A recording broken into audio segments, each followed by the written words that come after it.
Good morning and welcome back to live coverage of the 2025 Bowl Scotland National Championships from the National Centre for Bowling in Ayr. Gorgeous pictures of Ayr Beach, just a short walk away from here. But it's another slightly dark and overcast day, but plenty of great bowls in store. It's day 3 of 8. We have another 3 live matches coming up for you on the Bowl Scotland YouTube channel and Facebook page. You can enjoy live coverage from the 2025 Bowl Scotland National Championships every day this week, culminating with the gents and ladies singles finals on Sunday. Welcome everybody, I'm Paul Mitchell. Colin Noon is alongside me. There is the menu for today. We're going to start off with the ladies over 55 singles second round. Ayrshire against Aberdeenshire. Linda McCain and Linda Harper go head to head for a place in the third round. Then at 12 o'clock it's the turn of the gents over 55 singles. Again a second round match, Ian Garrick against Alan McDade. And then the main match of the afternoon, 4 o'clock till 7, the mixed pairs final, live on the BBC Sport website and the BBC iPlayer. Seafield from Edinburgh, Aileen Fulton and Ross McKnight.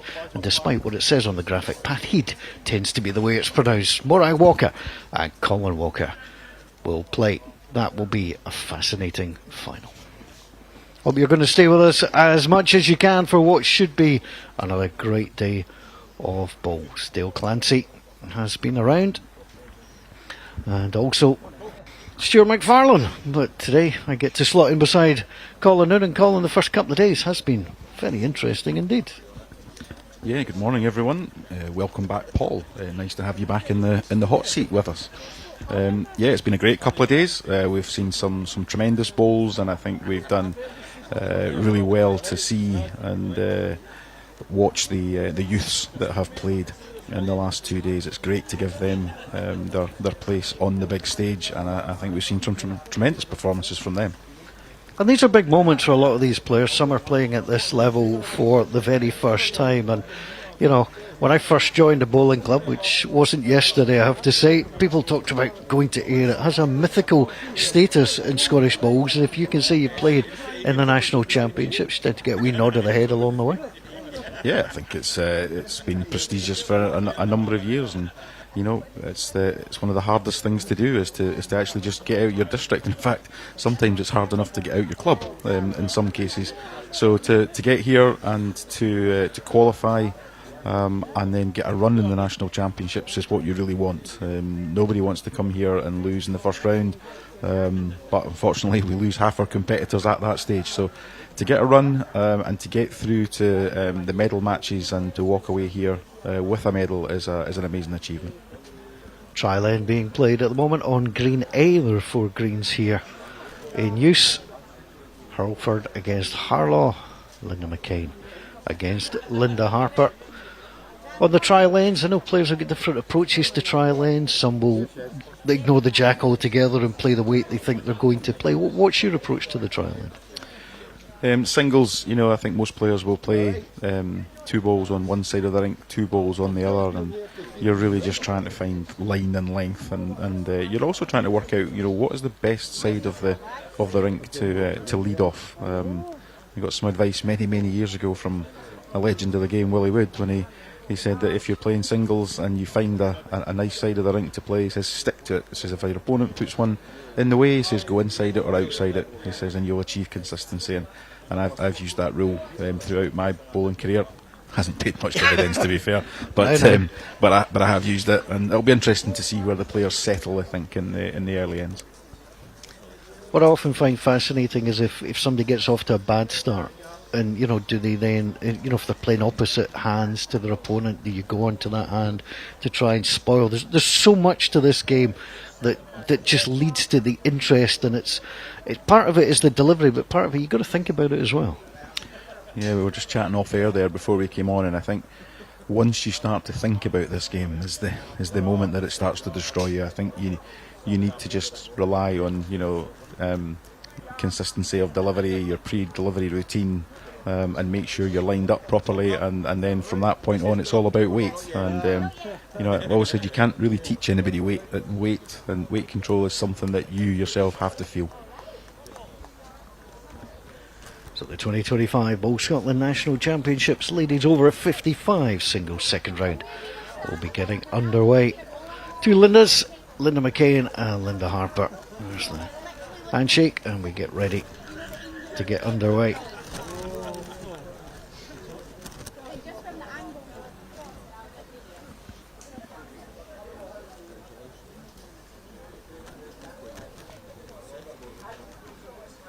I was going to say the time for talking's almost over. It's almost over. It's all about the action now. Yeah, we saw quite a lot of crowd interaction in the last 2 days from the players, which is really quite interesting. I think you'll see different approaches from different individuals, where some will completely zone out from what's going on around them, and others will just enjoy that social interaction. So I guess that's the joy of the game of bowls. You play it your way, and you find whatever way is successful for you. Nice opener.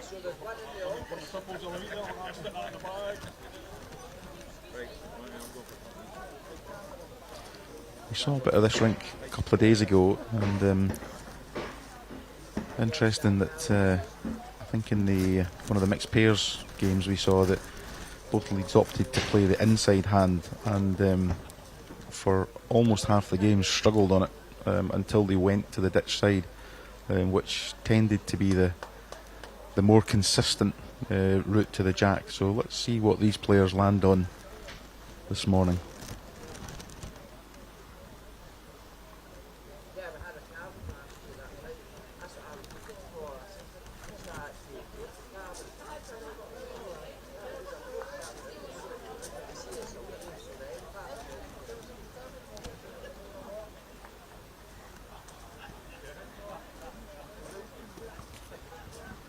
Tighter line.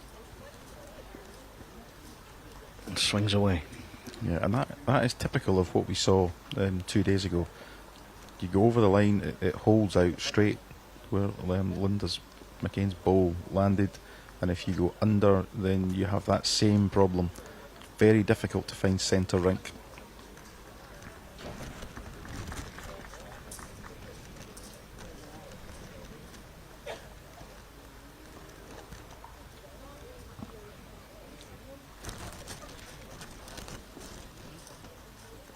Again, it's quite a tight line.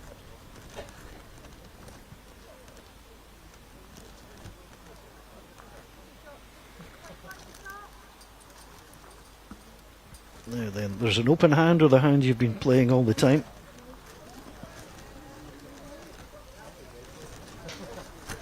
Just needs to find good weight here and keep off that front bowl. Which she does successfully. Yep. Good addition. Nicely done. And that's exactly what we were talking about. It's the options, isn't it? She could have kept the same hand. There was arguably less danger. On another day, you might tap that red ball over. One out. And two shots.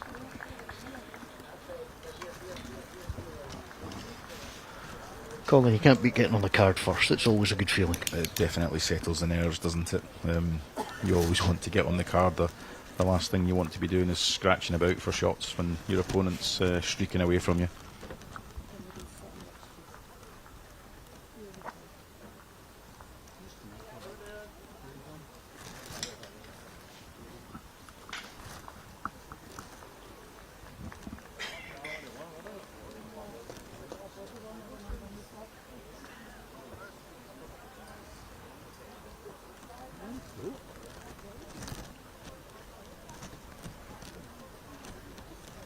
Opting for the longer length.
Lovely place.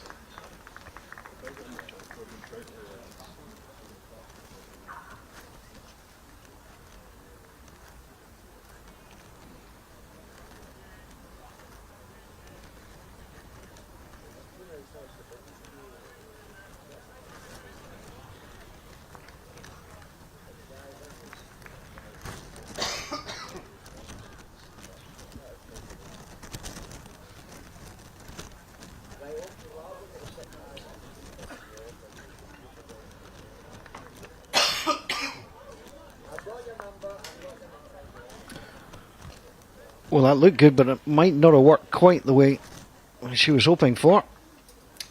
I was about to say she settled quite nicely on a line on that hand, but she just overplayed it slightly and she's nudged the jack back.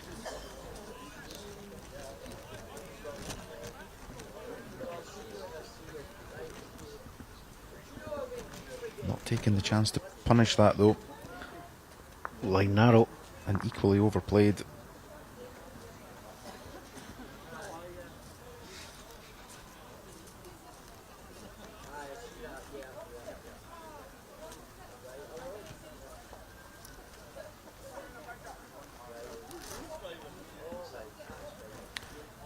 I think she's scared herself with her third ball there and she's just held on to that one. So a nice chance for Linda to play that same line round the front blue balls. Any nudge on the jack, chance to make 3. The grimace says that's not correct. Didn't like it immediately. And doesn't do any damage on the way through.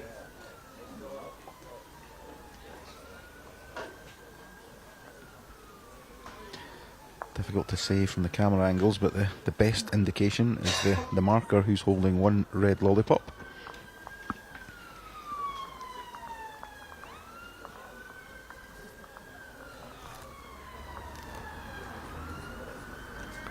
Well, it's certainly close. I don't know about you, if it's close, I give nothing away. No, me neither. Umpire called.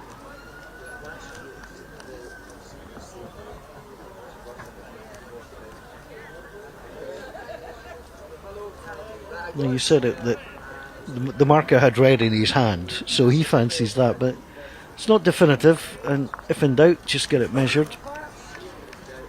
And equally, you know, even when the marker does give an indication, it's only his opinion. I think the players need to get used to coming up and visiting the head and making their own mind up, especially if it's close. But these markers are very experienced and they have a good eye. It's certainly a heavy touch on the red ball. Defined contact for sure.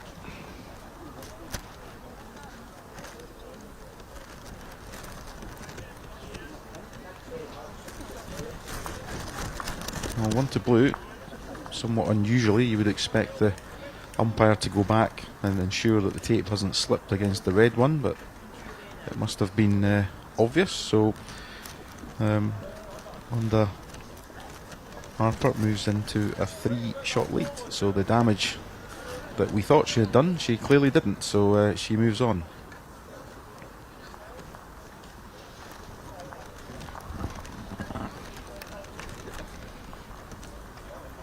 The umpire's word is final, of course, and sometimes you will get the recheck if there's any doubt, but certainly in his mind there it was fairly conclusive.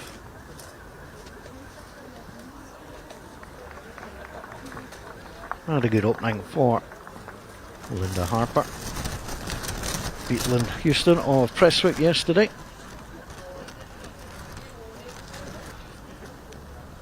Must be the year for Lindas and Lynns.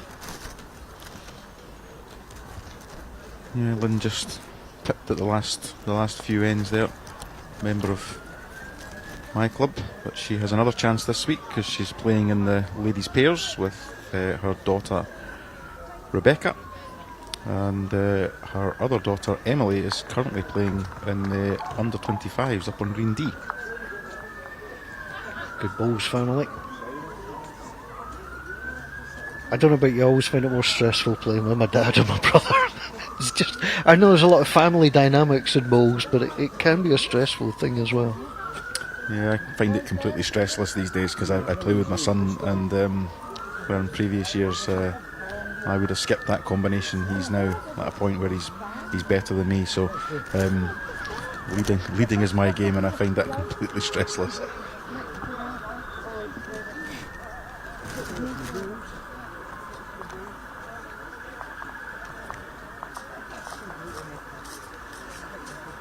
Just finding her way well, Linda Harper, in these opening few ends.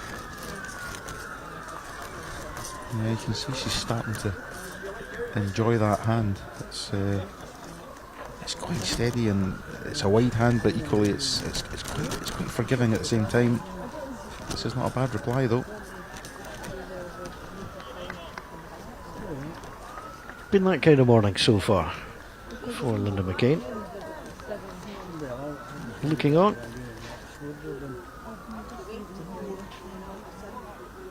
Measure.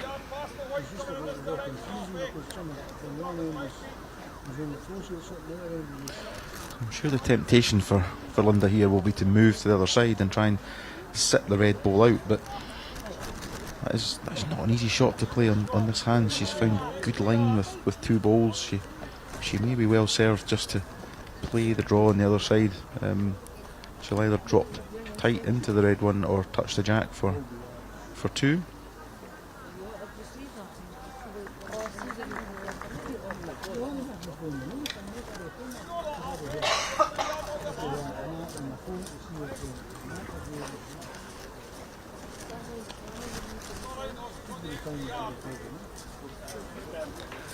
And let's make your mind up time. Once you leave the head, the shot should already be in your head. There shouldn't be a need to pause, but human nature, you might doubt the call that you've made.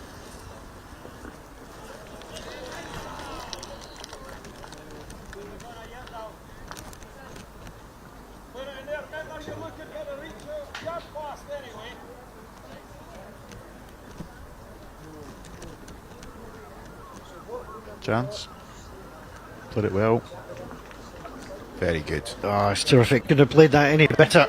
Yeah, and don't underestimate the difficulty of that shot on that side. That was an excellent delivery.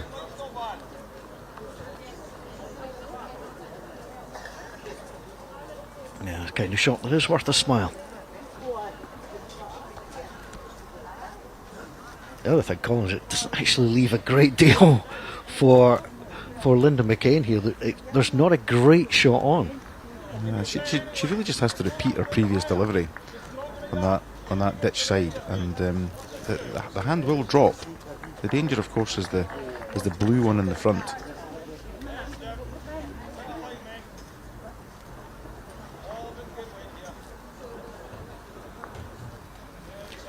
Not there.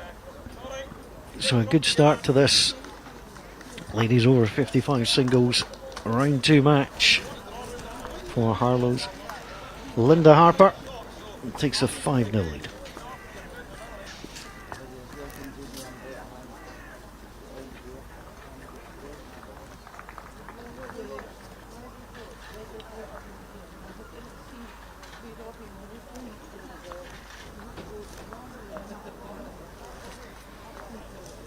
I've got a question for you, and I'm not suggesting you lose the first 3 ends of every game you play, but chances are you've done that in the past.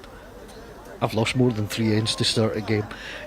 What's going through the head now? Because you need that jack back at some point. I think at the minute she just hasn't settled. You know, I think she's got to trust the game. You know, you don't get here by being a bad player or a poor player. So the game's there. I think she just has to find that line and length and settle. You've seen she's played quite a lot of tight balls on both sides of the rink, so she's going to have to trust the rink here and put the ball out far enough to let it drop down. By contrast, Linda Harper has definitely trusted the link. She's putting them out, and they're finishing really, really well. And you can see how wide she's going there. Maybe just overcooked it this time, but but it's coming back a really good distance. Now, this will be interesting because the temptation will be to go onto the other side of the rink, and she has. So you can see she's now being forced to chop and change her side, which will be different line, different length.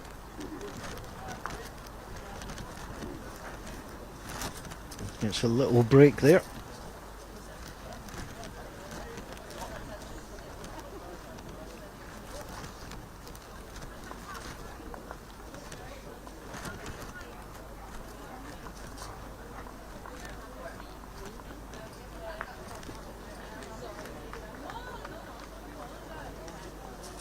One blue.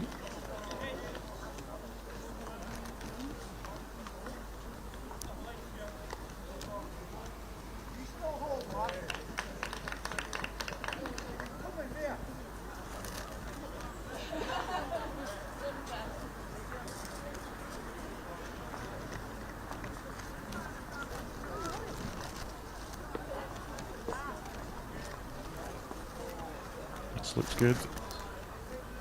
Certainly likes it. And that'll catch the eye as well. Be interesting just to watch the way Linda. She does keep her hand, or she is going to change. She has been playing very narrow.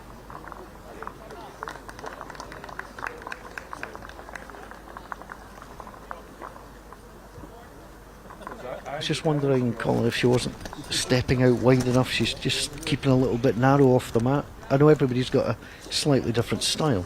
Yeah, look, this could be nerves too. I mean, you know, these ladies they're on the live stream. They will know, you know, that there's cameras behind them, even though they're not particularly intrusive. You know, they're not in your face out there, but they'll know. So this could be just causing a bit of nerves, and she'll just be looking for one good delivery to settle herself down. Could this be the one?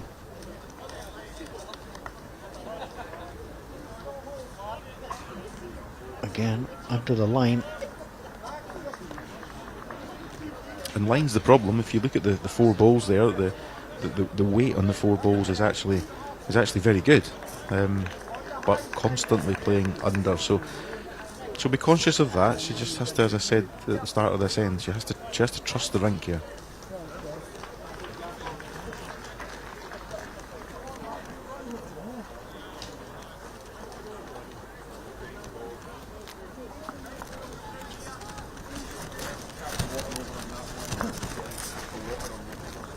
So the great opening for Linda Harper continues.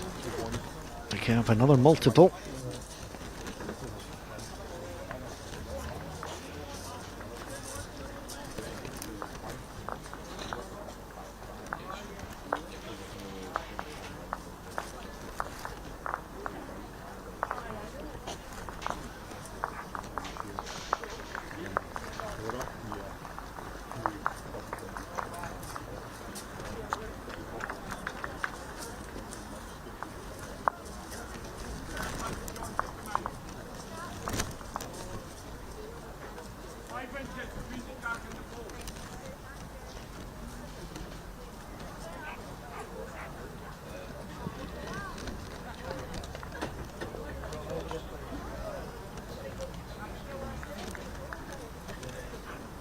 No, there's a little chance here.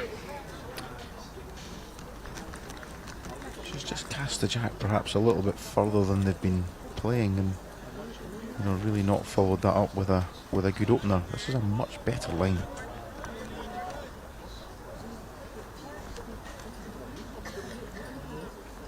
Again, good weight.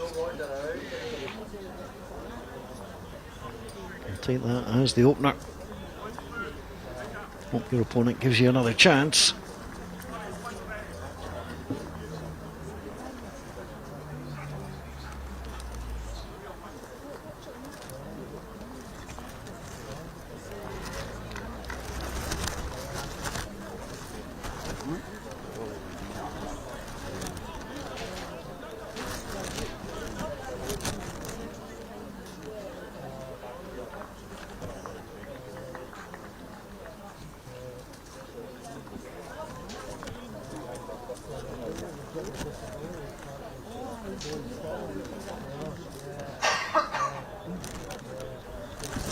Just gave this a great chance on the line. This just needs to run.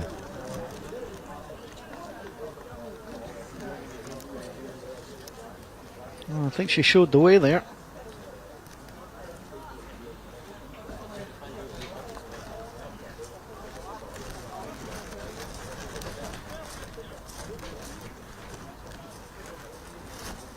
She's good. You can see you can almost throw that as far as you like. You can almost go round the billboards here and get a good line to the jack. So I said they have to trust it. It's a thing of beauty in bowls, a real good swinging hand. Needs the ball, it's going to cut inside. And barring disaster, Linda McCain is about to get herself on the card.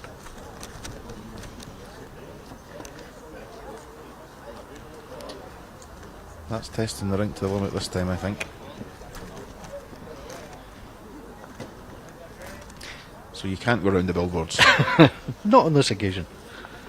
But again, she would have learnt from, not only have you get a couple of shots here, but you've learnt from the end as well. For sure. You know, that will, if that was nerves, this should settle the nerves down. She can now dictate the length and play her favoured jack length and hopefully start to build on a little comeback.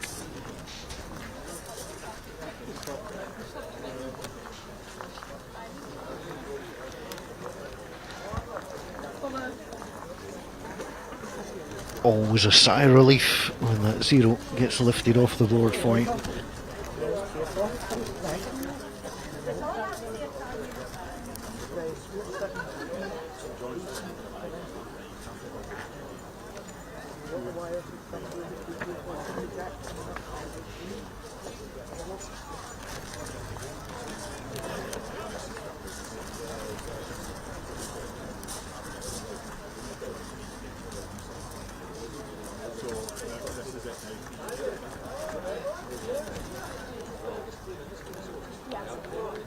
So a change of length and the opportunity to play on the ditch side and set the tone.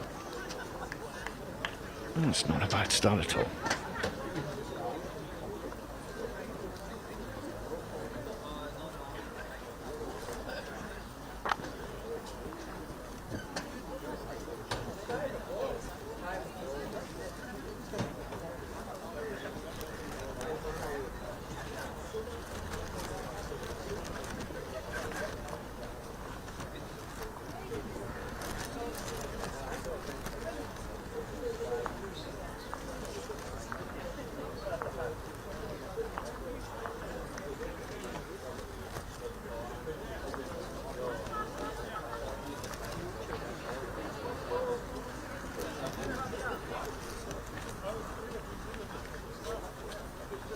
Picked a good line again.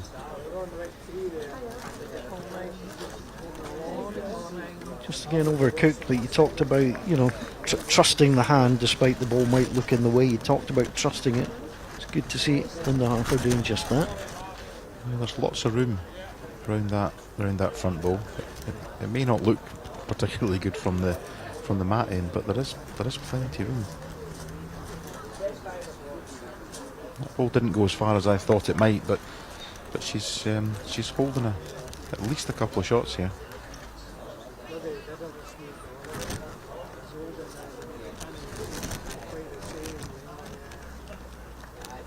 Needs a little borrow and gets it.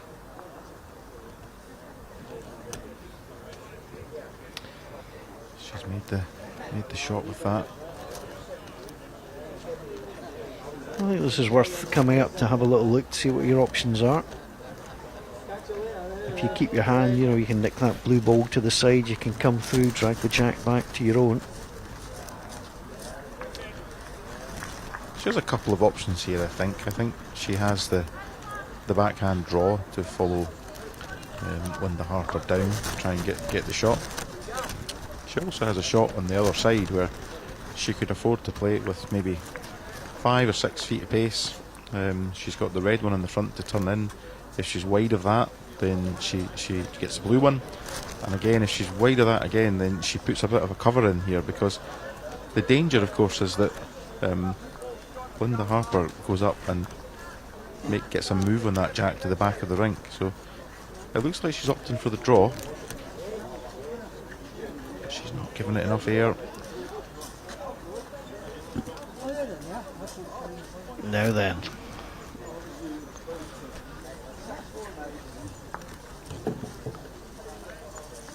Always find this interesting, because if it was the other way around and Linda Harper was, looking for shots, you might give this a little run.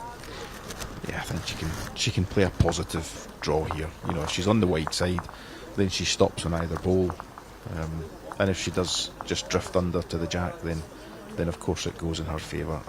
A slice in the jack's not great, but I think if she errs on the wide side here, she's got every chance of making a couple. Well, she certainly kept it out wide. Just not with the pace. Beautiful line too. One blue.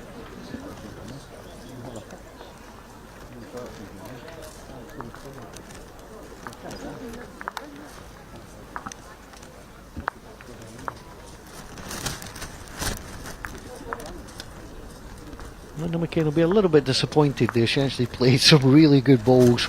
And it's all about greed, isn't it? You've won that first end, you want to get, two in a row and start to build. Your opponent plays one good ball, little bit of a rub. And that's what she needs to be telling herself. She's played a couple of good ends in a row here and put balls in and about the area, and that's all you can do. This game's far from over.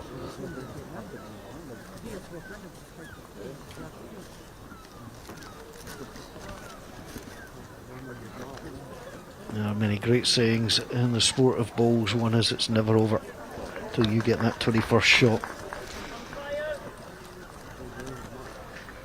And I'm sure many of the people watching on today and many people around the greens here at Ayr have been stuck on 20 in a game at some point in their lives and just seem to be stuck on 20 almost forever. Yeah, painful memories. Yep. Yeah, I've done that myself. Ugh. Stupid game. I think it's made difficult by the people who play it, I think. Great line.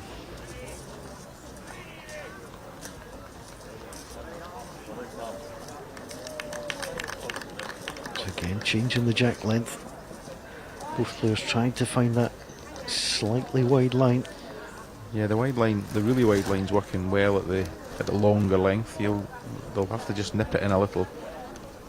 This looks a bit better.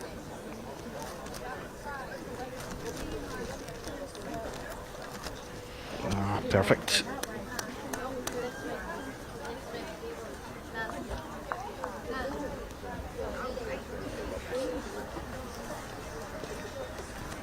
Similar line. Good reply. It's terrific. Not lying, but opens things up. It's a great response.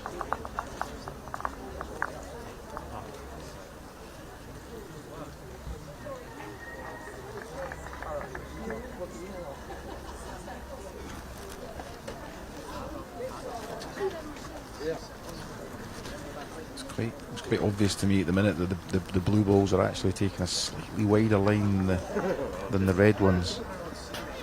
So the red ball's a Taylor ace.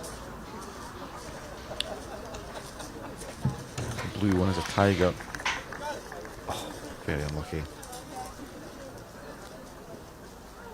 Just played that right there. Maybe just overplayed it, but positive play.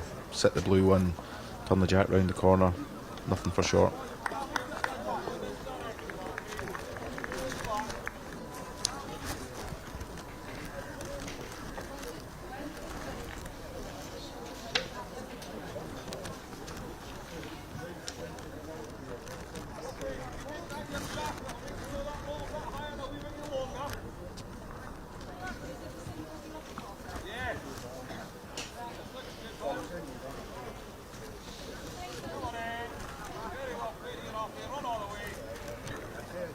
We'll update you with some of the scores from around the greens here and there. And that looks like it's going to be one blue and a move into double figures Always that psychological barrier. And of the 7 ends played so far, Linda Harper has won 6 and has established a nice lead.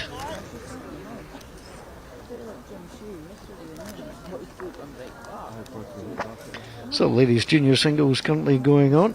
The holder, Megan Sproat, is currently leading 4-3 against Holly Barrett of Crookston. 6-3 advantage for Lauren Roddy over Emily Houston, that's Stonehaven against Prestwick. And in the ladies over 55 singles, Elgin's Isabel Lang has started well against New Abbey. Christine Tennant leads by 8-5. It's pretty tight between Leslie McComb and Angela Grant. And A6, it's 4-3. It's been a similar good start for Anne Milton of Inshore. She leads Cooper's Nikki Husband 8-0.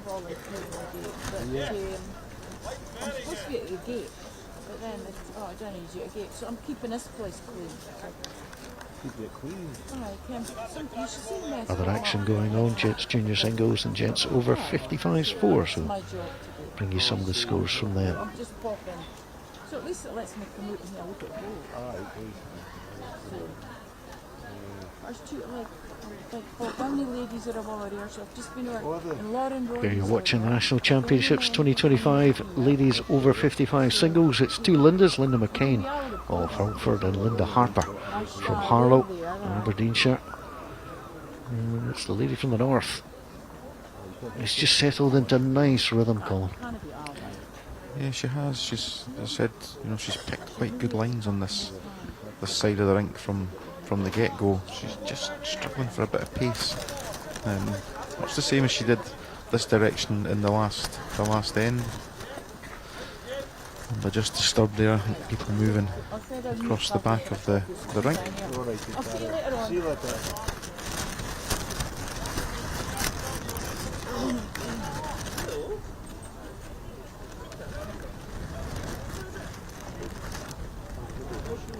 It's one of those balls, when you're on the mat, you're just trying to eke it out, say, come on, just get in front of the blue and give me a chance. Not to be. Another great line. And a great adjustment too. That is now very difficult to beat. Beautifully played.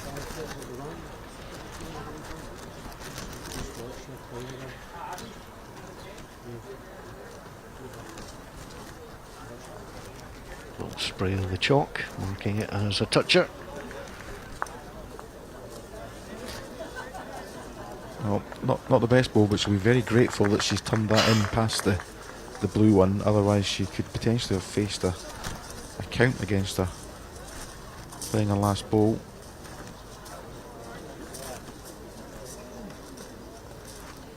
Again, a good line. Just needs to pass the red one. Opportunity missed, you would suggest? Yes, Gents, because it doesn't look particularly good from the mat for Linda McCain.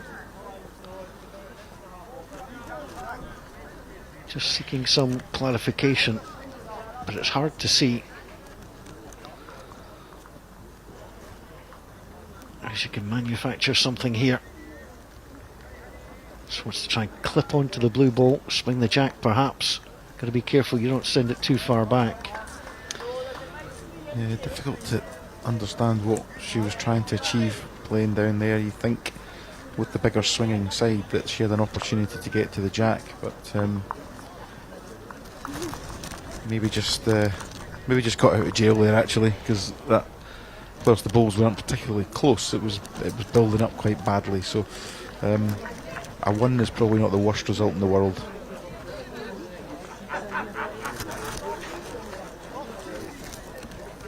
So a single shot agreed upon. So on the Gents junior singles, Keith's Lee Trotter taking on Sighthouse James Isbister. They're 5 apiece on green B at the moment. There's the scorecard so far. It does not make pleasant reading if you're a fan of Hurlford, not too far away, just up in Kilmarnock. It's been a really good opening for Linda Harper of Harlow.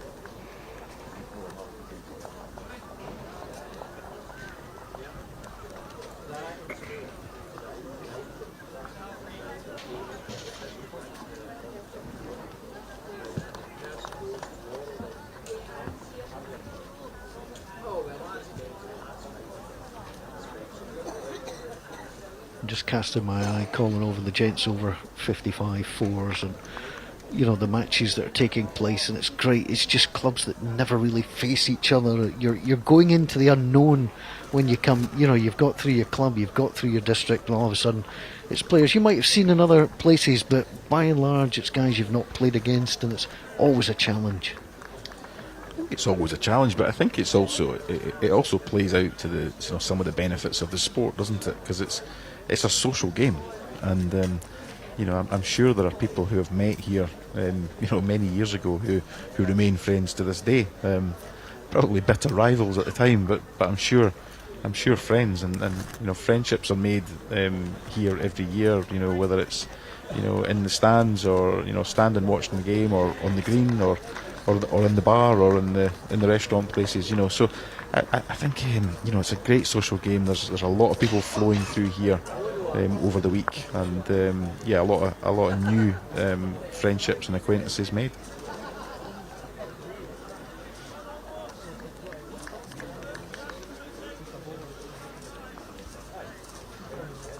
Again, good opening from Linda Harper with her opening ball. Not been too many times in the opening 8 ends where after the first 2 balls have been played that Linda McCain's been in a stronger position, and she will run through and hold shot here. Yeah, nicely played.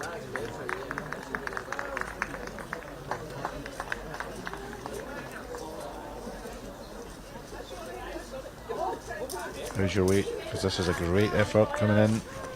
Red out, blue in, beautifully played, and that's a great response. Yeah, Linda McCain will have breathed a sigh of relief after her last delivery, but it'll be a sharp intake of breath after that one. But she's in the area again. She may just be unlucky. Well, where there has been a gap, she's found it. And this is worth a little look here.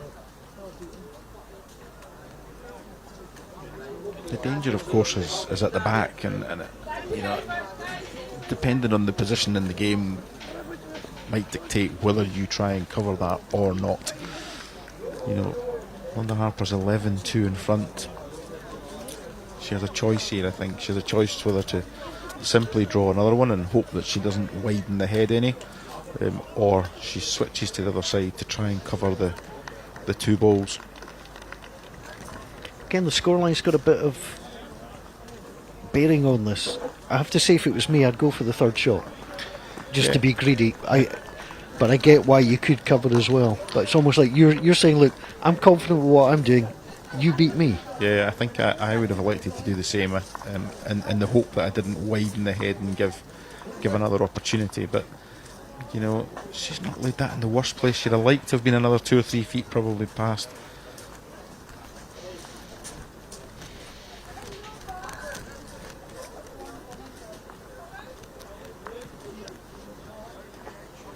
Doesn't want to catch that one. No, that just could make things worse, and it has. I know camera angles are sometimes a bit difficult, but even that left-hand blue one might be in the frame here.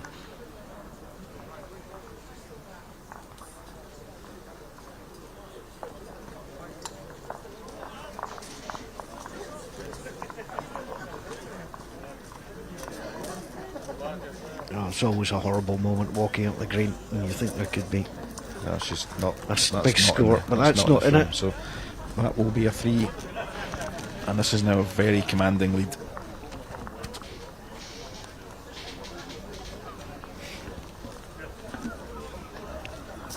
Linda Harper in control. Last year she reached the quarter-final stage. She is motoring her way to round 3, which is played this afternoon.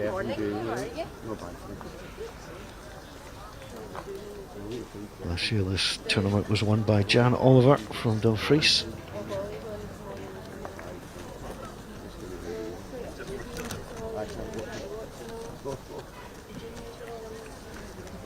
Seven shots from victory. It's a nice position to be in when you know your opponent needs 19. It definitely is, and I think Linda Harper will be aware that Linda McCain is struggling, and this is where you need to keep the foot down and keep your concentration moving on, and continue to play the way that you're playing. Again, she's out here on a good line.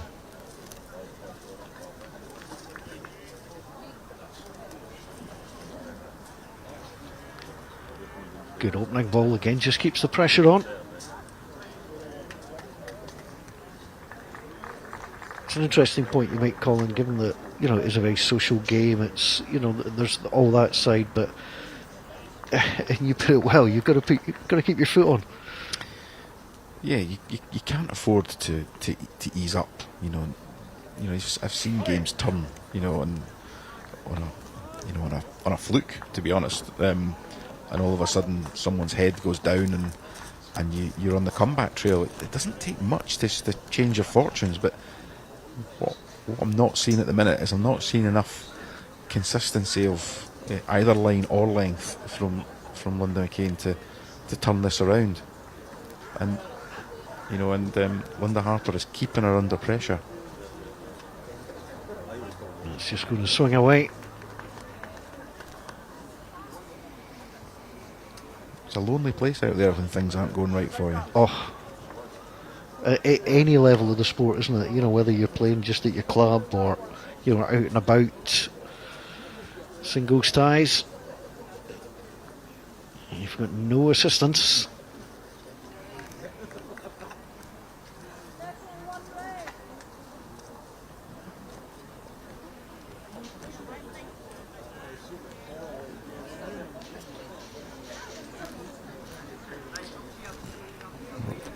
That'll move Linda Harper onto the other side here. There's no value now in trying to play round the swinging side. She's probably got 6 feet to draw another shot.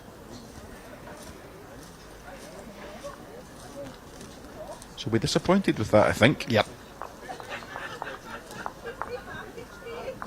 It's a real chance to make an addition.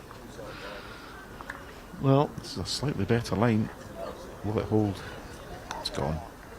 It's gone, but what's it going to do? It's not going to help, that's for sure. It's been a tough couple of ends here for Linda McCain. Linda Harper has been very, very steady.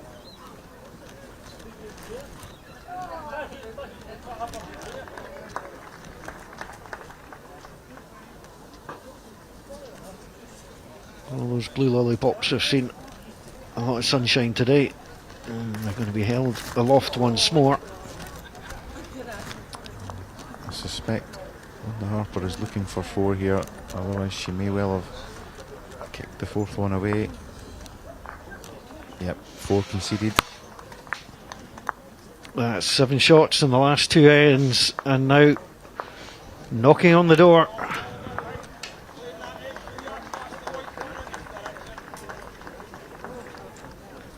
And bless Linda McCain, she can still smile, but it's not a fun experience out there at the moment.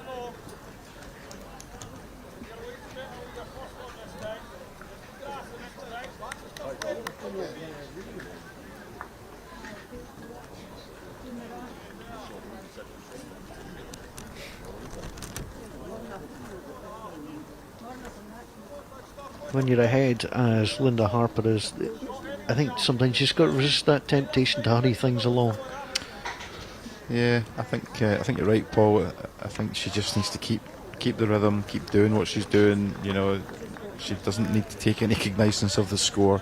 She just needs to concentrate. If she's putting bowls, I think to 2 feet, which is not particularly close, then she will get over the line here, barring a big change in fortune for Linda McCain. who's clearly capable. You know, you don't get here by playing poor bowls, and she's won a game here yesterday.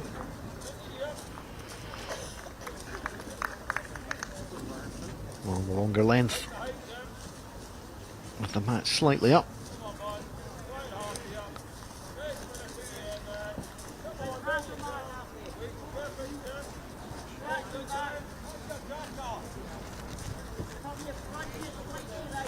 Again, the loosest two openers that Linda Harper has played.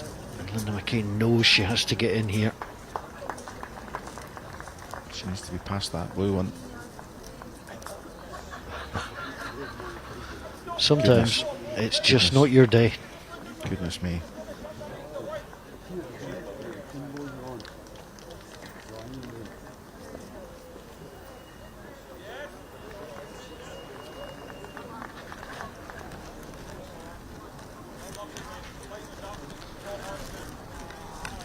Lots of room, but when your confidence is low, this will be a hard draw. She missed the line.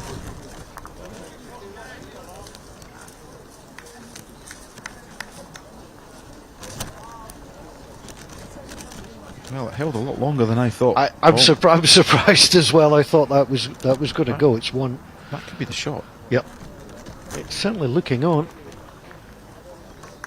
The Harper repeats her previous delivery. She's got half a chance of moving on to the jack. Has she pushed it?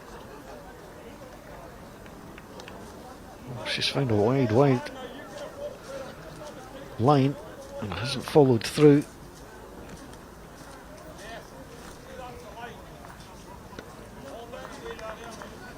There's a line. Just needs to run.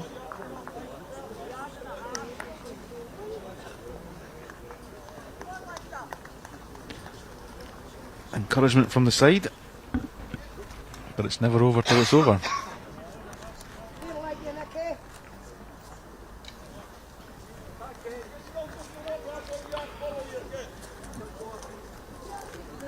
Well, it's always up to the players. The marker has a little look. Onus initially, I think, will be on Linda Harper here. She'll have a look. And concedes the shot.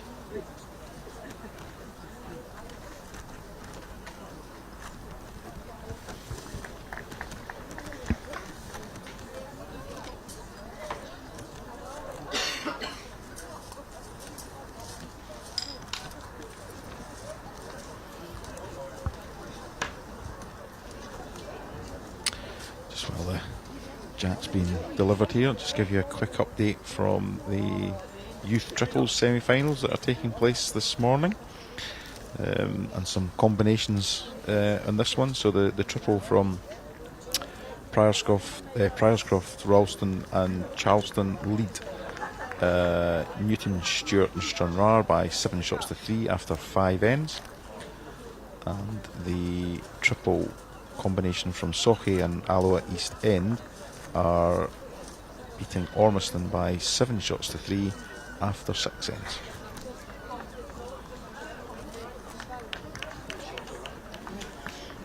Shorter length, an excellent opening ball. Got the birds in a flap as well. Yeah, I mean, look, that's a much better start. So, you know, you just got to build confidence. You know, change your length.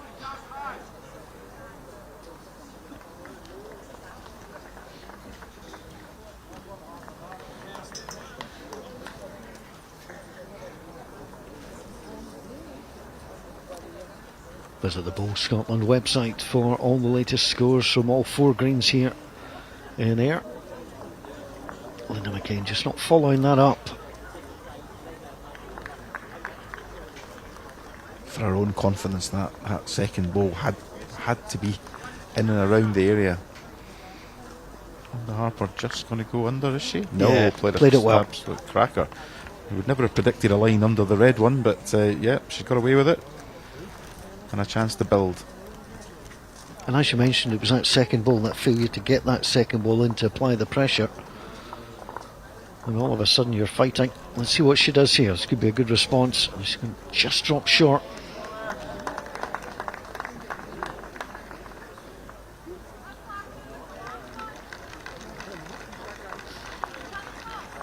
I feel that she's missed the line here again. That Linda McCain actually showed her the line there with her last bowl, but she's tugged that tight. This is now quite a difficult head to change. Although she's gave it a chance. Lacking weight.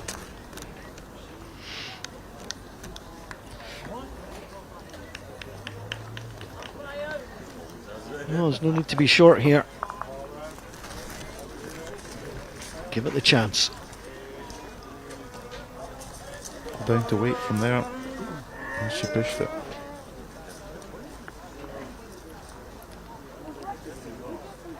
Don't think that's enough. Not sure.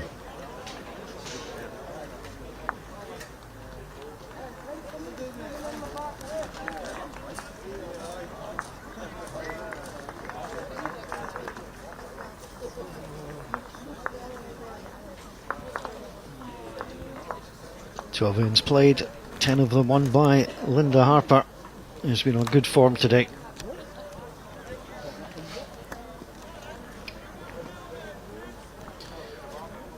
I don't think she'll want to go quite as long as she did the last time, because she just lost her way there. So I think probably a 3/4 length jack is where she has been playing best too.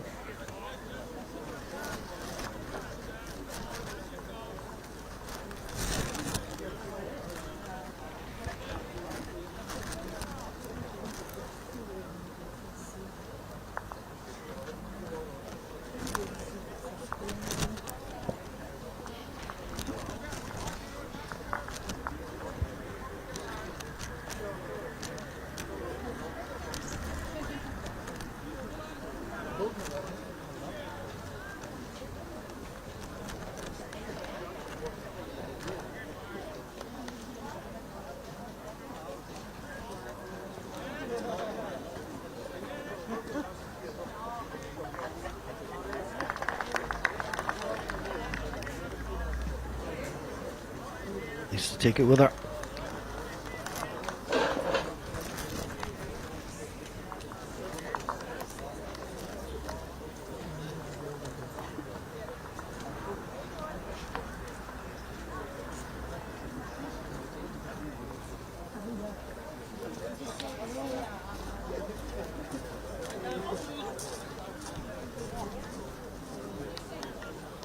Back-to-back touchers, but neither sticking.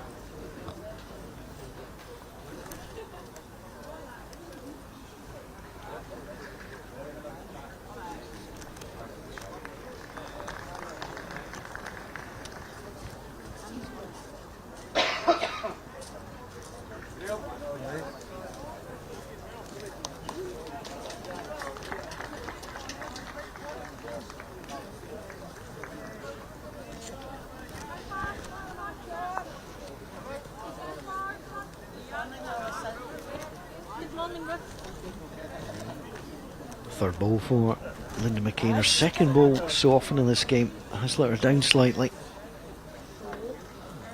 Where's she going with this? Again, in and around. Yeah, just overplayed again. Must have got the slightest of touch on the jack.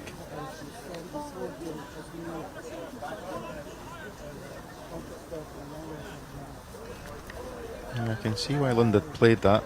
She had the opportunity just to reach the red one and rock it down perhaps for a match lie. She may have drawn the shot.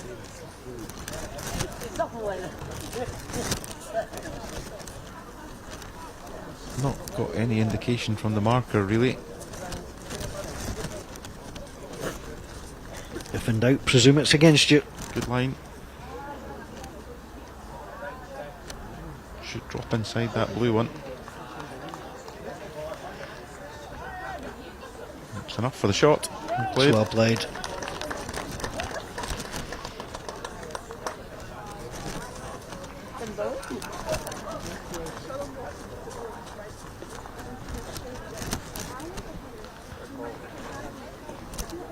Nicely done with the last ball.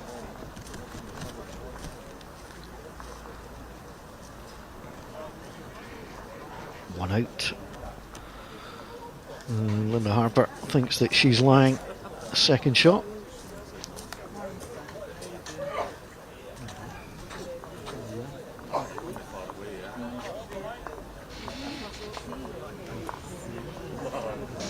And just the one shot.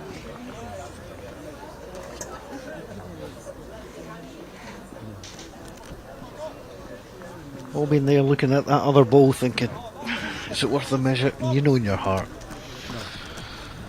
it's not quite in. Yeah, I think the only way you would maybe do that is maybe even tactically, and get an umpire on, slow it down, try and regroup. Linda McCain has to set herself small targets here. She's got to set a target of 7-8, and then if she gets to 7-8, the target's 10, and you try and move it on in small chunks. Don't try and break down the 15 shot deficit too quickly. You just got to keep chipping away, and the minute you get to, if she was to get to double figures, then you start to make your opponent think.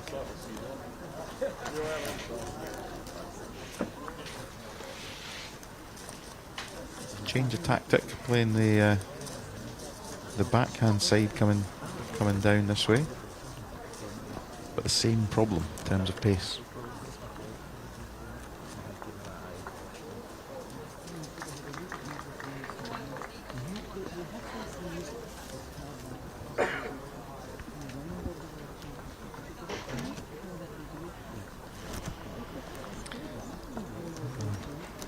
Linda Harper punishes that opener by Linda McCain.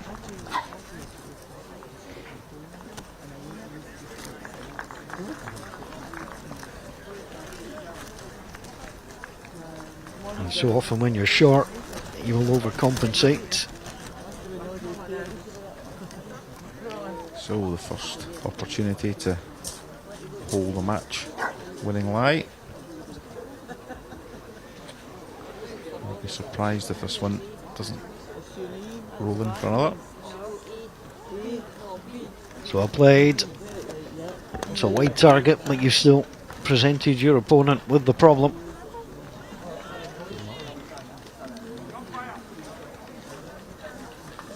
Set it off on a good track, but I don't think she's pushed it. Match lie against and short, so she'll have one ball left to say in this championship.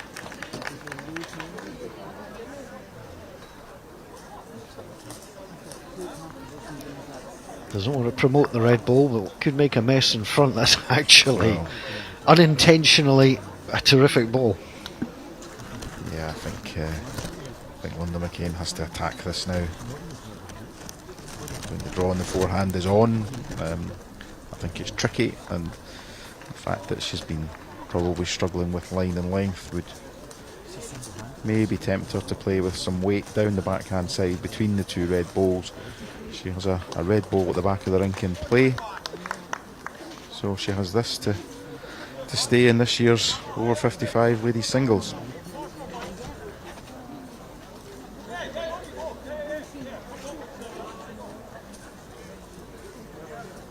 Worth remembering too that Linda Harper will have right of reply. She'll have the final ball if needed.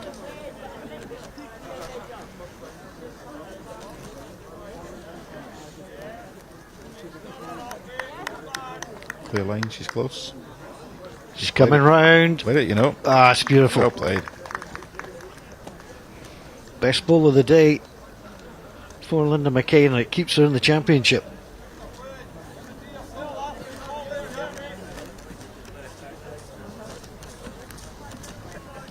Now then, Colin, what do you do here? Well, I called it right the last time, didn't I? I tell you what, this was a gutsy shot because the runner was certainly on off the backhand. Yeah, maybe not the best person to ask on this one, but I'm genuinely not sure. I think she has the same play that was offered, to Linda McCain. I suspect she'll play the forehand draw, and that's what she's trying. I think she's just caught in the front. Yeah, it's not going to take it. So, one match lie saved. Back-to-back ends won by Linda McCain for the first time in the game.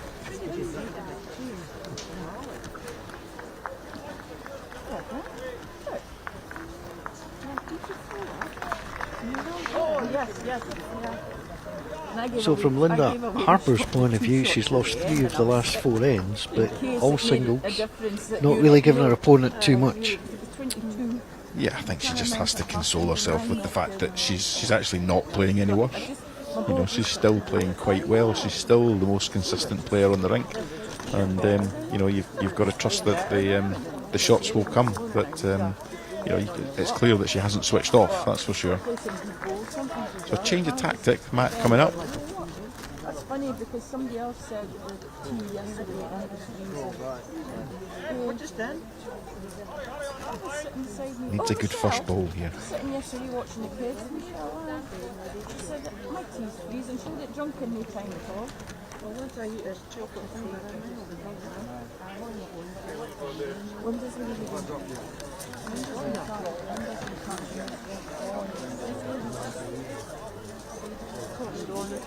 Not bad at all. Yeah, quite a good opener. One of the best openers she's played probably in the whole game.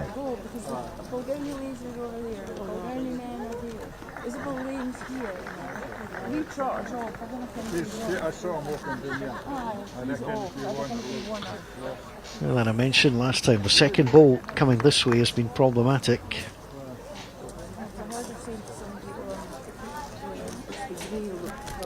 Started it on a good line, Paul. I don't think she wants this one back. No, she does not.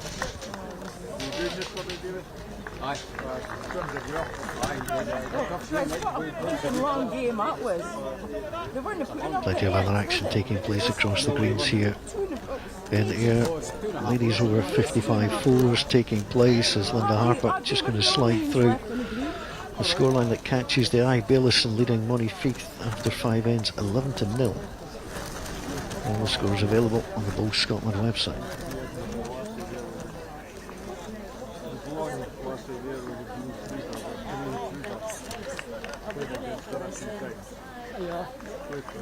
Well, there you go. 1, 2, 3. Yeah, great end. Much more like her. I'm sure that's her normal level of play. But Linda Harper has a chance.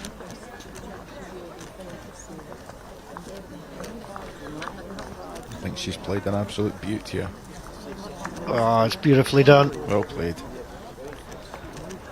Well, when your opponent's played 3 terrific bowls and you can pop in there. It's almost a carbon copy of the last end, but the opposite way around, isn't it?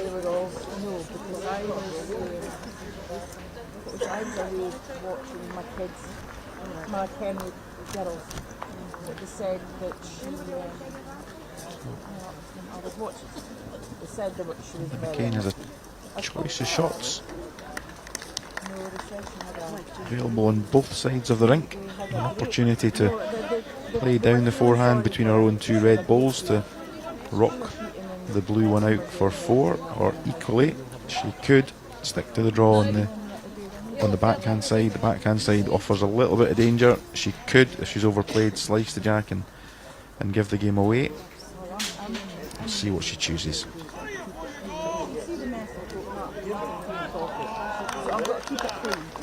Oh, she's running with a little bit of weight. Yeah, cut under. Yep, she's under. Another chance to close the game out for Linda Harper. Same bowl as her last. Or turn the jack round the corner for a match lie.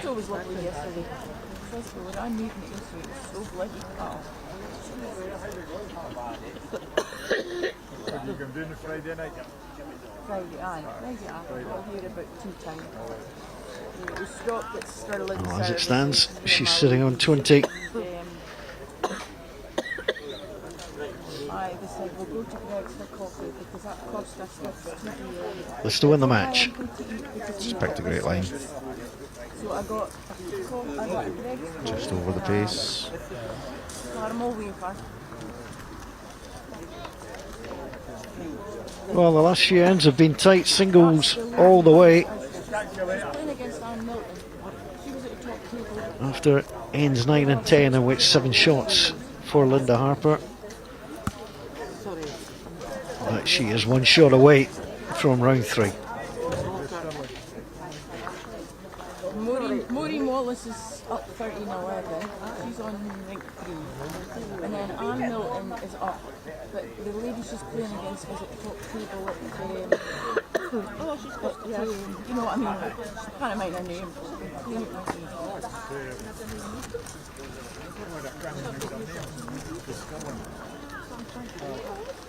I think it's called a scoreboard malfunction, not quite sure what the issue is. Yeah, I think if I was a player, I'd just be getting on with it, I think. Yep. Just take the mat, let's go.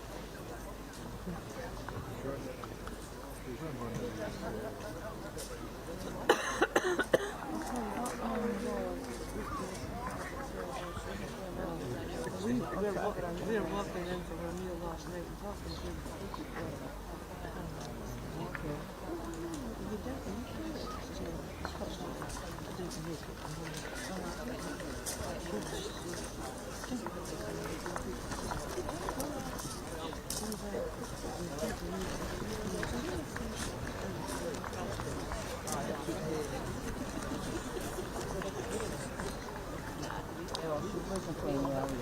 I didn't see that play well.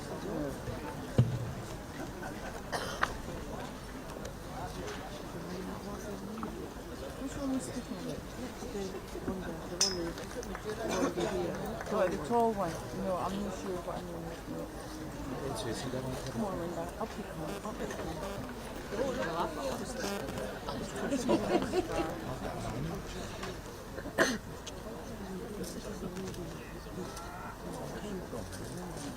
Uh-huh.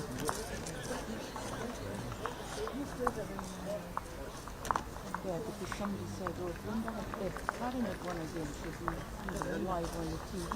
But then, as it was, Karen, Linda. Linda Harper will be looking to improve on her last delivery to try and get this game closed out, but she's just missed the line, unfortunately.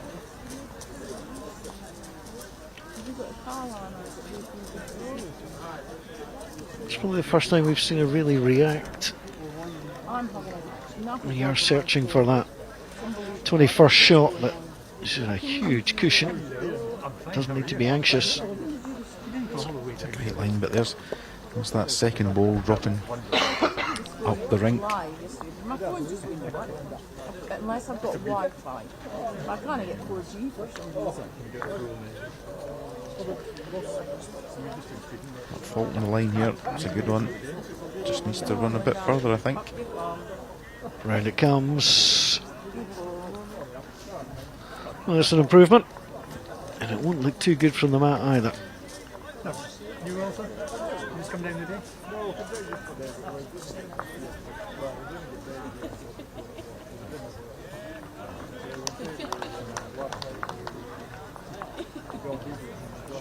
I say, Colin, that looked from the mat that was going through. She certainly wasn't going to make the mistake of leaving it short. Yeah, I thought that when she delivered it. I thought the delivery looked as if she'd overplayed it. But then again, you know, at this stage there's nothing for short, and she's going to have to draw a great bowl in here to stay in the match. Well, I have to say that tactically is not the best place to have put that bowl. That is now a shoulder that Linda McCain can come off. She needs to be quick on that line, or they're going to shake hands. Yeah, it's all over. Well, we knew Linda would win, and Linda Harper has defeated Linda McCain by 21 shots to 5. And it's the lady from Harlot, from Inverurie in Aberdeenshire, who'll go through to round 3, which will be played this afternoon. She was very, very steady, out to an 8-0 lead, and then announced 9 and 10, the 3 and the 4. That really was the killer blow. Certainly was. I think that was the thing that moved the scoreboard along quite quickly, you know, from 11 to 18 in two ends. But I think her consistency, certainly in terms of line, was the difference in the two players. Linda McCain never really settled. She had one tremendous end, you know, playing away from the clubhouse, where she put, you know, 3 to 18 inches of the jack, and unfortunately still lost the shot on that particular end. So I think that shows that, you know, not Linda McCain's best day at the office. A couple of glimpses of what she's more than capable of, but it's Linda Harper who moves into the next round and still has her eye on the trophy. Reached the quarter-final stage last year, hoping to at least match that this year. Good win for her though. And Linda Harper closing it out with a nice 21-5 victory.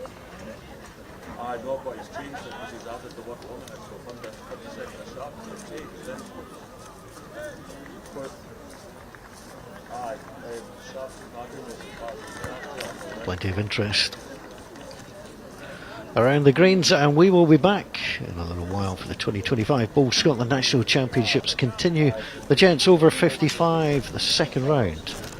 Arbroath against Yoker are the head-to-head clubs, and we look forward to bringing you that match.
Hello again, Chris. Hello, Mary.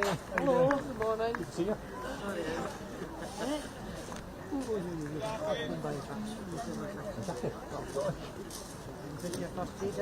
No, I'm still sorry.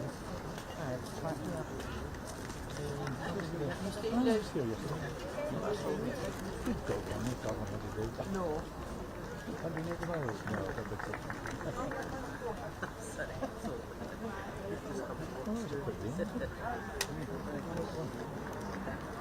You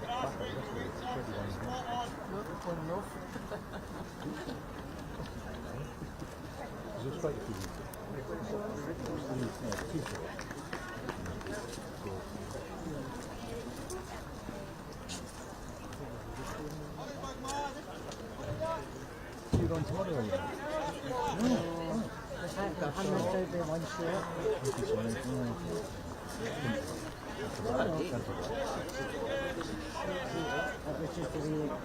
went. We were lying for it. So then it went like no scores. We finished like 2 and we finished like 1, and it was that one shot.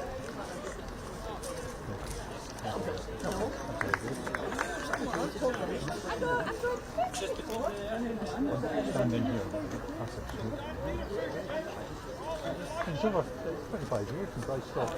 Nothing wrong with it. Passive smoking. It was over 3 games, and every one of those games we were outside. You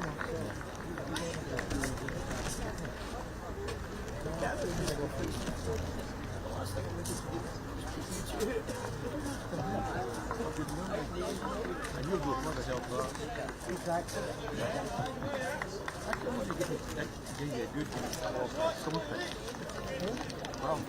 I'll have to do it soon. I'll see you after.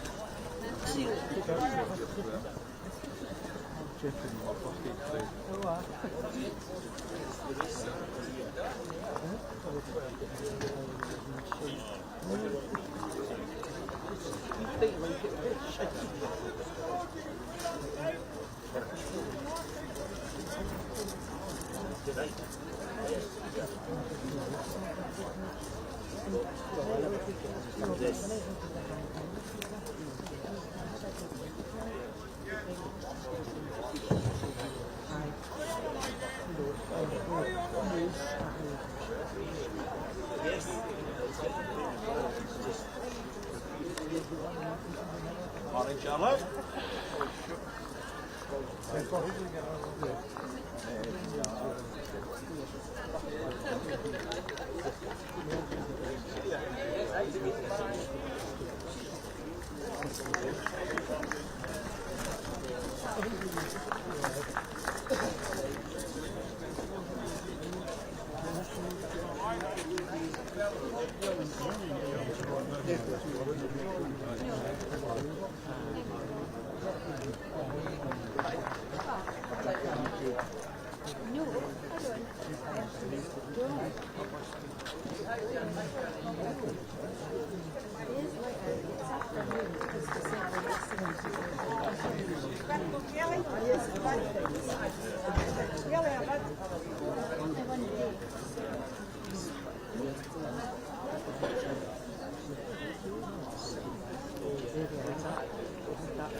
See that?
And all of that, and I'm saying, please don't let it stop now, you know.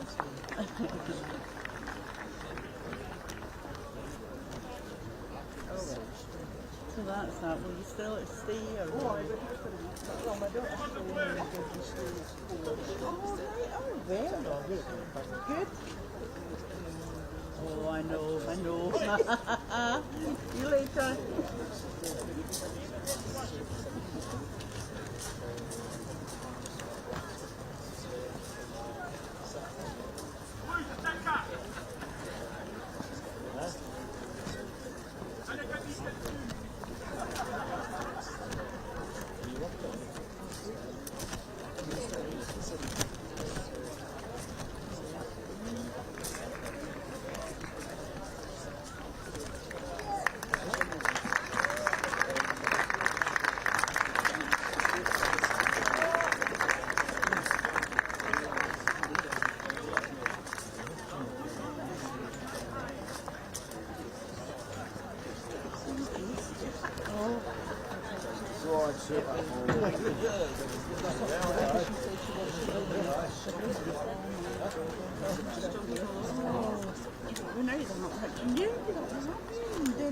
I just couldn't find the hands that are.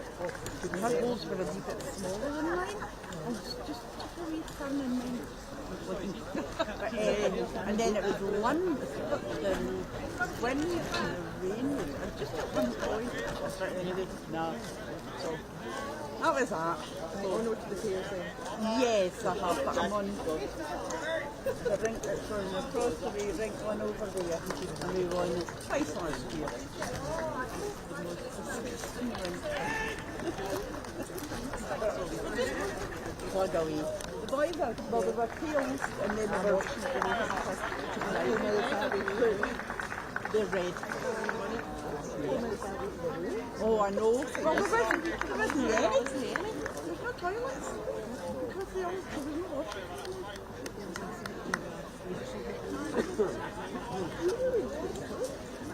in there, but then it's stopped. The wee man says to me, there's a rescue toilet. I just looks like you. I thought, I'm just trying to not, if it was fine. I did a man do anything to it? No. Yeah. Good. All right. Okay. Drink one. Yes, and you're not allowed to touch the jar. You're not allowed to.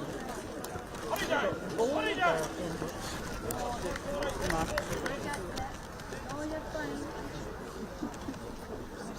and then they tell you if you're standing in the midst and they go to the camera, the two ways to move.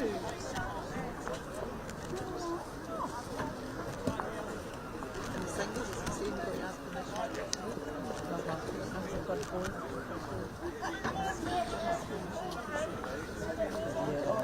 I think it depends what the school is and how close it is.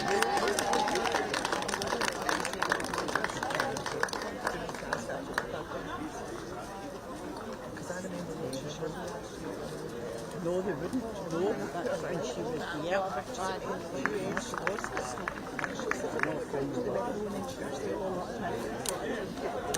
She struggled in ring one yesterday.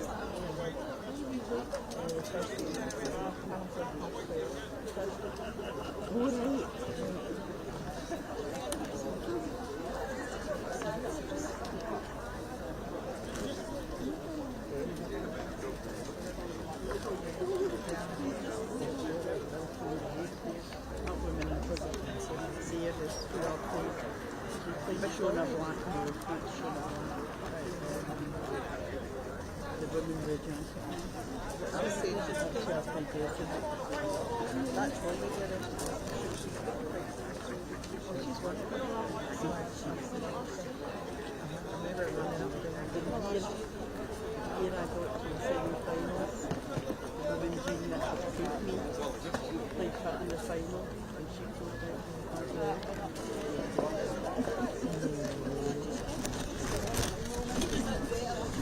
I think she's on because I was speaking to her to get up and I said last time I said she was on the hindsight, see if I've got one of these sticks.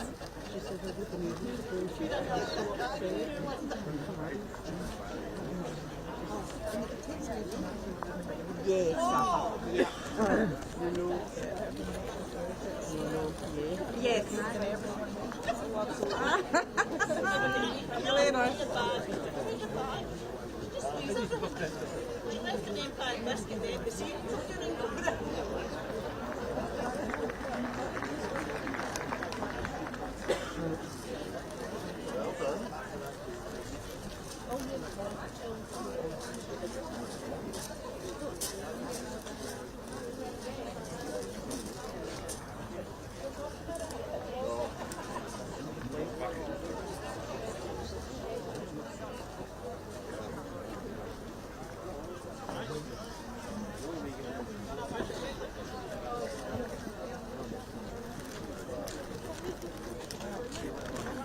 I second now, don't be there to watch.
meant over there as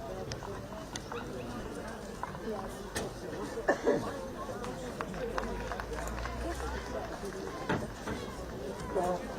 We don't have to. Was it? Is this fun?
Well, maybe the luckiest first go. Right, you take care of it. Right, all right. Cheers.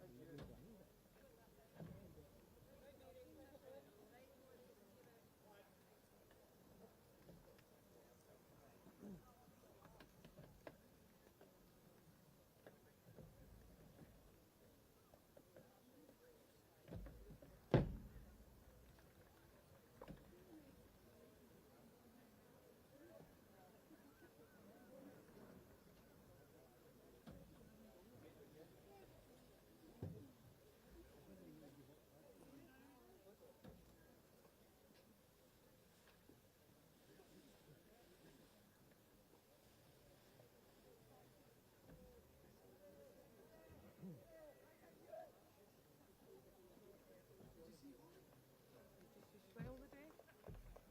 Yeah. Have you?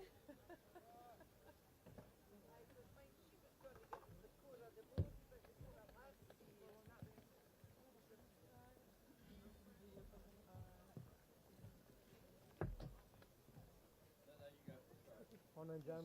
How are you? Alright, aye, fine, aye. Yeah.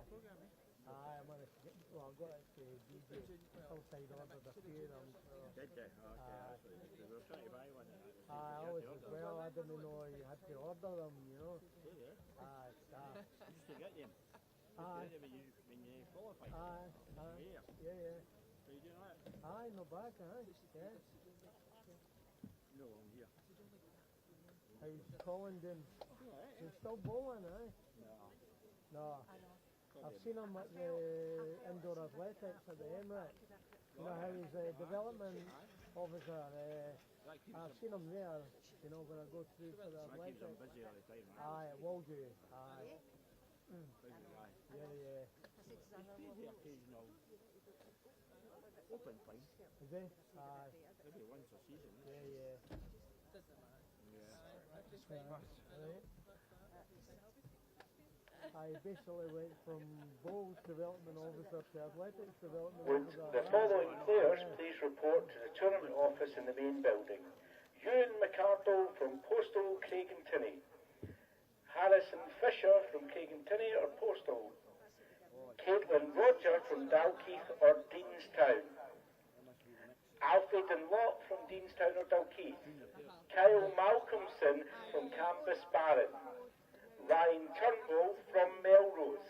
Thank you. I didn't really do that. They actually, the clubs joined together, the juniors, Craigentinney and Postal. Oh, they? Ah, right, right. I've seen it in the show. Oh, right. Talking about this one Yeah. after they said they got beat, but yeah. Right. I watched them with Gordo getting beat yesterday. Aye. It was a close game. Is that in the mixed pairs, right? And I got beat by Colin Walker, he was in the final now. Oh, right. This young Jessica's meant to be a really good player. Aye. It's just when you're doing a boat, and she got beat in the morning as well, I believe it. Oh, did she? Yeah, Right. and then they made a junior. Aye, yeah, yeah. But she's still in the senior side girls. Is she? Oh, right. She's in something else, she's in for discipline. Oh, God, good. And she's only, what, 17 or something? Aye. Right. Aye. Good luck anyway, aye. Yeah, stick in. I know what you mean. I know what you mean. Right, I'm going to go over and see how next week goes. Right, catch up at some point. Yeah. All right, Okay, see you later. Thanks for coming.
Charlie, how are we, mate?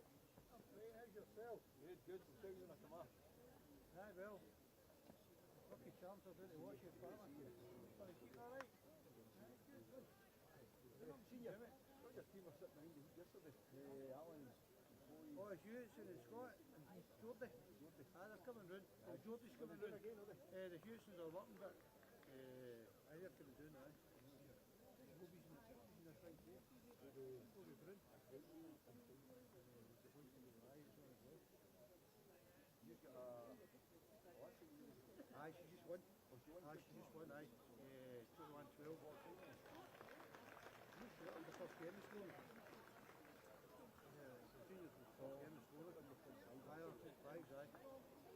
Right, surprised there, how are we? How are you? Good. There's a yogurt team today, they didn't see you. Are you on the live stream?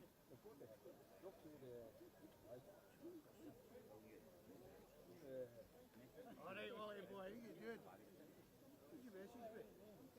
Oh, Jesus, you're not drinking, you're not at racing.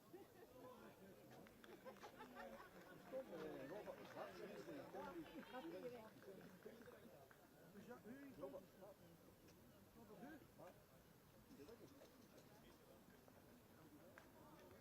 Senior operator. Aye. In the bar, they were in the novel. Just yourself? You and your dog, didn't you? You were a morning volley, no, I just arrived. I noticed you were a couple of months ago then. Lassie texted me and said you wasn't feeling very good. Can I go up and see him? I seen him a fortnight ago. Aye.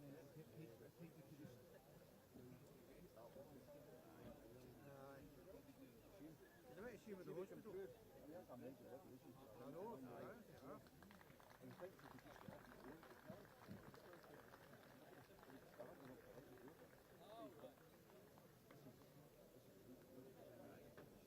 About 3 weeks ago, I was up I done a Texas on Friday. My dad said, you have to do to cheer up. So I was up to Saturday. It's sharp, like 2 hours watching the racing.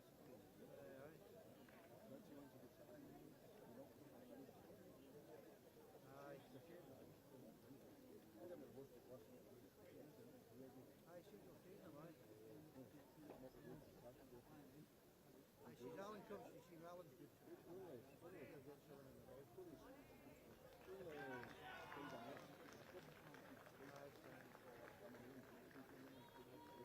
on Saturday?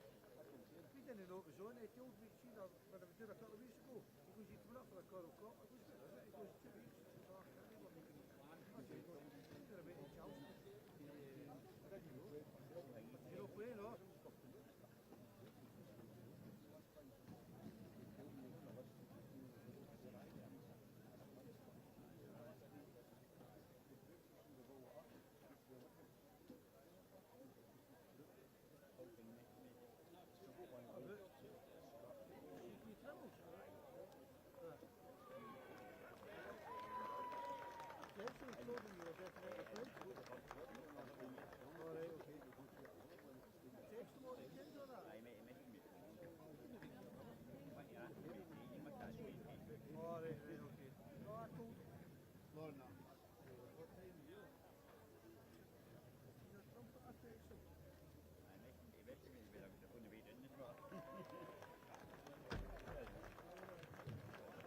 Well, Willie Drummond was a depot for the CK. He had a good body. His name was up. Many thanks. What are we doing with Stuart? They're all friends. How are you? I won't be good to see you. How are you doing? Aye, good. Look, we got how are you? Ah, it was a good week. Good game. I've seen you earlier on, you were up John's Green. Did you watch it? No? I watched the last couple of Aye. Seen him yesterday, getting there.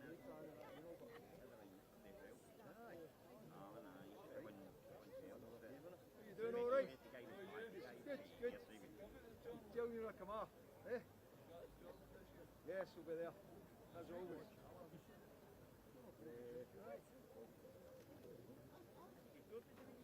Aye, job is doing, aye. Did the train check?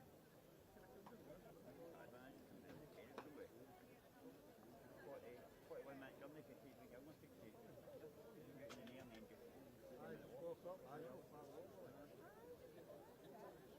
get back there on Wednesday, because the weekend, back to the Wednesday. Does Lindsay play? Come into the watch park. I practice the watch. Still your boss? Still the boss, mate, aye. Aye, she's the gaffer there, aye. You've got to walk along to see if she's over alright.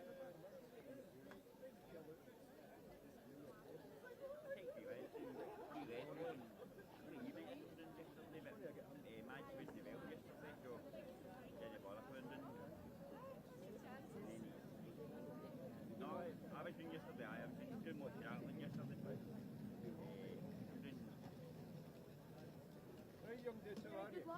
Cheers, pal, how are I you? become down to watch play back, senior they were playing, and then we come down to watch Kids? Yep, he's the top man coming through there. He's getting to do still here, mate, it's getting expansion. It's getting built backwards, it's getting built that way. So it's going to be the biggest school in Scotland. Don't know how long I'll be there for, but you go. What the Rangers? It's the same company. The stadium supervisor, so I'll wait and see what it is. I'm going to leave next week, but I know they're going to come back and give me a counter offer. And they'll come back just to take the dream up. I'll wait and see what they say, mate. It's a shame. Aye. You want the races or not? Listen, being at this stage of their life, You not going? I'm just going to I'm going to go. I mean, just have to go.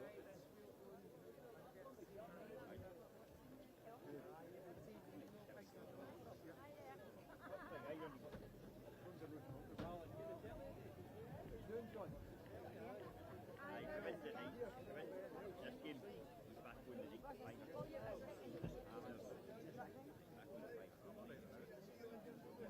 Sneak that out. I'm on it. Sorry, I'll jump. Kim. Aye, back on the day five. It's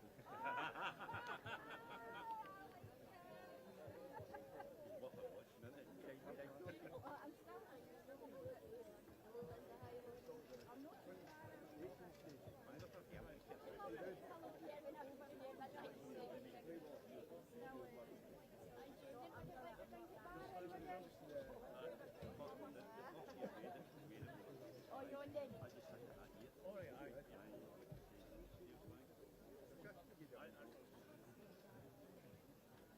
Right,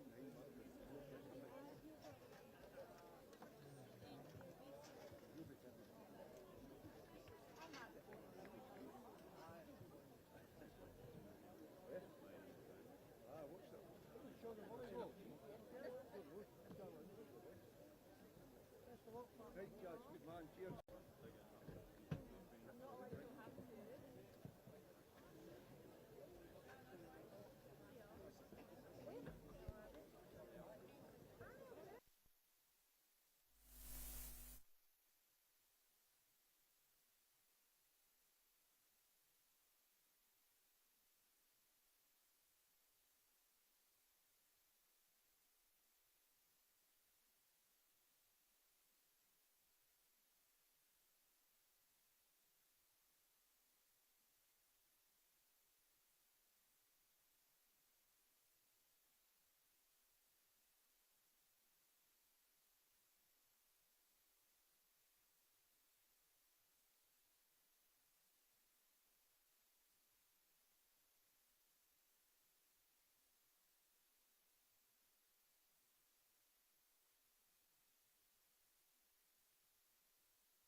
in the 20th street,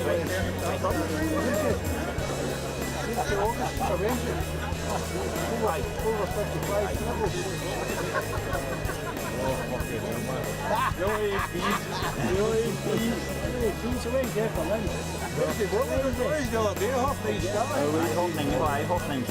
There's a couple of recliners here. It's quite fast getting up the York to do a bridge. It's a lot different, it's not better. It's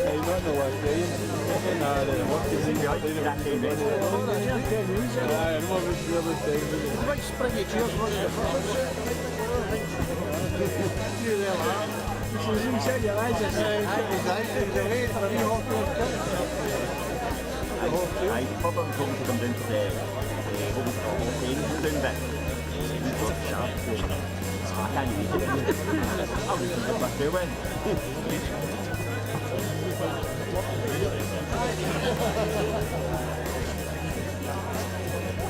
You know, come at the racing with the boys.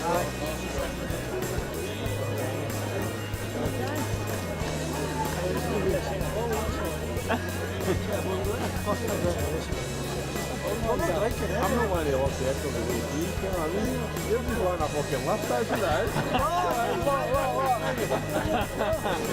You can do yourself. What? No, that's me.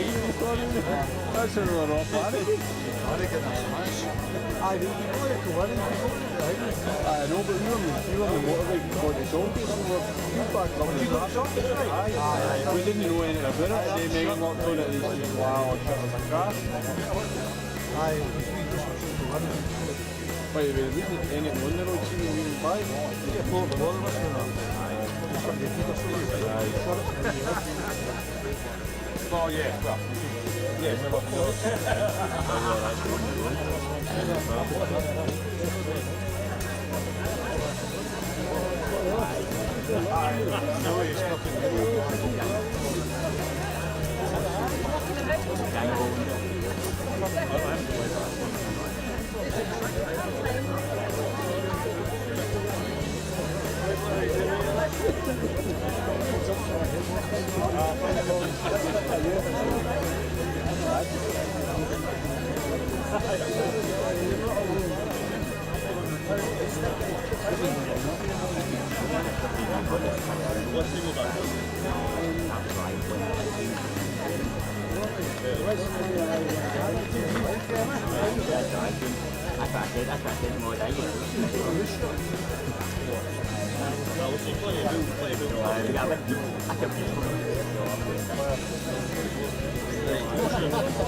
I think you kept Ham and Yang going. I just thought they cut the game on it, just ended up on the camera. Guys, it must have been because he knew your score. As you can see the score. She's a great game.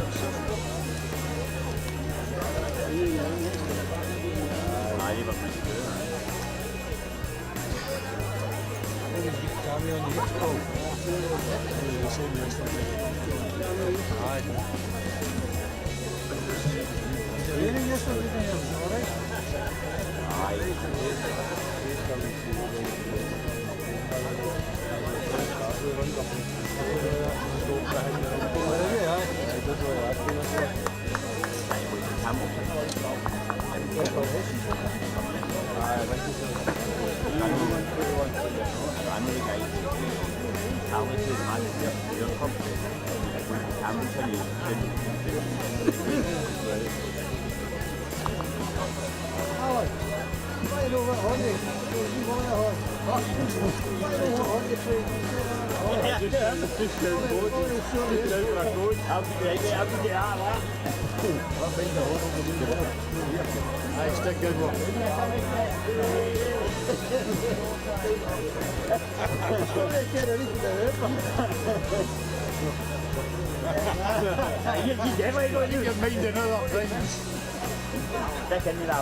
Good afternoon and welcome to the National Centre for Bowling at here in Northfield for Day 3 of the 2025 Bowl Scotland National Championships. For the 12 o'clock session, if the umpires have checked and passed your bowls, you may now commence your trial ends. Best wishes to all players and teams on their journeys to become national champions.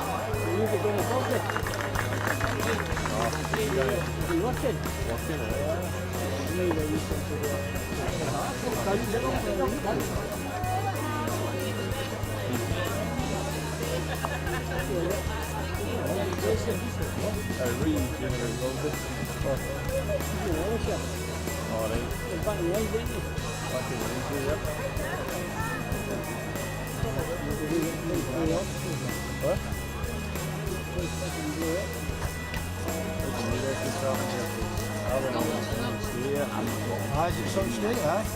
I don't know, John. I don't know. I was fucked up when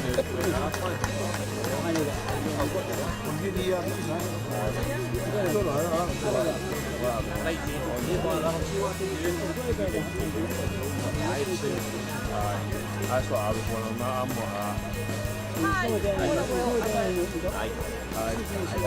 there wasn't any known up. There wasn't any other hatches up there.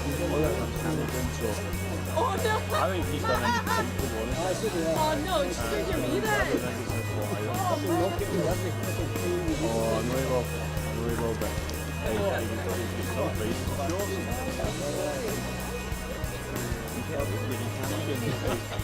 Enough before find that 702 cut it, the first place is cut that man and maybe forcing the neck guy, the boxing is fucking dense now. The scoreboard's just in front. Lucky to do the scoreboards up and move in. I know. So obviously the amount of force to do it and start the window. 2025 Bowl Scotland National Championships. Our coverage continues here on Day 3. Hello everyone, Paul Mitchell-Collin down with you to guide you through our next match, which is a second round tie, the Gents over 55 singles, featuring former winner Aaron Gayrock against Alan McDade. We have Arbroath against Yoker, and you'll see the whole match here live. Both players through on Sunday to get to this second round stage. And the good thing is, Colin, they've both had a feel for the green and know how it's been playing, and you just want to establish yourself quite quickly at the start of this one and get things going. Two players that will have heard about each other, but I don't think they faced each other.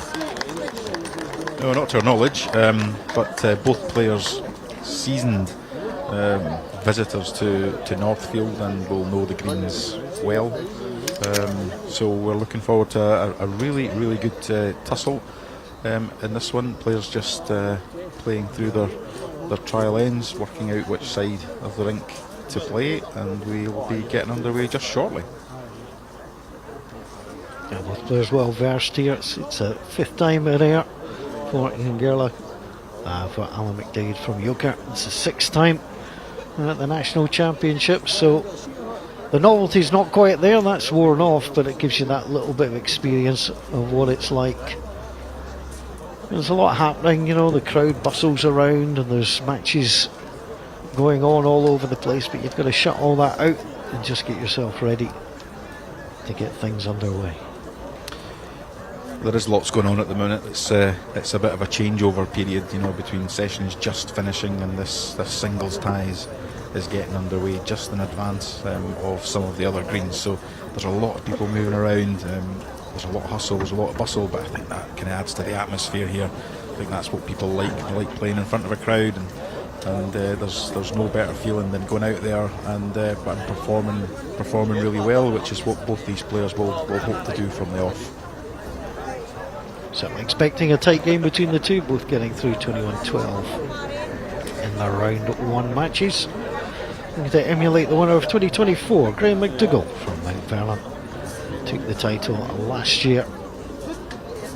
And certainly Ian and Alan, we'll see in just a moment, have their eyes on the big prize.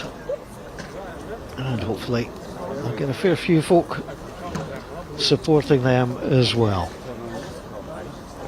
Alan McDougall with a shorter journey just down from Yoker, which is just on the Glasgow Clydebank border, so to speak. And Gerrach, formerly of Loughlin's in Arbroath, and now with Arbroath Bowling Club.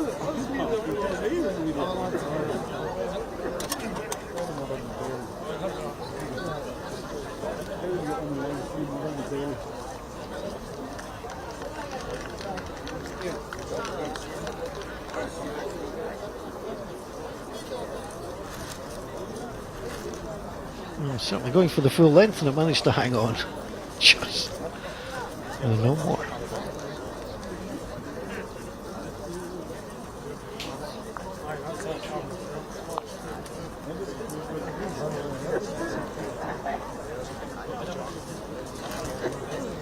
At the National Centre for Bowling in Air, we are underway in round 2 of the men's over 55 singles.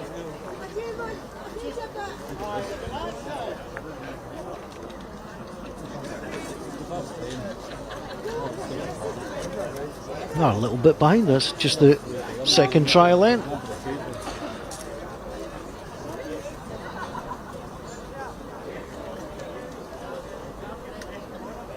Gives us a chance to look at the delivery styles of both these players.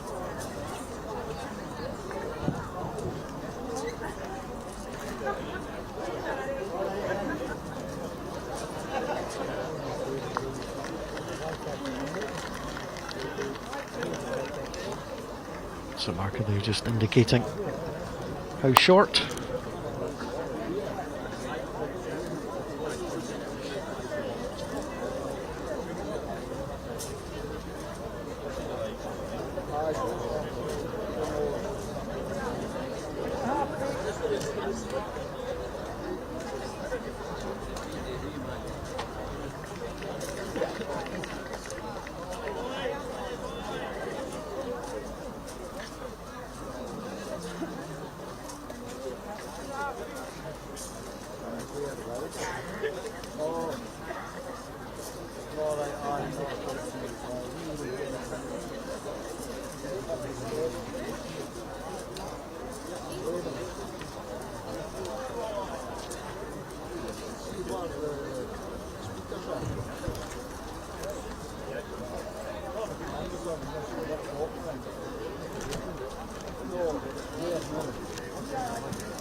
Trial end's over. Time for the game to get underway.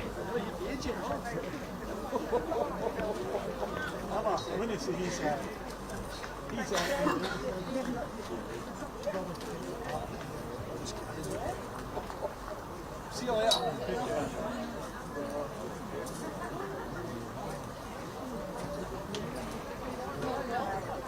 It's a pretty nice way to start. It certainly is, and you can see already the type of swing that Alan's getting out of those bowls on that side. I was just mentioning to Paul off air that the two players playing with the same make of bowl but a different model. So Ian using a Taylor Ace size 3 and Alan opting for a Taylor Lignoid size 5. So Lignoids are historically big swinging bowls, and I think you can see that already on this rink, the way that the ball is behaving at the end of its journey. It's quite a sweep.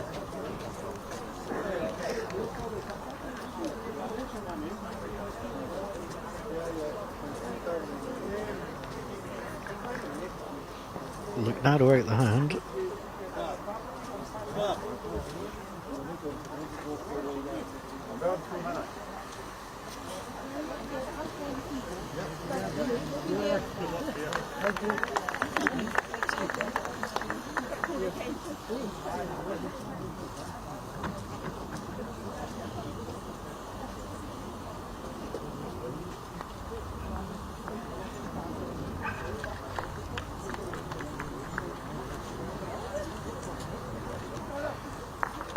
Nice steady start. I think you'll be happy with that.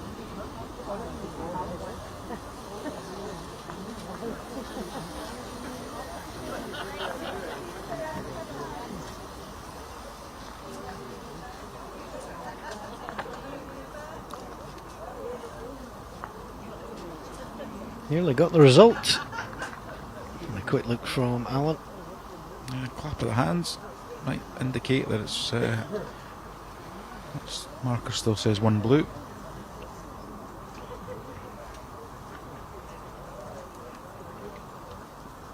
So Ian with the black bowls, the red stickers, the blue stickers for the man from Yoker.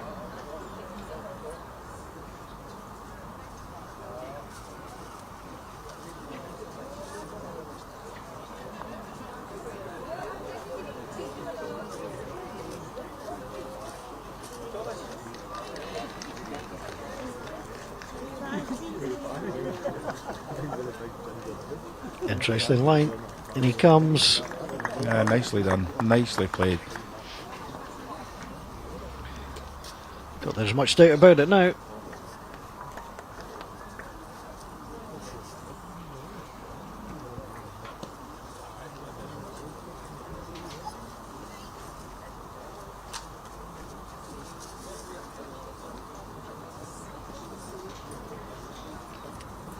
And I assume Ian will stick to the forehand side of the rink, either just try and drop round his own or promote his own front one. Can't imagine he'll go too quick at it. Doesn't want to half his own out the head and lose any more than the 2 that he's probably down.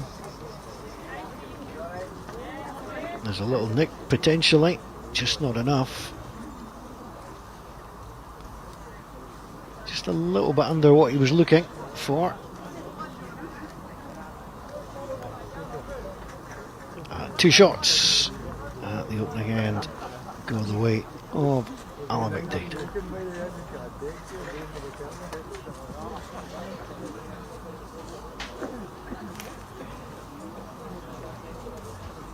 He's not hanging around the mats up.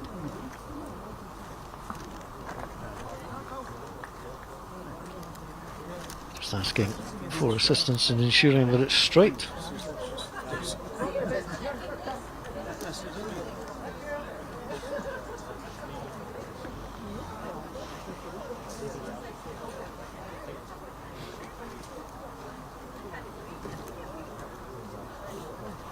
Hey man, how you get on?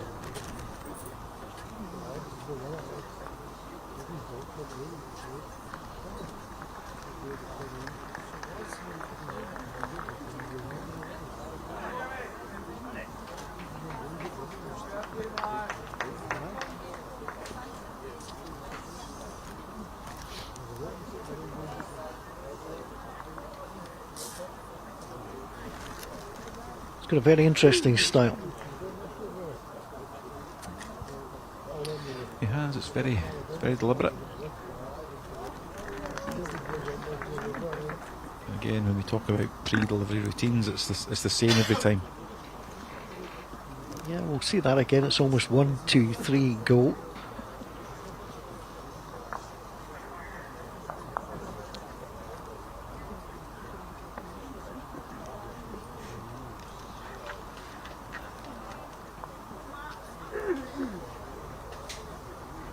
Red side.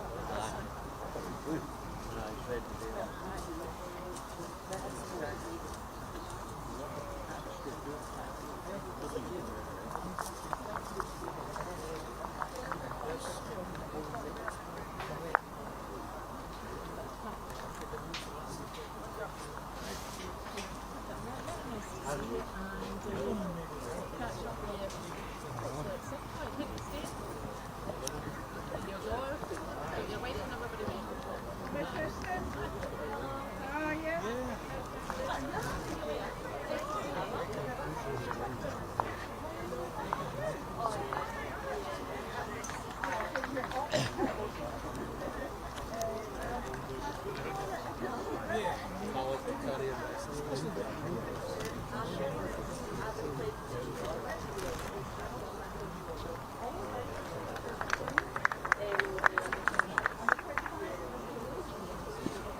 It's looked better.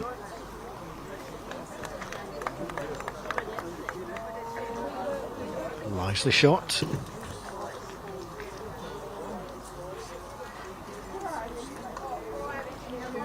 Persisting with the hand as he improved. If he's clear, he's good. Regardless, the edges probably managed to secure the shot for him.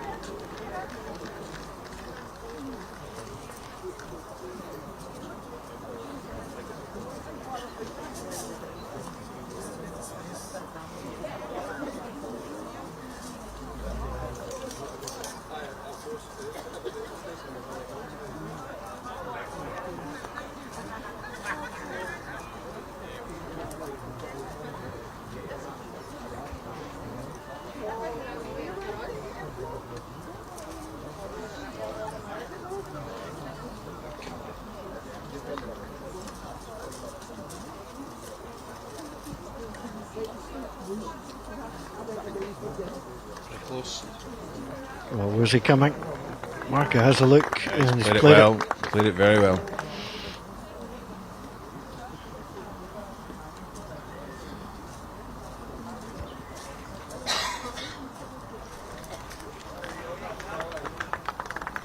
Well, it's a big enough target, depending on what you want to do. It is indeed. There's no real consequences, here by playing through. Even if he moves the jack to the back of the rink, he can't be any worse off. Takes the jack, trails it himself. He's got a fairly big target area. Either the jack high bowl or even straightening up off the tight one does him. Not sure he's got the weight to Has he hold got up. enough weight? He may well still get a result here. Oh, there we go. And he has. Not quite the way it was drawn up. No, certainly not what he played.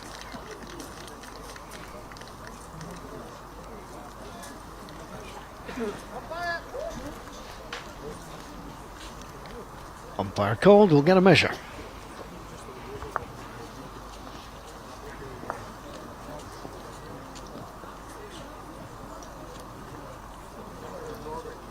This is going to be a job for the calipers.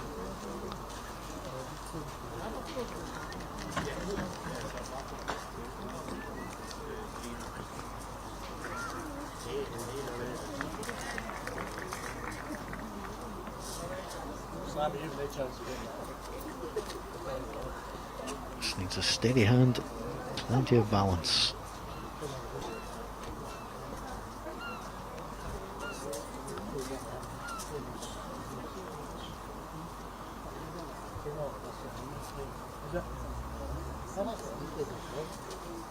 This is purely the decision of the umpire.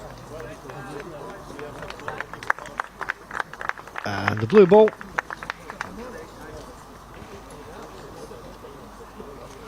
is knocked out. And therefore it's one to Inger.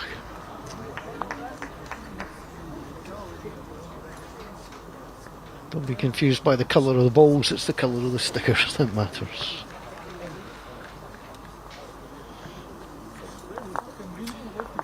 Yeah, it's a good point, Paul. It's you might think that it would be easier to have the red balls on the red side of the scoreboard and the blue balls on the other, but it's simply down to the draw. The draw goes red blue all the way from the top to the bottom, and the players are given stickers according to where they are in the draw.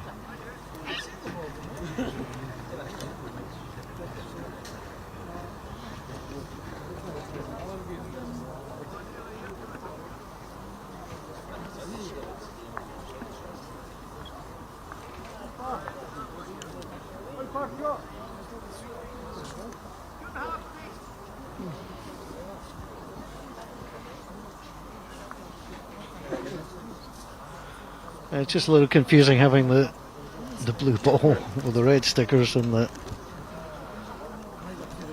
red balls with the blue stickers, but as Colin mentioned, that's how it comes out.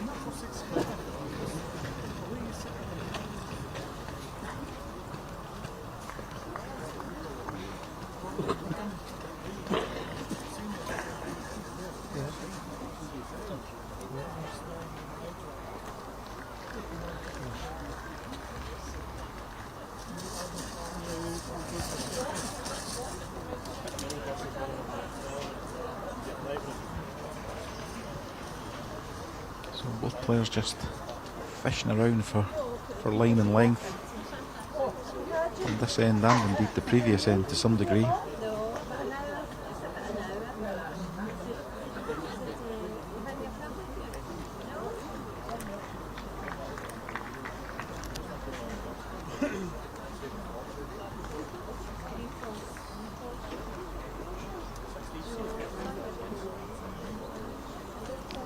Good look there at the 175th anniversary shirt for Yoker. Formed in 1850. And celebrating that 175 this year.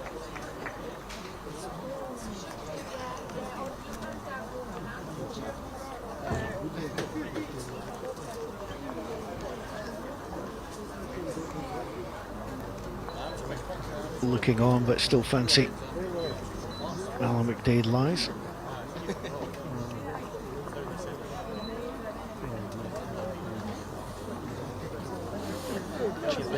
Changing his side here, hoping to come through the gap between the blue ball and the red ball in the front. Up to his own Shot ball. Be interesting to see if that comes down from that side. Just a bit sticky. I've learnt a little bit from that shot though. Just can't afford to go quite that high out. This is a little bit tight. Depends what it gets, if anything.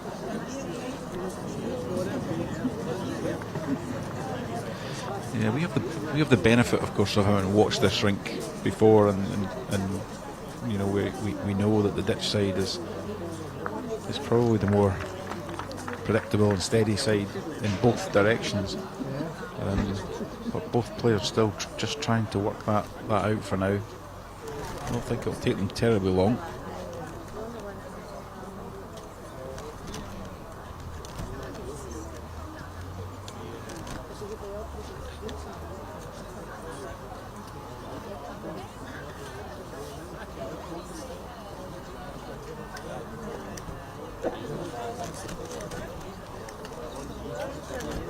Better line. It's going to get a result here. Yeah, not what he played, but I'm sure he'll take that and move on. It was certainly an option to play onto his own. Wouldn't have been his first prize, but he'll take the 2 balls.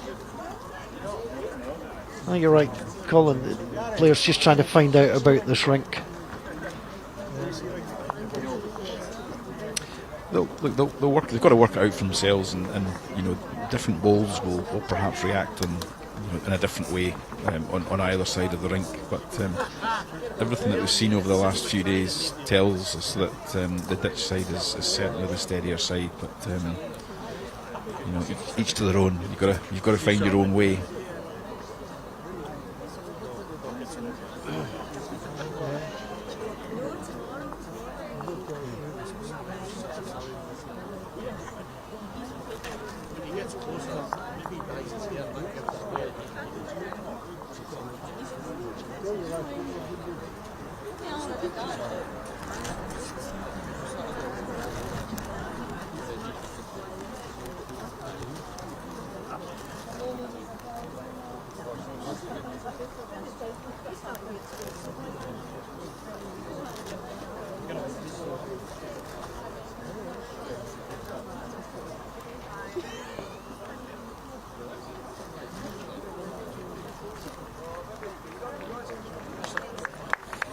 Trying to aid it in, not too bad to start.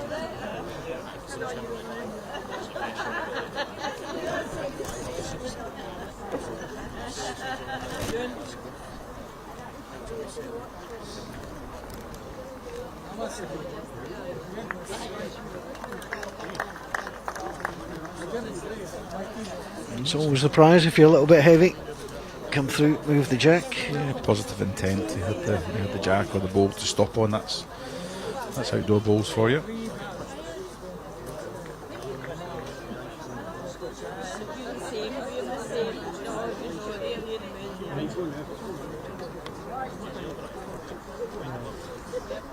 Picking a good line again. That'll come sweeping down in the last yard. Yeah, great ball.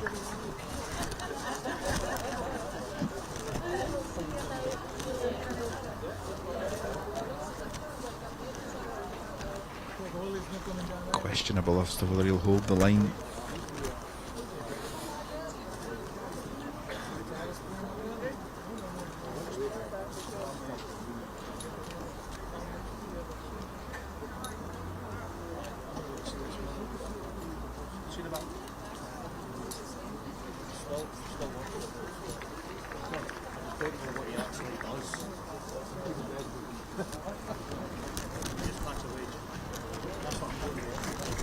Very good line as he pushed it.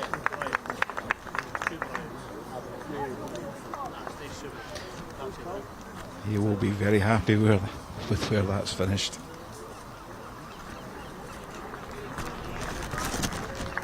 Now that force even a little bit wider. Oh, it served well as protection.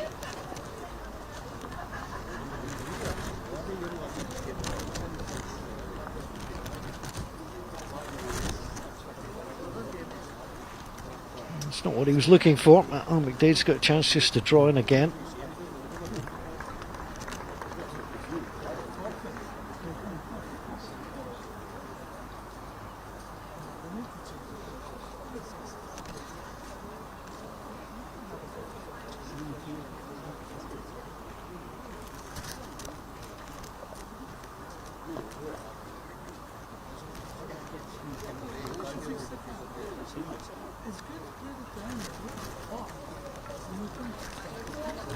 Ball's in its way. He's found that line again. It's all about weight. And he's coming in for another. Oh, Move to Jack. it's beautifully played.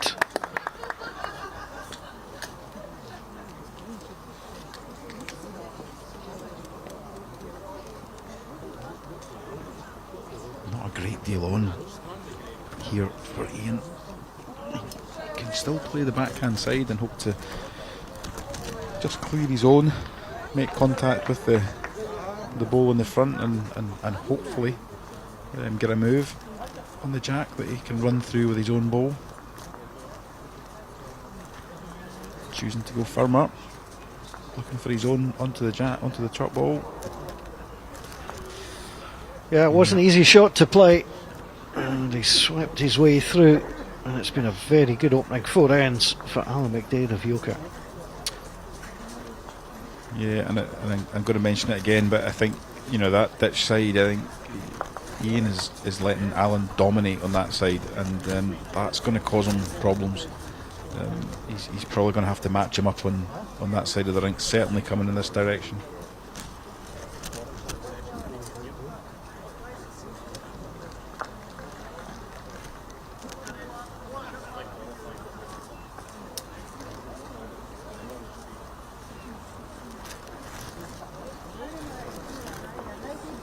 It's interesting with the swinging bowls that Alan McDade has. He's quite happy to bring the mat up a little bit, just check the direction that he wants. He's obviously confident that his bowls are finishing well. Yeah, I mean, in some ways it's quite refreshing to see, you know, someone playing with a big swinging bowl as opposed to, you know, something that's a bit narrower. I mean, if you go way back when, you know, everybody played with big swinging bowls, and manufacturers of you know, many variations and models now, from bowls that are very tight and probably much more suited to faster or very fast outdoor greens or indoor surfaces. A Lignoid is one of the biggest swinging bowls in the portfolio, and Alan is just loving it at the minute.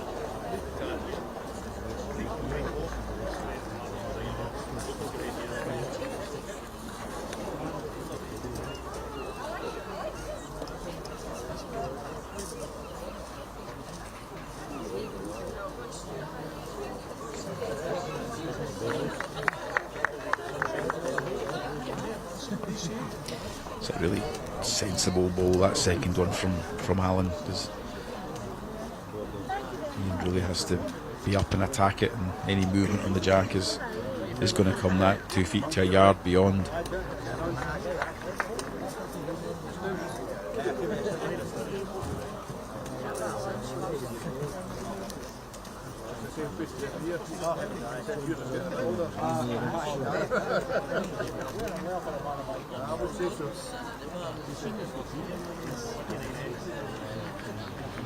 Pick the line again.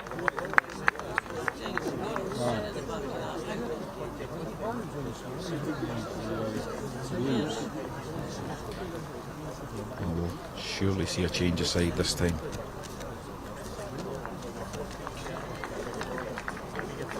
Much more aggressive. A little bit of weight there. Just goes sailing through.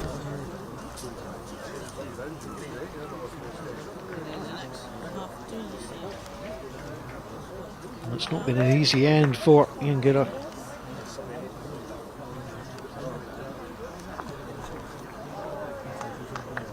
Just draw again, try not to leave too big a target. Yeah,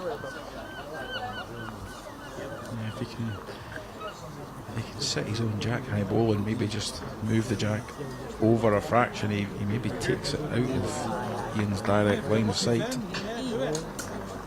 Gone a bit wider.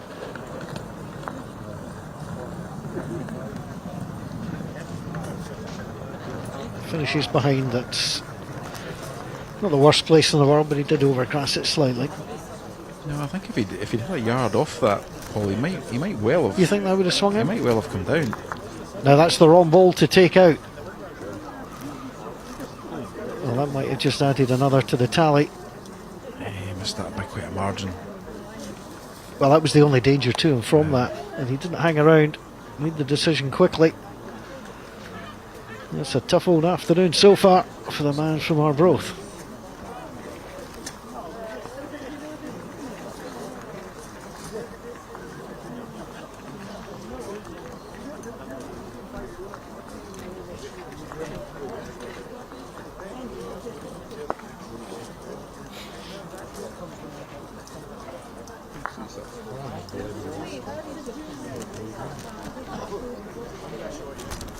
So 10-1, the scoreline. And I'm not being unkind to Ian Gidder, who's won this before, but it's been a relatively easy 10-1. I don't think Ballymeade's been put under really any great pressure. No, not really. And he is dominating the game at the moment. He's had one really fantastic end coming down in this direction the last time around, but beyond that, then there's been room. There's certainly been room to get in, and Ian hasn't been able to find any kind of line or length so far. Alan McDade beat John Barry of Airdrie 21-12 yesterday, and he really is finding great consistency. There's a 21-12 win over Keith Shuttleworth of New Abbey from the former champion.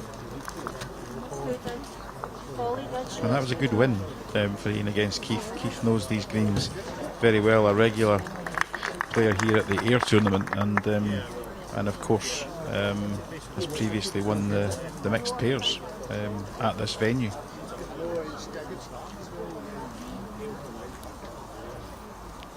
So the switch to the same hand certainly brought dividends there.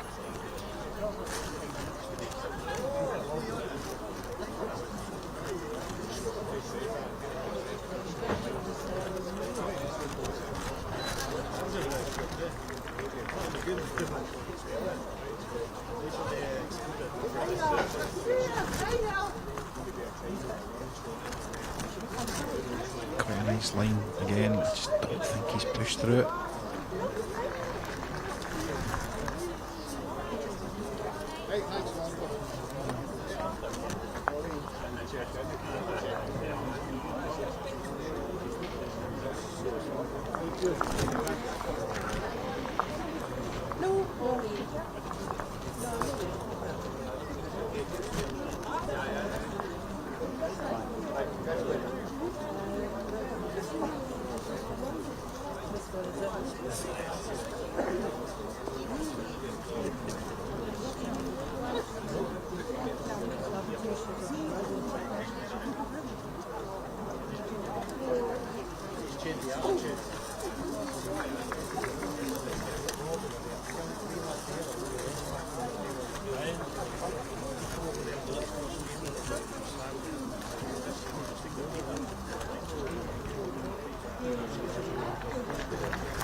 Giving us a little chance to come round.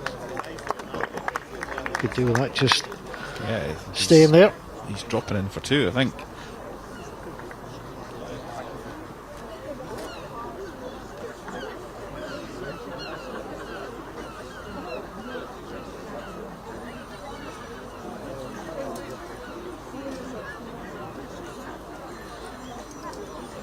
Can he improve on his last? He can try and turn his own over. He needs to hold. It's not the one he wanted to get.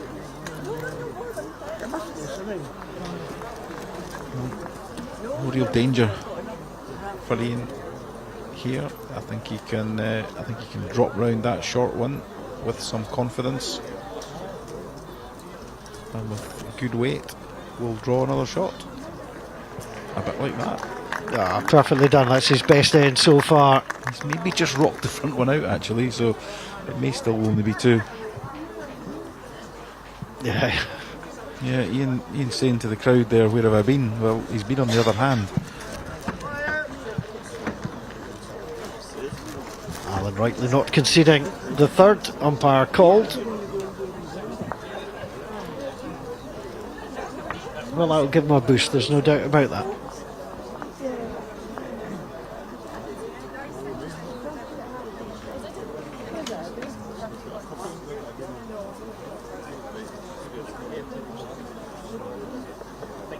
Supports the ball.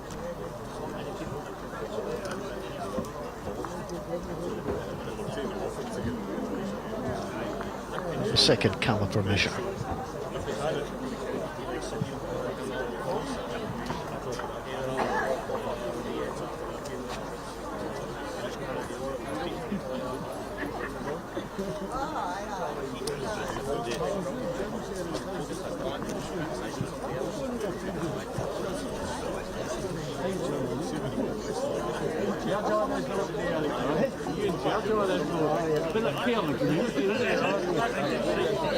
Well, it's as close as we thought it was. It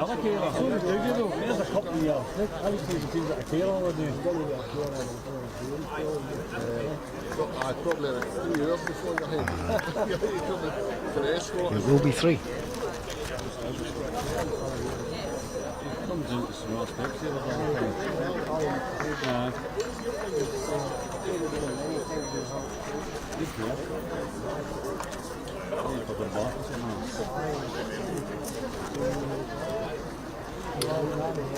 Nice to see the seats now filling up round the venue. It's a very busy day here at Northfield.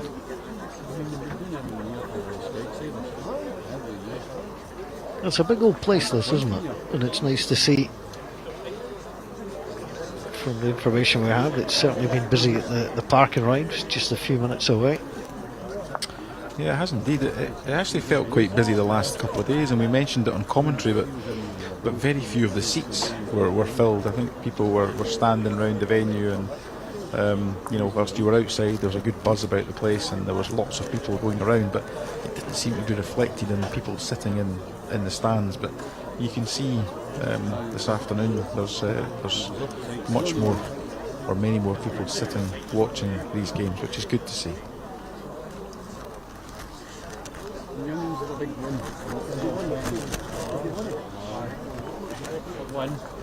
One doing the north and turned it for 2 in North Wood.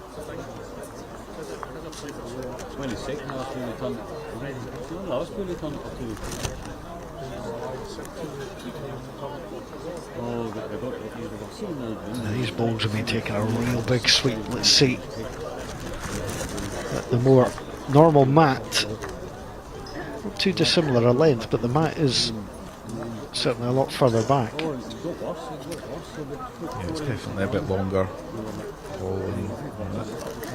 That's right from Ian. I think he has to make a change. So he's made a couple of changes, hasn't he? So one, he's moved on to the ditch side, and secondly, he's stretched the length a little bit. So he'll be looking just to knock Alan off his rhythm and find a good rhythm of his own. But that was their team stays.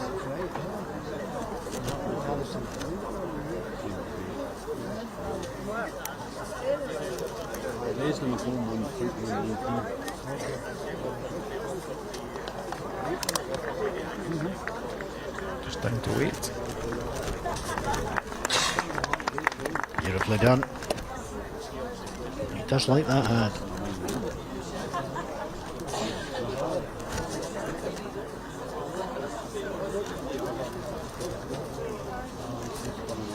It's an aggressive response.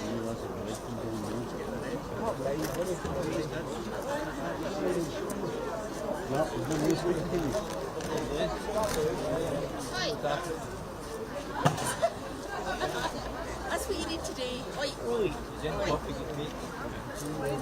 He's all winning the first half of the game. Good line again. Once again, good weight. We'll draw a shot. Ah, it's beautiful. I think we'll see the same from Ian. I think he'll go quite quick. 2 balls or the jack is the prize. Third time he's gone for the heavy ball. He's not achieved success with the first 2. What's he got with this one? Again, what he was looking for. This should be for somebody of Alan McDade's ability. A reasonably easy 3. Alan's just having a look at the position and who holds 4th shot there. Yep. So clearly Ian holds 3rd. I think he's just having a look to see whether it's worth turning the blue ball through for a full house of 4.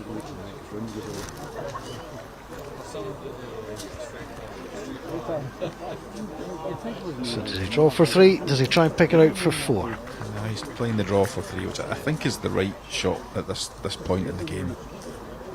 He's played 2 crackers down that side back to back. There's no reason why he can't slot in a 3rd here.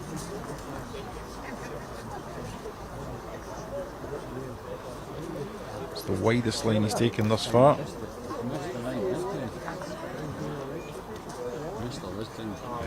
Just think there's a point where it won't come back. But he'll settle for the 2. He certainly will, after the way that end kind of shaped up.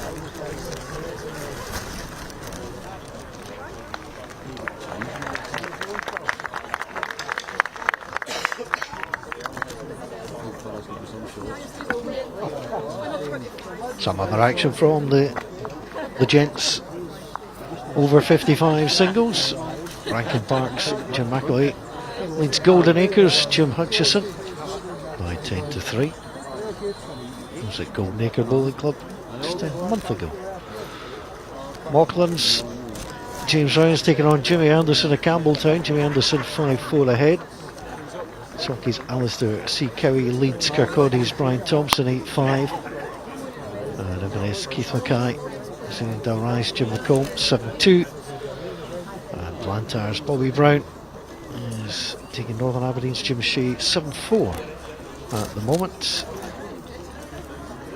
John Byron, Robert Smith, and Mount Vernon's Graham McDougall, the holder, will face Inchinan's Ken Brown. They'll start at 1:30.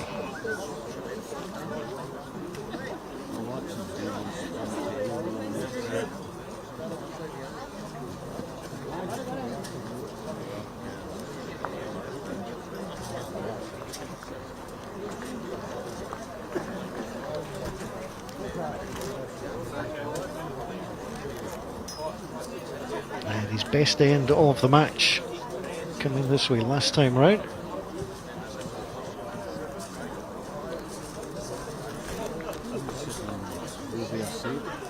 Oh, I couldn't believe it. When I bought the blue booties, the first colours, and there were 121 pounds. And I thought they were a fortune, and when they were a fortune. Alan waving the ball in, but I think there's no doubt that's going to drop in there. Yeah, it's coming across nicely.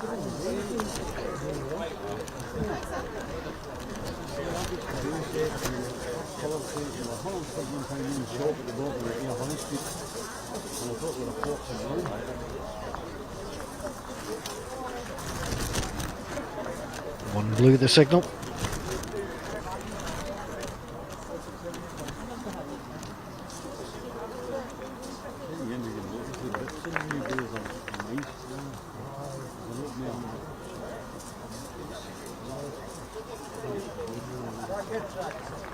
Could look a little narrower. He'll just fall on the other side and draw the first shot, line 2.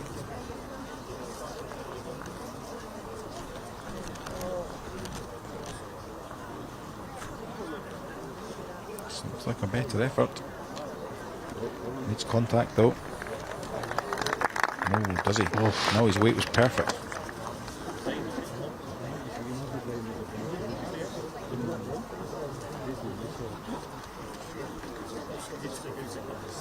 Well, he's got 2 second shots, so there's no need to be canny here. Certainly will play up to the ball.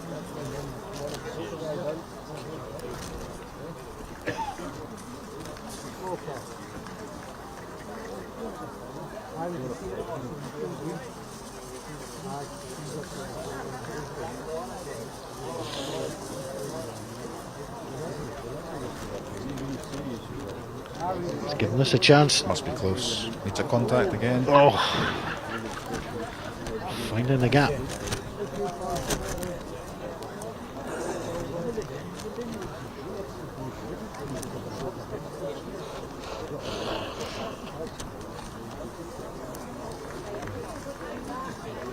Just switching to the other side, which I'm not shocked that.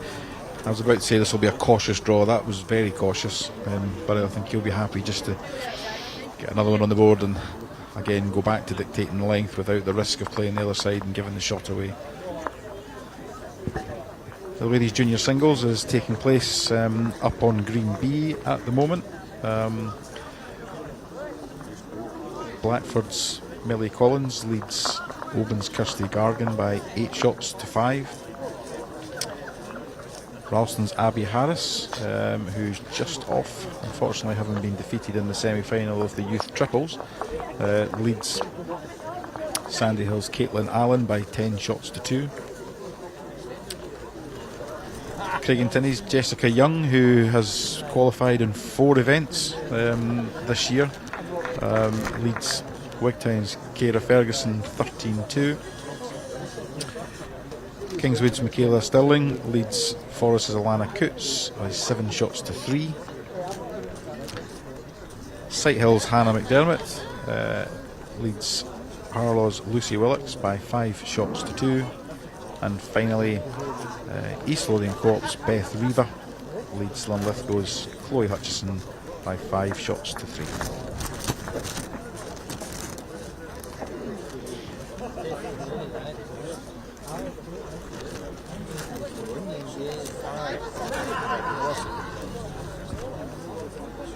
Almost at regulation. And this is as short a jack as these players have played to in this one so far.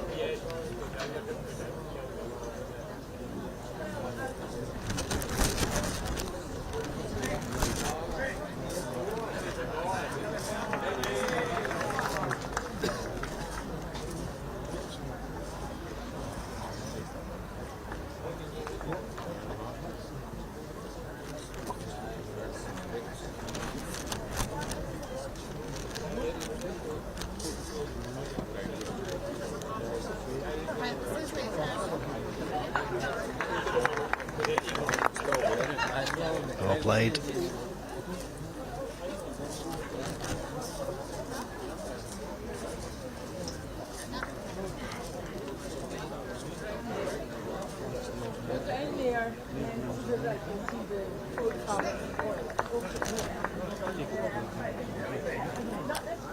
Has Alan adjusted his weight?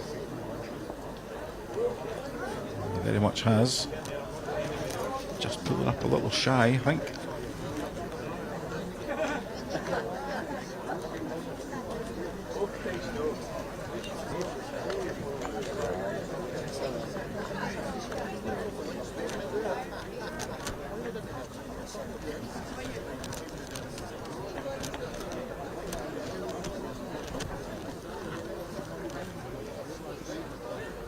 Was made to wait on the mat just a moment or two longer than perhaps he would have liked. Ian Garrett, sometimes, you know, as the marquee, you anticipate the question, and if it doesn't come, yeah, I just wonder whether Alan will be tempted into just playing a little bit of weight at this. He's got nice contact off either bowl, or he gets clean through to the shot bowl, or he's even got the jack to the back of the rink. So I can't imagine he'll be shy at it.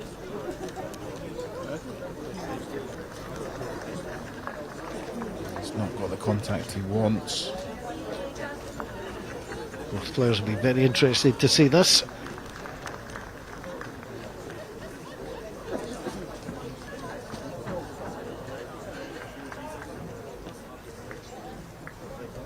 even if you're lying in a situation like this, you've got to be positive, because your opponent does have the option to follow you.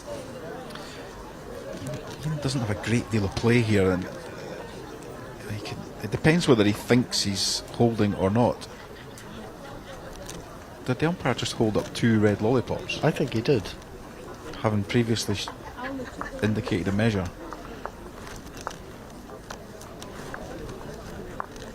Yeah, you can see what Ian was trying to do there. He was trying to, I think, match that back red coloured ball with the blue sticker. Alan will be tempted to play a bit of weight through that at this time.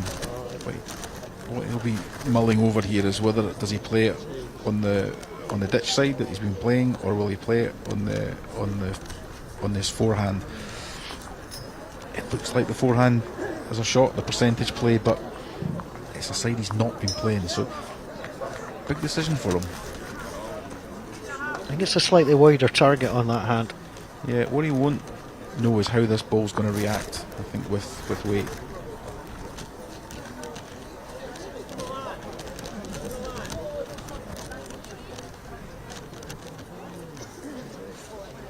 Controlled weight. Yeah, just gave it every opportunity.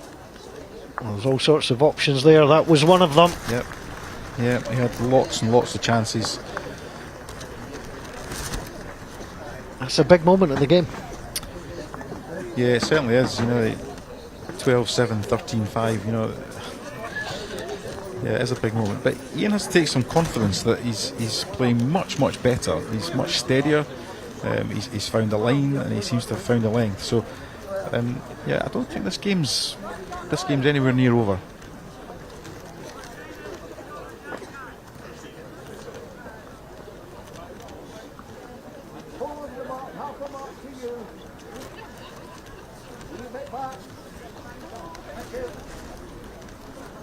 I often think, Colin, just little moments like that, as you mentioned, that difference between 12-7 and 13-5, you just got a wee spring in your step there. You think, well, if I could win the next end, I could just start to see the finish line. Yeah, and we talked about this in the previous game, didn't we? Between the two girls, and when you're down, all you see is kind of the massive difference in the score, but you need to bite it off in small chunks. Get to a score, small goals. Gets you back in the game and mentally keeps you focused.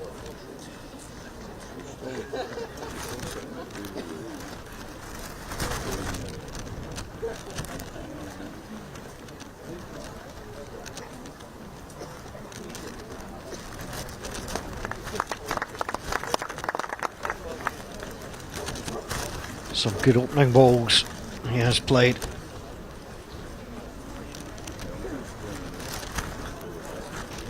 Yeah, you can see Ian didn't get that away the way he wanted. But what I liked was he didn't turn his back on it. He still watched it just to make sure. He did. You see Alan's dilemma here. I think if that was me, I would stick with it, and he has. I think that's the right choice. I think his line is round the ball. Unfortunately, I think Ian's line is through the ball, and that will force him back onto the side that he was previously struggling on. Yeah, and then sod's law, you get dragged onto it, don't you? Yeah, he was just trying to get outside it and no more. Onto the open hand.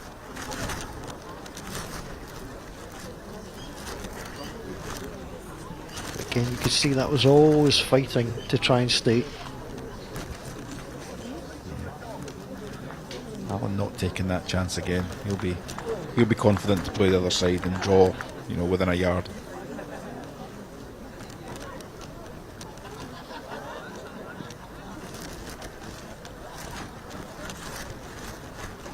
He's testing the line, I would say.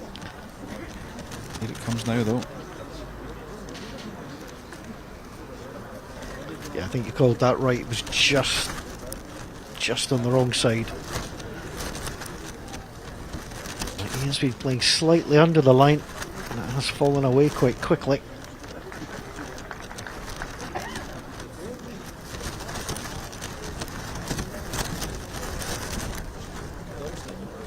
starting to get a little bit blustery out there. Yeah, you can just hear the breeze starting to pick up there, and something rustling round about the microphone. The good thing about this rink is, though, it's quite well protected from the wind, because the prevailing wind will come from the left hand side as we look.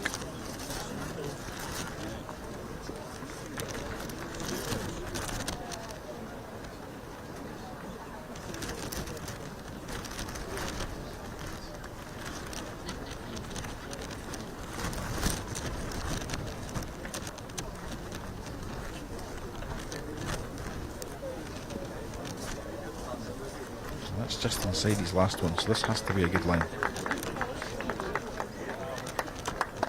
Yeah, he's played it. Yeah, very good. Taking a little bit of play away there, really. You know, the solid contact on the shot ball's no longer there. I wouldn't be surprised if Ian attacks this.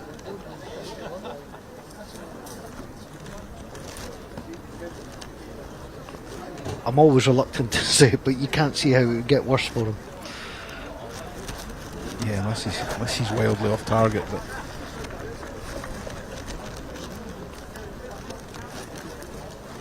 Cam's giving us a chance. he's giving us a great chance. What's he getting?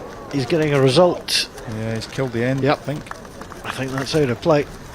Yeah, as that was coming down, I had your thought in my head there, thinking, could this get any worse for him? But yeah, the worst result, I guess, was if he'd gone under it and chipped the jack to the right hand side.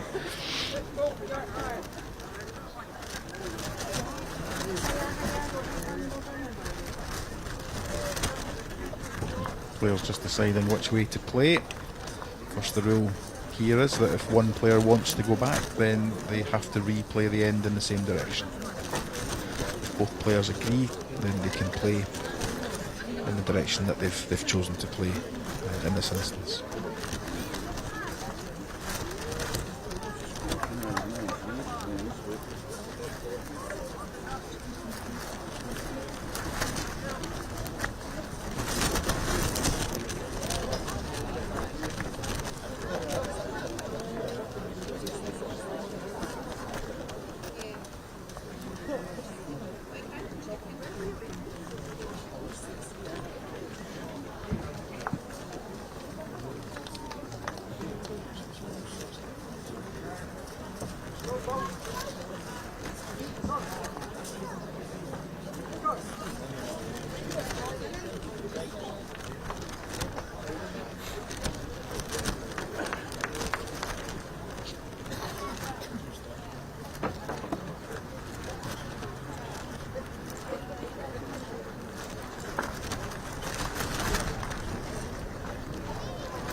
Alan McDay just checking with the marker.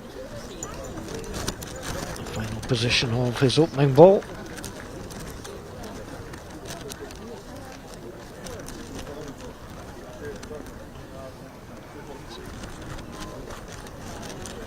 He's put a cracker here. Oh, beautifully round, sweeping on.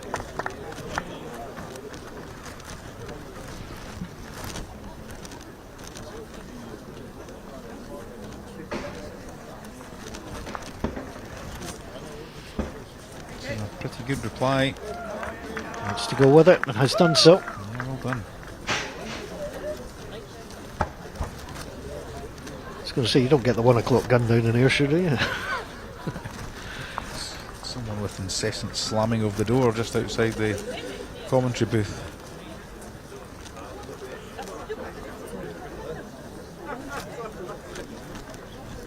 So a correction of about 2 feet for Alan. He's picked the line.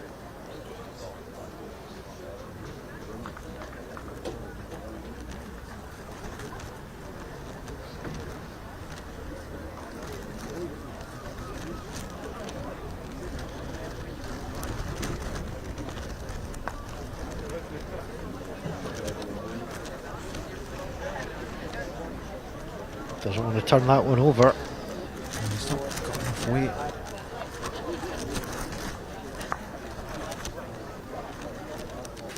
Well, the way Alan McDay's playing, he'll just think he can draw this.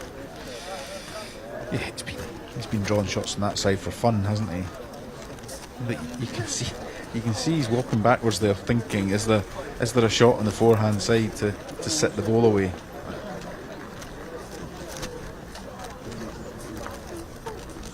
And that, I think, is what he's going to play. Yeah. Interesting call.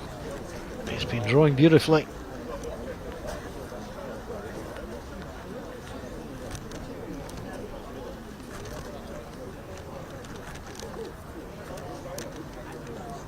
It's going under.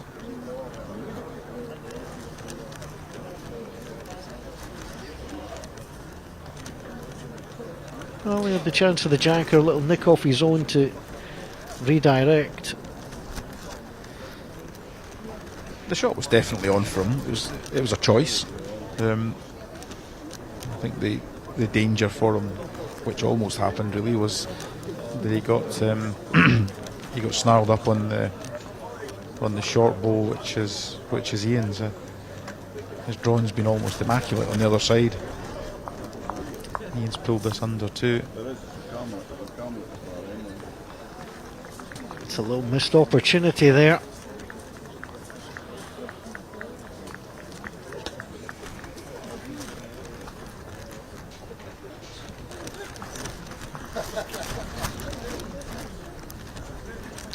Oh, steady going from both players.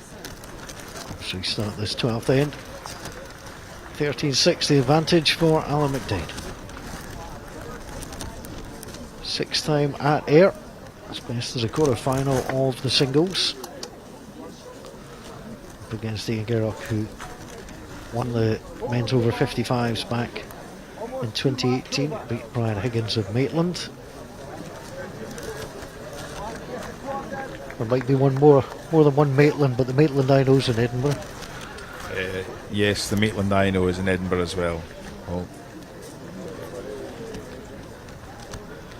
This might be too long. It is. Yeah, by a margin, I think.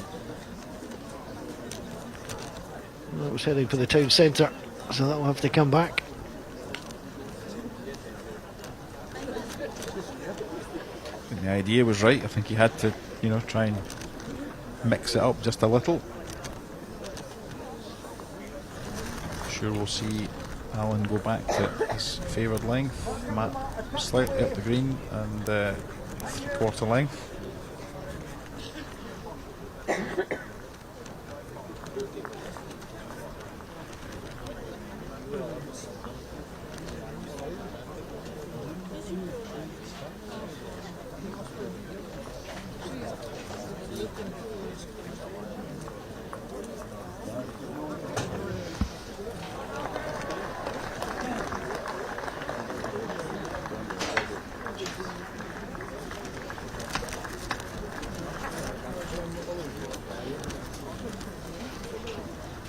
So despite losing the jack into the ditch, he retains first ball. It's not a bad one.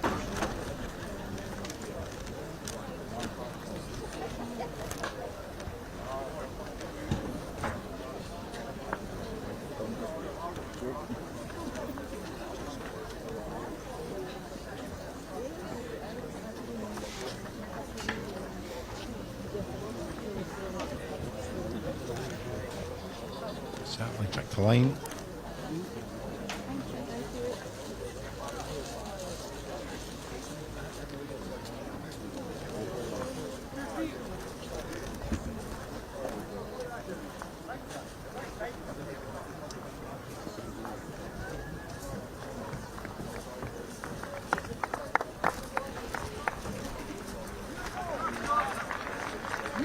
Two pretty good bowls, nothing terribly near, but I think this makes it tough for Alan. He may be forced off the hand that he's preferred to play. Pushed onto this backhand side.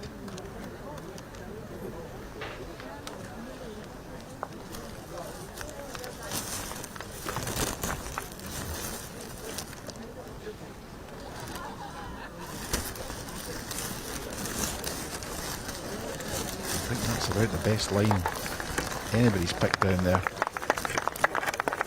Yeah, very well played. Been awarded.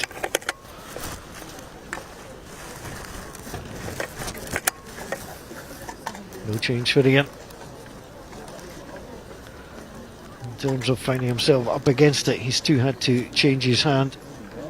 He's actually not got a bad result here either, and he comes. Well played. Well played indeed. That's a fabulous reply on a side that he really struggled badly with on the first few ends.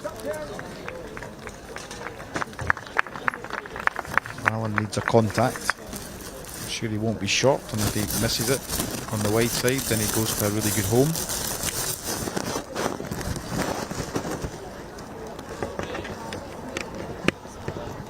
Well, apologies for the noise in the background of our microphone. It does sound like it's trying to escape.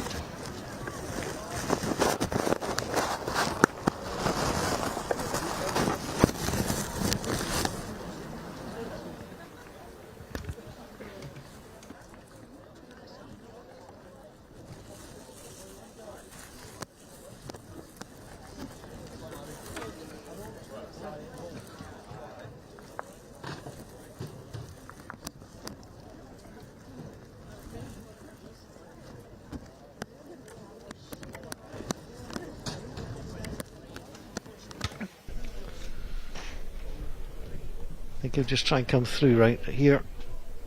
That's a good place to be. Yeah, I don't think he could have come up and placed that any better.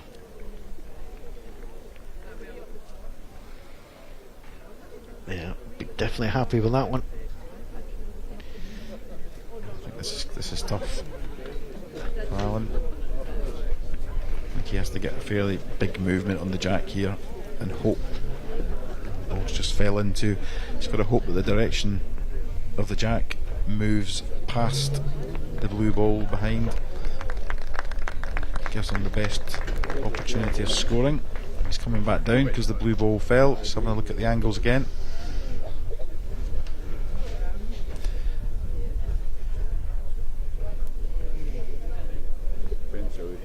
But if he plays with a little bit of weight, if he hits his own one, you would think he would stop anyway. So I don't think there's much danger of just thumping his own out and not hanging around. No, I don't think that's on, but wow.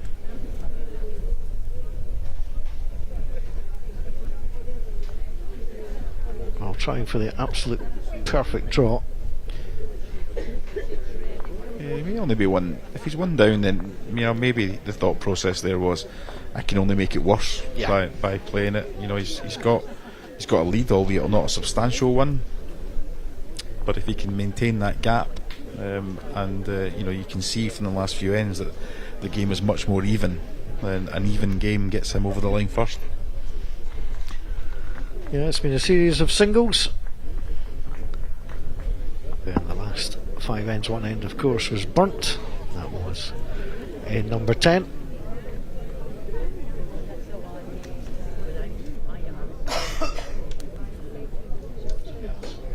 Elsewhere on the Gents over 55 singles are both Ian Garrick and Alan McDager are watching us live. Rankin Park's Jim McElwee leads Goldacres. Jim Hutchison now by 16-9. Auckland's James Ryan is trailing to Cameron's Jimmy Anderson. Jimmy Anderson leading by 70-5. He was runner up here last year. Type 1 between Sauke's Alistair Cowie and Kirkcody's Brian Thompson. 12-11 for the man from Fife. And it's all over in one of the matches. Dalry's Jim McComb has been defeated by 21-3 by the Inverness Keith Mackay. And it's tight between Blantyre's Bobby Brown and Northern Aberdeen's Jim Shea. 13-9 the Aberdonian leads. Just while this end opens up, we'll give you some updates on the ladies' junior singles.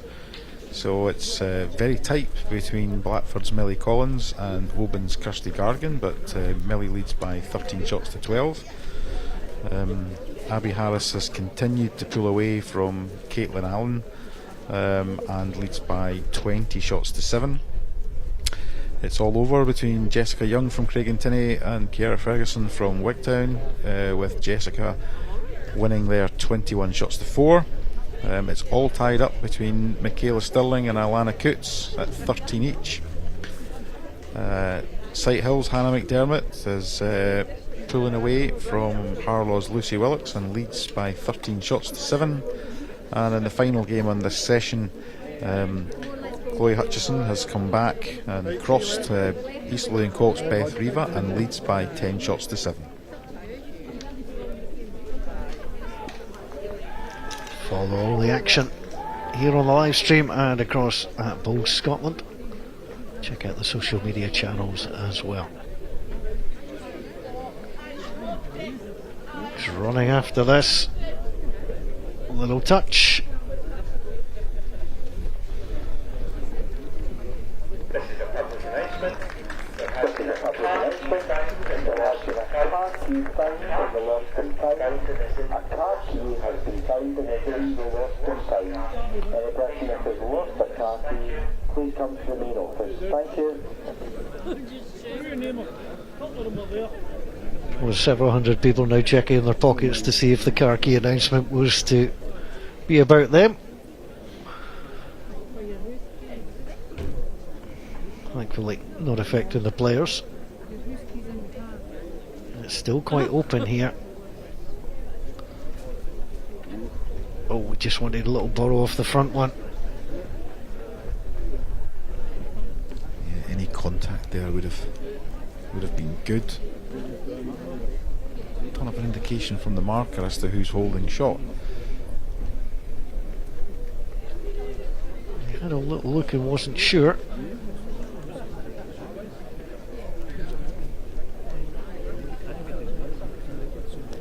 Camera angle makes it impossible to say, but I have to say it does look like Alan McDade holds at least one.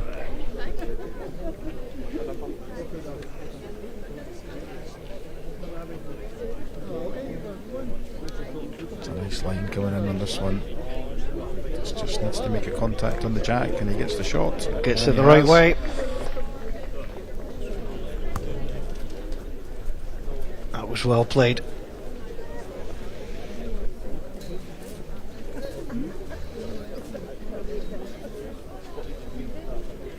Well, he trailed by 6 shots after 6 ends. He's trailing by 6 shots after 12 ends. This will be as close as he's got should he hold on. So conversely, big moment for Alan McDade.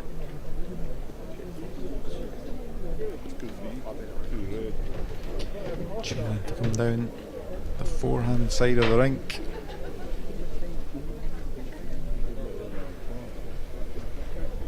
He looked to just drop inside his own front bowls. But I don't think he's pushed it, I don't think he's sent it. He got the line, but wasn't there. And it's another good pickup. It's 3 ends in a row now won by Ian Garrett. And he closes the gap to just 4. And Colin, you have to admire the way he's fought himself just very, very slowly back into this game. That's what you had to do, Paul. You had to just, talked about it earlier, you got to set, small targets, just, even if it's just ones you're putting on the board. The pivotal moment may have been the burnt end, to be honest. He scored every end since. So only 4 in it. I think we're into a good finish on this one.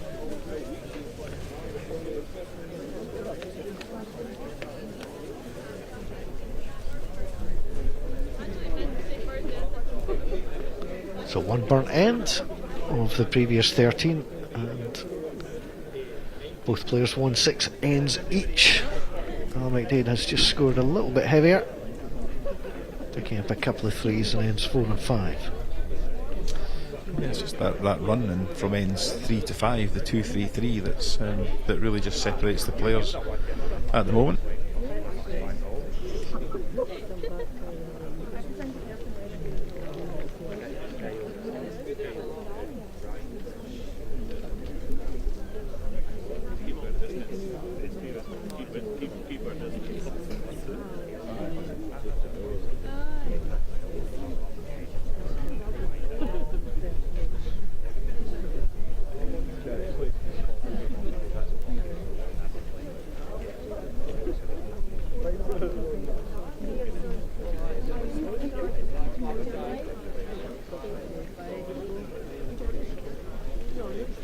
Nice improvement on his first.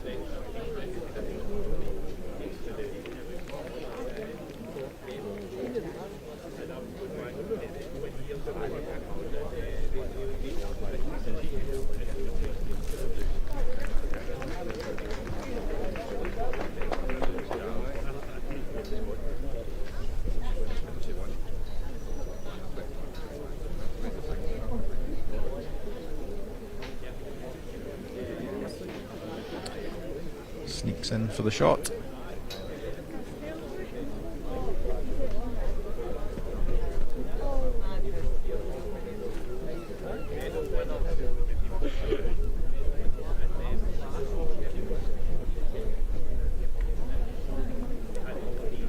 Looks well played again.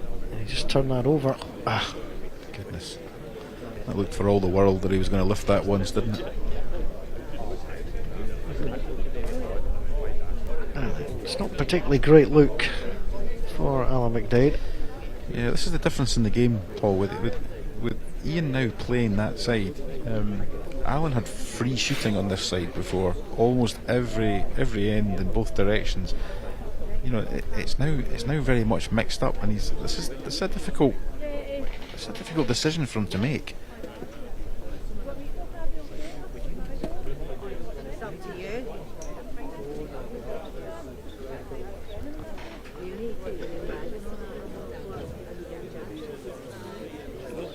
Well, he is taking his time, and he's still seeking some information.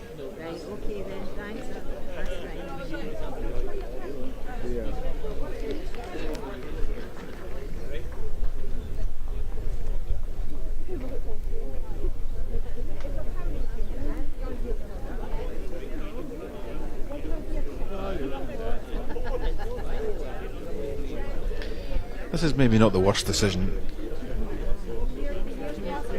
Could have played the forehand side with, you know, an ideal world. He would have dropped in front of the two blue balls, but the risk was he lifts one over for the shot. I think doing what he's done, he may have elected to go deep, of course, makes Ian make the shot. There's no point giving it away at this stage. Now equally, if Ian chooses here, he could play a little bit of weight at this and take that lonely looking red ball out the head. So there's a bit of a passive shot to turn it once, but there's a much more aggressive shot to turn the shot ball right out the head, which is what he's choosing to play. None of us can see what's going on now. Down it comes. Contact, but unfortunately from no result. Yeah, just a split really. But if anything, actually makes Alan's shot selection here a little bit easier.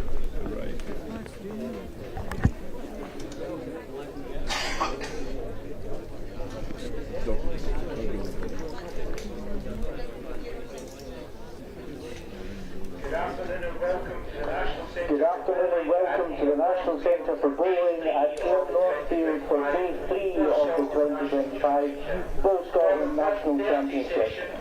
So the 1:30 match is getting underway, that being announced across. And McDade just has to ignore the PA. become national champions.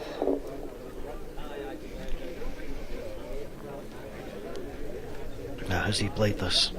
Nope, he just gets knocked on his own. Got in the front. Ian having a close look. If you're not sure, ask the umpire for clarification. You a little surprised that he played that hand and not tried to come in either just to touch his own on, or just to... Yeah, I'm not surprised he kept off the ditch side, to be honest, because I think the risk was there for him, and if he feels he's lying the shot, then of course that was the right call to keep off it. He could have played down the tight side. You know, the balls have been getting dragged down that tight side. He could have played down there to take the blue one away or sit it himself, and maybe that's what he played. Who knows? He maybe just got caught on the high side. He's got hold of the mat, so that could suggest he's got a strong inclination that he holds shot here. It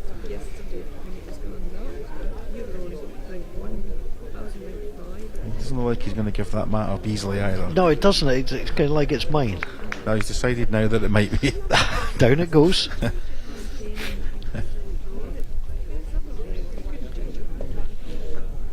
So the box measure.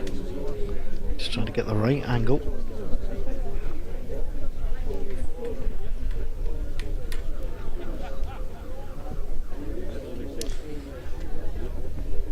This is close. I think there's contact there. Yeah, I think there's a heavy contact on the red ball, Which should be Alan McDade's ball. yeah. Yep, there it goes. You can take the mat in good conscience now. Yeah, quite a tight measure. He must have been confident, or he's got very, very good eyes.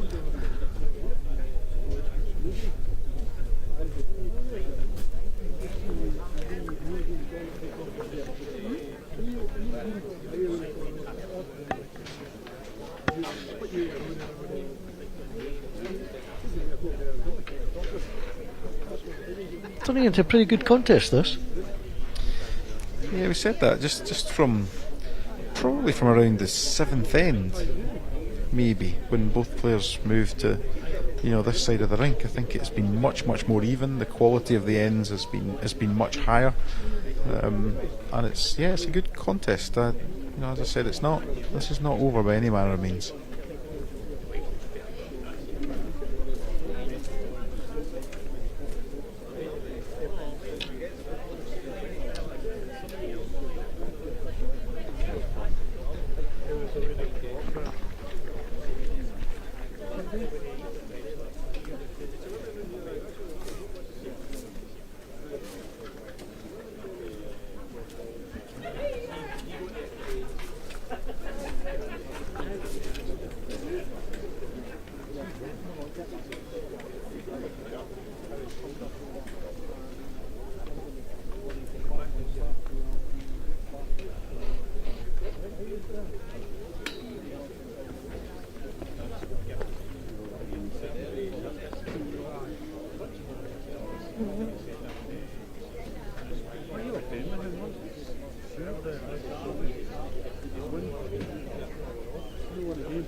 It's giving us a chance.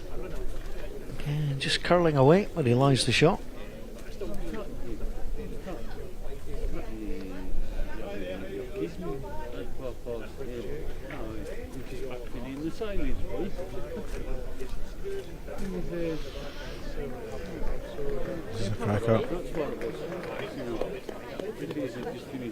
Yeah, both these players have a real tussle on this hand. Nice chance for Alan to just tuck this jack round the corner.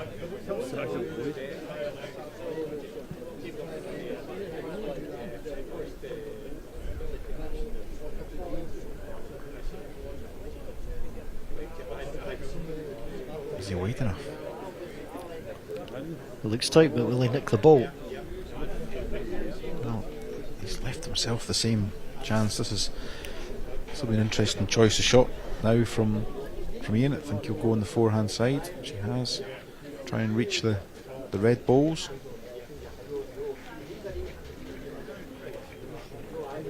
Certainly gave it a chance. Yeah, ping off that and come round. Yeah, that's a good ball. Chance is still there for Alan, but he's given himself just a little bit of insurance.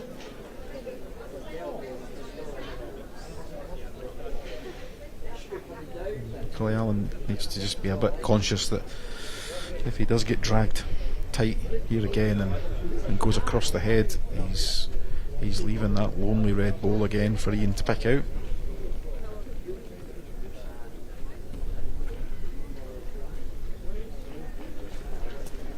This is one of these really important moments. If you can move the jack across his own little nest of red balls with the blue stickers, he'd be a happy man. But as you mentioned, Colin, there's danger if he doesn't pick something up here.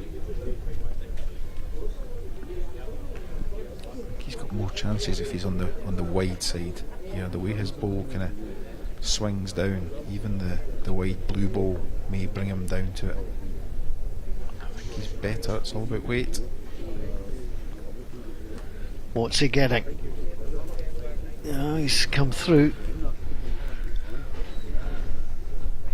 He's taken a bit of danger away, actually. Yeah. But you can see what Ian's looking at there, and he's thinking, can I get that jack through there for 3?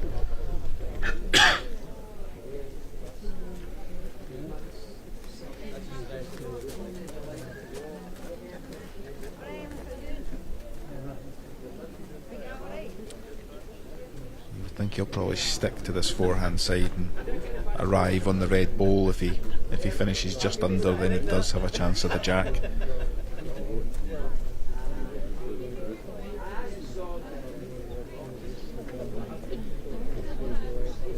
I think he's left this up the park. Yeah, he has.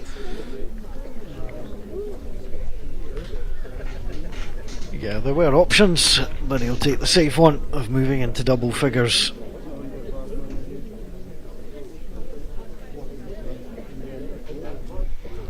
Well, he's taken 4 of the last 5 ends, taking himself out of an early hole. Yeah, that's right, Paul. And this is the closest he's been since the 3rd end. So he's slowly kind of got himself back into the game.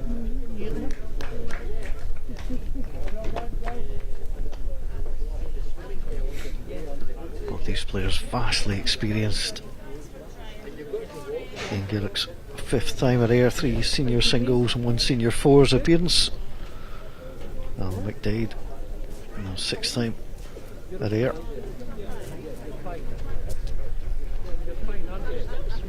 Very little that these two players haven't been through before.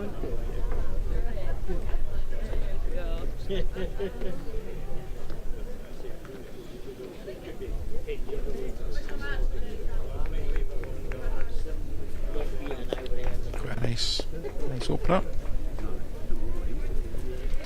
Plenty of room though.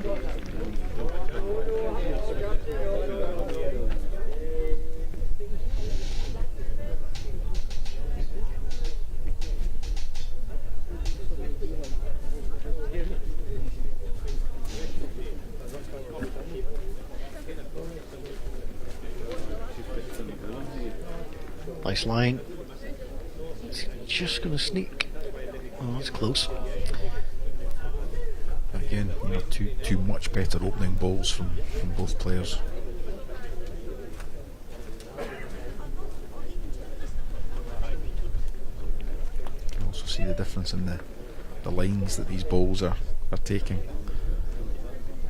Alan's quite a distance wider with his lignoids.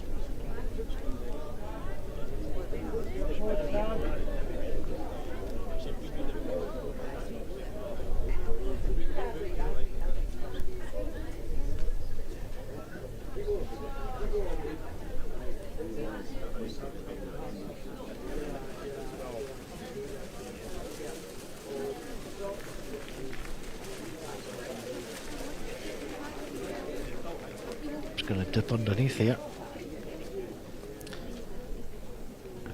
His weight more than anything that caused him a problem.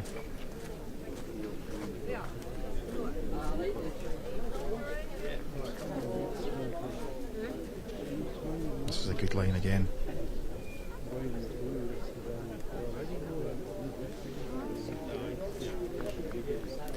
He'll be quite happy with that.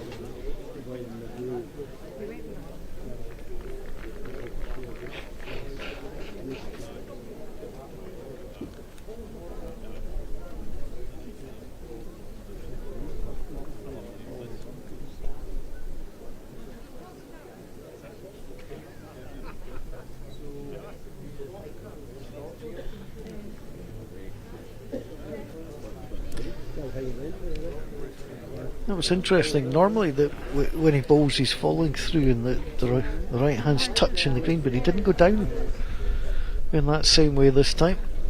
Maybe just knew out the hand that it wasn't quite right.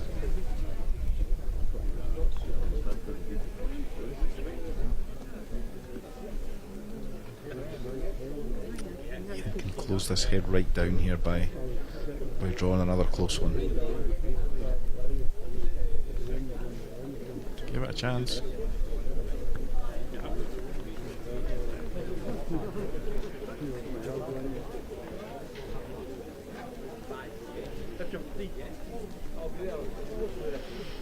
So you can see what Alan's thinking there. He's thinking, can I arrive on that with, well, whatever weight he chooses to play and punch that one out the head for one. I think his danger is that the angles go wrong for him and he rocks the red one through the head by arriving on it tight.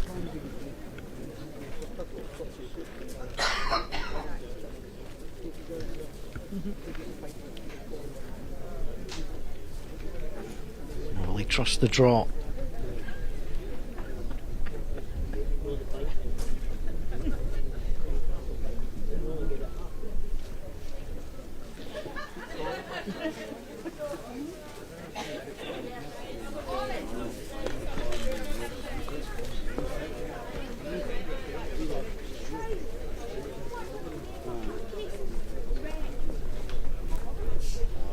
He's got this, giving it a chance. Big effort, very close to the jack.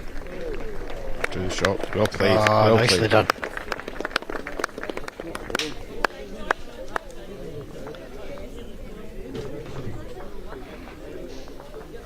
Played it beautifully, under a little bit of pressure. Not been under pressure too often in the game, but delivered when required.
Doesn't look overly thrilled by this.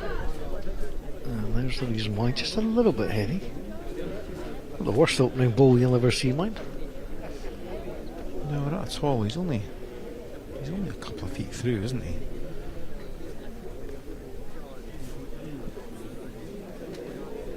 I think perhaps what he's realised is that Ian's first ball, the quality of his first ball has come on so much. Quality of the game has actually improved so much. Yeah. You know, both players creating chances for themselves. You know, some cracking draw shots to get themselves out of trouble. You know, mixed up with the odd runner. So yeah, we've got a good game on our hands.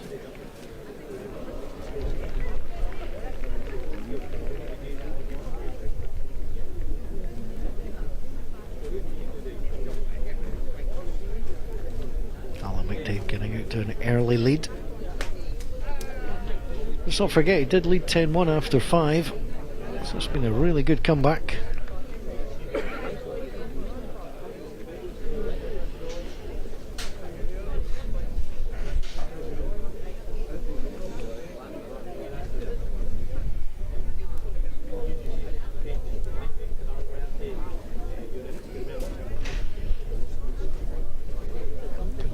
Alan change his side.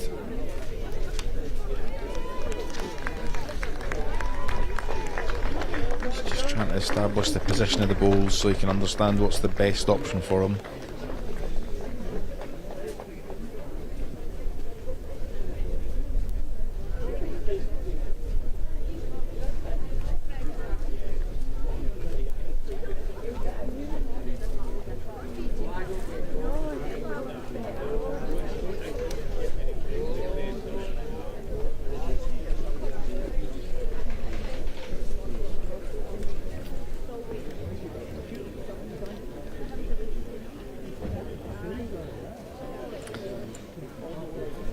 Needs another ball in the head.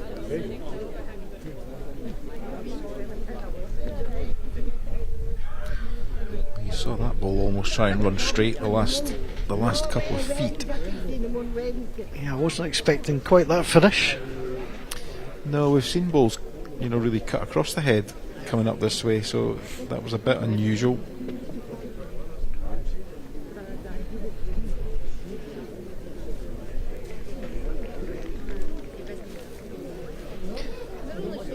See a full draw on the forehand side from Alan. An opportunity to draw a dead shot. If he's wide, he's got a chance to stop on the blue ball, and any movement on the jack is good for him. I think he's picked a good line. He's very interested in this. Where's it going? Just resting on his own. Yeah, he's just gone through the gap. I mean, not the easiest head to play to if you're trying to pull the jack. We've not seen many people successful on that side, all day, to be honest.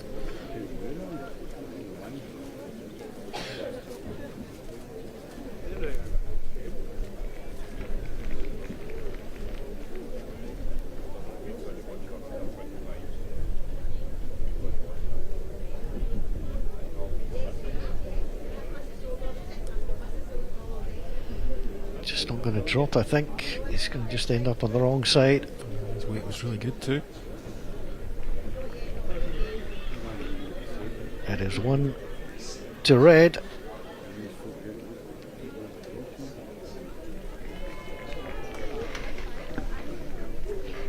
So the action you see to the left hand side, just the handshakes going on between Rankin Park's Jim McAwee and Goldacre's Jim Hutchison. It's a victory for Rankin Park's Jim McAwee, 21-12. Auckland's James Rowan has lost to Campbelltown's Jimmy Anderson, 21-5. Inverness Keith Mackay has beaten Jim McComb of Dalry, 21-3. Blantyre's Bobby Brown is trailing Northern's Aberdeen's Jim Shea, who's just 2 shots away from victory, 19-13. A really good tussle on rink 4 on this A green. Sauchies Alistair C. Cowie and Kirkcaldy's Brian Thompson separated by 1 shot, 17-16 to the man from Sauchie. So in terms of the pick of the games, I think we've perhaps picked the best tie of this round to bring you. They're just underway. Cooper Jim Bryden taking on Cardonald's Robert Smith, and Mount Vernon's Graham McDougall looking to defend his title, taking on Inchinan's Ken Brown.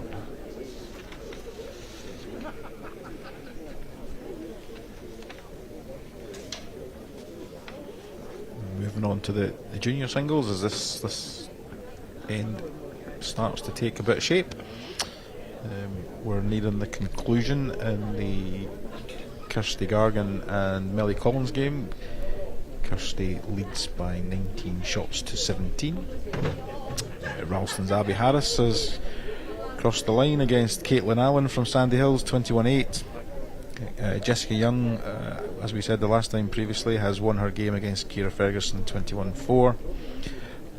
Forest's Alana Coots has defeated Kingswood's Michaela Stirling by 21 shots to 15, and a couple of tight tussles to finish as Lucy Willocks of Harlow now leads Sightill's Hannah McDermott by 16 shots to 14, and nothing in the last one between Beth Riva of East Lothian Co-op and Chloe Hutchison of Linlithgow, with Chloe still holding a narrow lead at 14 shots to 13. Opening 4 balls all short, but it's Alan McDade who holds the shot.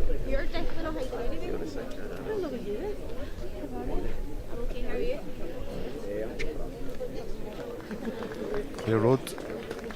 This is now hard to beat, very hard to beat. Beautiful draw.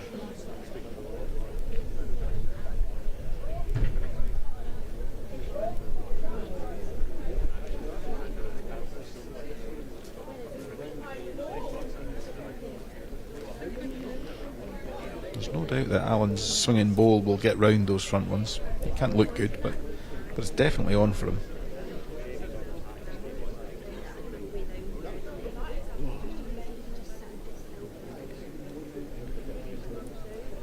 Seeking a little bit of perfection here. Doesn't find it. Yeah, if anything, I think he's made it worse, hasn't he? But he may also have made it better, because it's maybe given him a better look at what he's trying to play.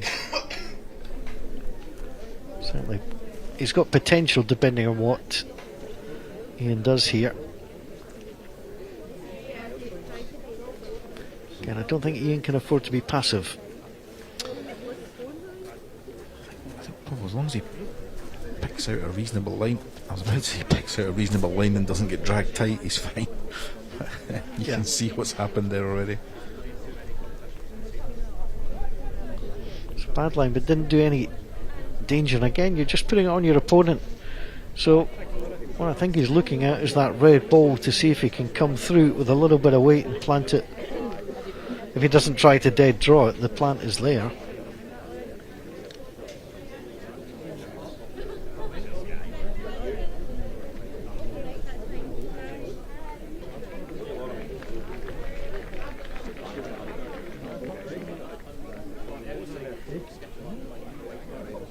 Dead draw or just a bit of weight to promote. There's maybe more certainty in the dead draw, but it depends how he's feeling.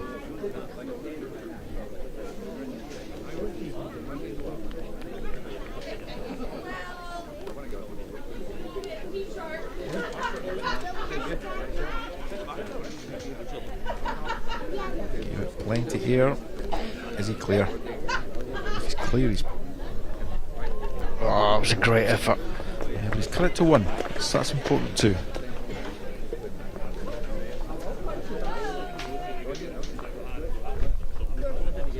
Yeah, I might not get at the shot, but he'll take a little spring in the step from that. It's down to 3 shots, the lead.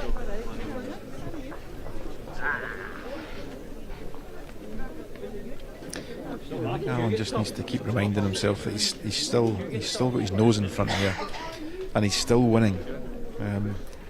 Though it might be difficult for him to feel like that at the minute, given the fact that Ian is closing in, albeit slowly.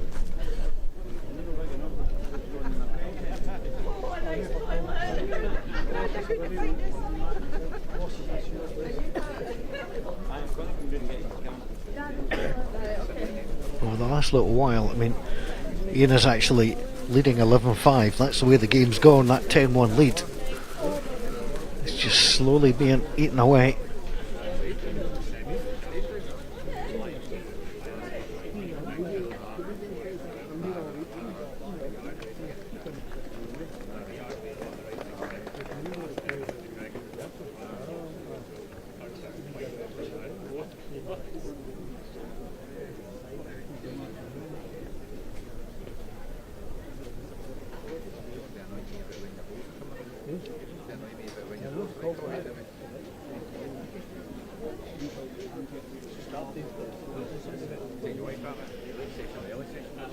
Just over the line for Alan's ball, but A nice opener all the same.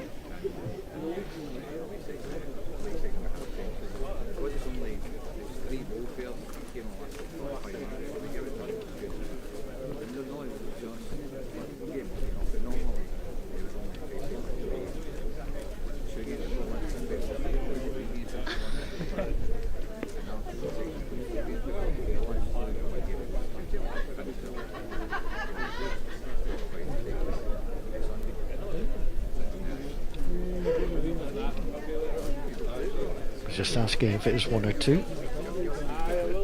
Measure for shot. But just from our angle, it obviously looks like the ball that's furthest to the right is shot, but again, just that angle.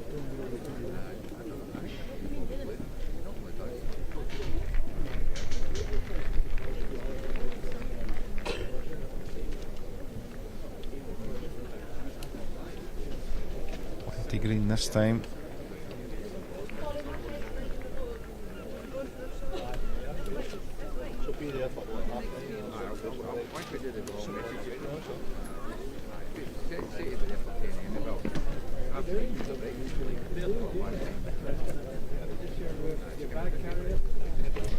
It's picked a nice line here with very, very good weight.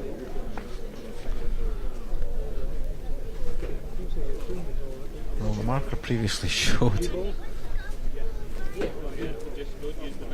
a measure and then indicated 2. Not convinced by that. I think it might just. I thought he held up 2 blue as well. That might have been me. I think he did. I'm glad you saw that as well.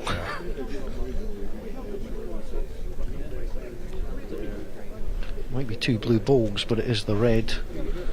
If you are just joining us, it is. We'd love to see this one coming in. Yep, here he goes. It's looking on as well. Well, I would say that's only 1. To the lucky dip bag, and it's the 1 to red. Spot on this time. Yeah, if you're just joining us, it's a little bit confusing with the red balls with the blue stickers and the sort of navy balls with the red stickers. It's just the way the game comes out, the draw. Player A plays red, player B plays blue. And that's the stickers that go on your balls. See what Ian's playing here. If he can get a contact on the jack, he'll make 3. Oh, goodness. Well, he scoots it across. Has he given it away? Terribly unlucky if he has.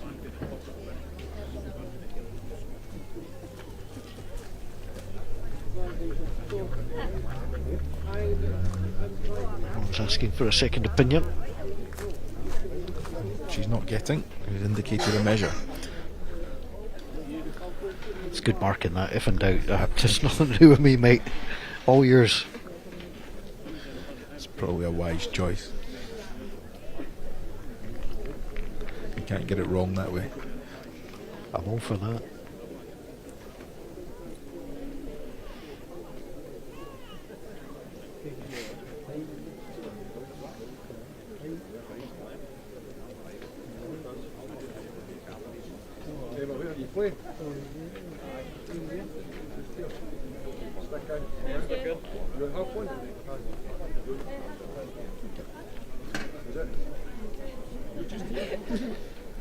Wide enough. The balls do come back a long way, but I think he's overcooked that slightly. He would have just loved a little touch on his own. Umpire, I think, yeah.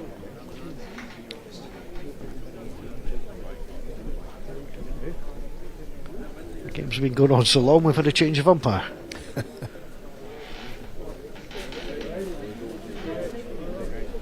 Either that or the Umpires Union have negotiated some really cushy rates. I'm working no more than an hour and a half. I don't think we're going to see much of this one. There we go. New camera angle.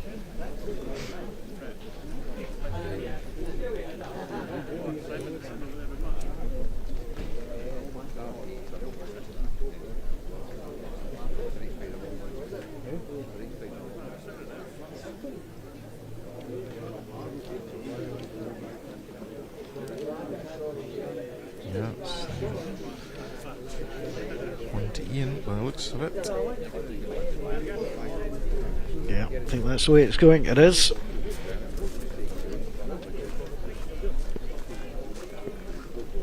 Well, the gap, which was at 1.9 shots, is now down to 2. As the man from Arbroath continues to cut in. The man from Yoker's lead.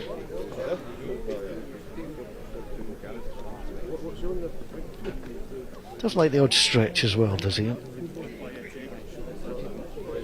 It's maybe just a bit of tension.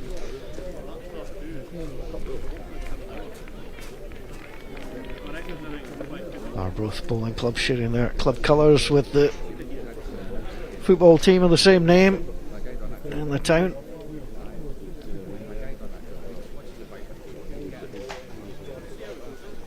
I don't know about the bowling club, but the football stadium can get a little bit wild weather-wise.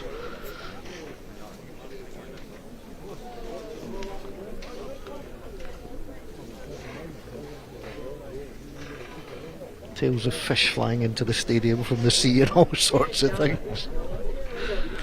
It's a bit open to the elements, isn't it? Just a touch. Been a bit of a trait coming down this way the last couple of ends, just bowls pulling up a couple of feet short.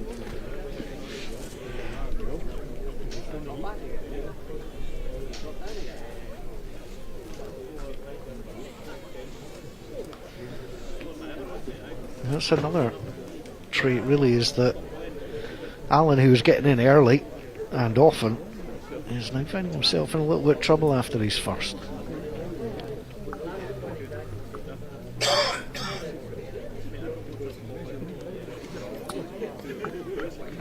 Yeah, that held a very strange line into the jack, but there's plenty of room.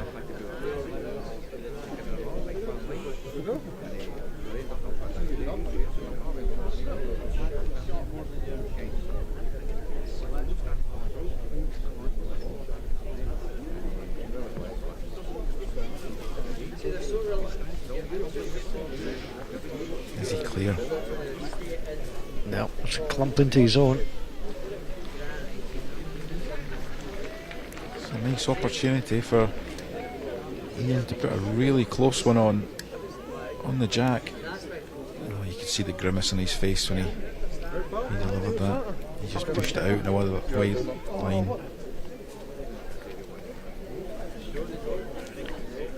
Really was the polar opposite of his second.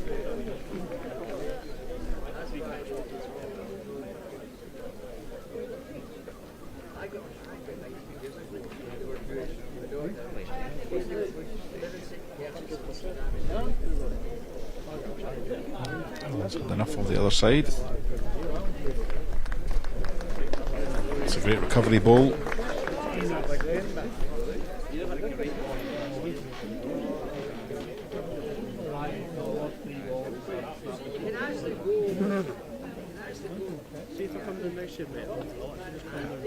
Just too much weight on that. That's coming through. What looked like a really good head. The man from Arbroath.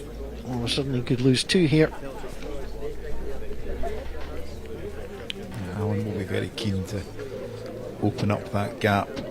If he can add a couple here, so if he can add a shot here, then he'll score 2, making the match winnable in one end. He scored 3 singles in the last 12 ends.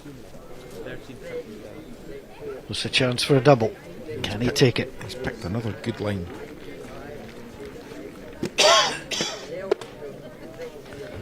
Short though. Chance missed, I think.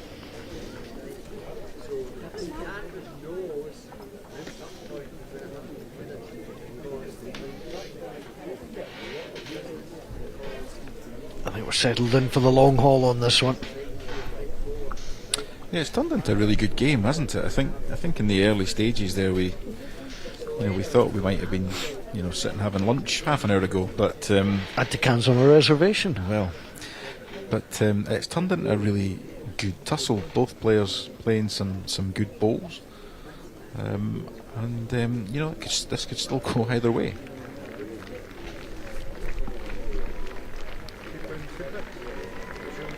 not been with us for the whole match after just 5 ends. Alan McDade, you can see there in the blue jersey, led by 10 shots to 1. He went off 2-0-2-3-3.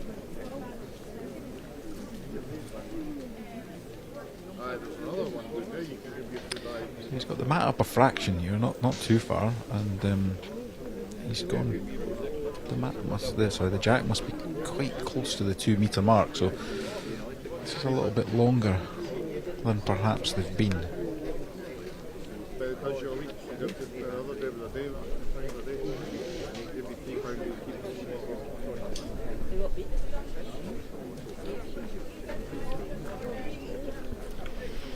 And that will come all the way back to the middle.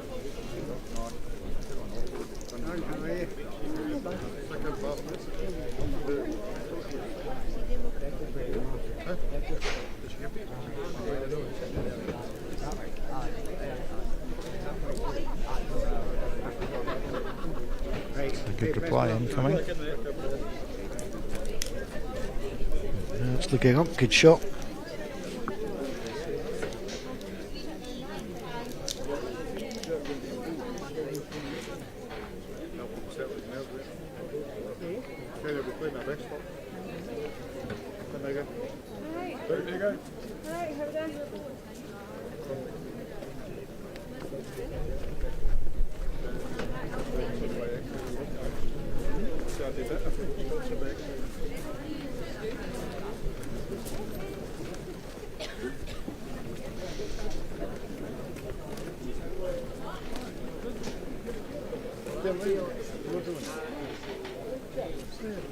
It's an interesting ball.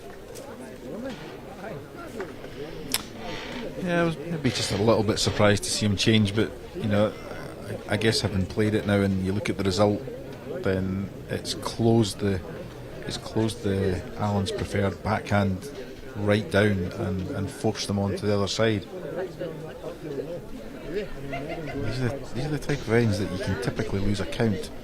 You know, you can go chasing down that forehand and there's big gaps. The prize, of course, is the jack if he picks it up on the way through.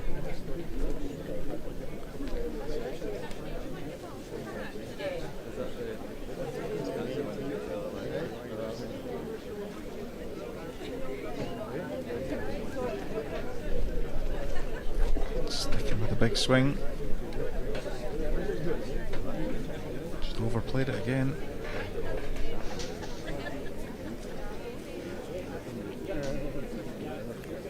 Wouldn't surprise me to see Ian playing a similar ball to come round, just in case. Yeah, I think he'll stick to that forehand side. He just won't want to be short here. He's got to beat that ball, and he has. Oh. This could be pivotal in the context of the match.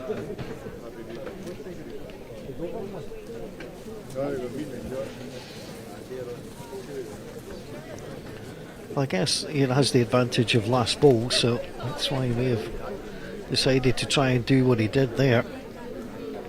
It's not particularly easy one. You mentioned it, it's kind of that sort of loose end that you can end up dropping a 3 or a 4 and all of a sudden. Yeah, I mean like all those blue balls are to within 18 inches of the jack probably, so you know it's not particularly loose, but there's gaps, and that's what Alan will be fearful of here, is that he plays up and through and finds one of those gaps, and all of a sudden Ian's going up to draw for a full house. And he's pushed it out on that line, that'll just stay out there. Yeah, it's not coming back.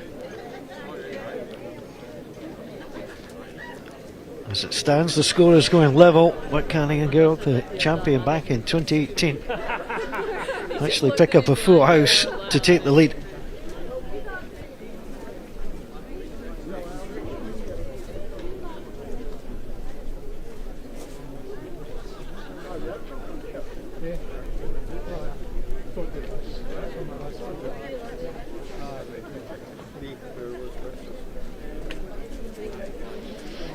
Pick the line, just has to be good weight. I think he is. Goodness, that pulled up quickly. It did. Well, we have a new game on our hands, 16 apiece. First one to 5 will find themselves in round 3. But from 10-1 down to level things up at 16 apiece, the momentum is moving with the man from Arbroath.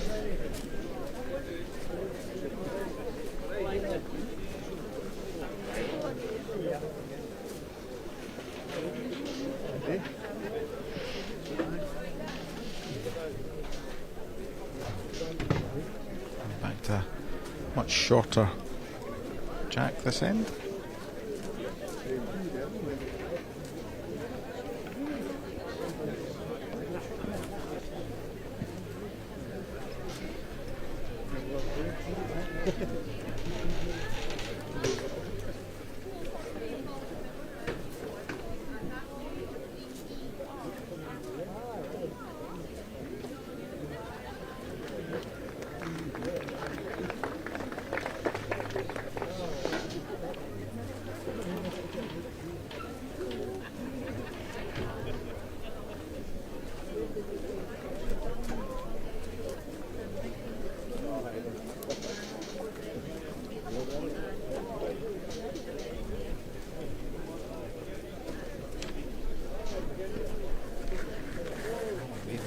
Alan's waving this down. I don't think he needs to wave it at all.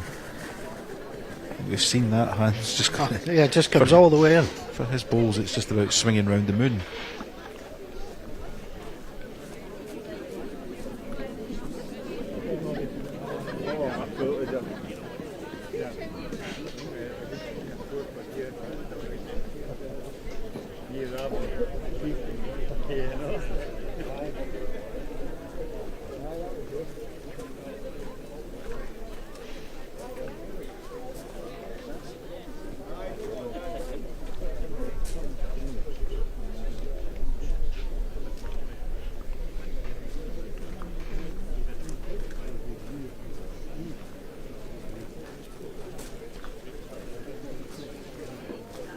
We've reached the 2-hour mark.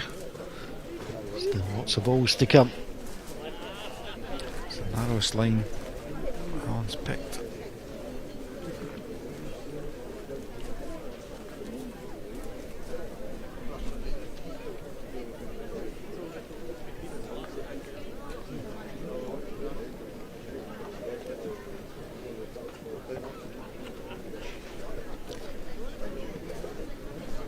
Both players leaving this quite open as it sits.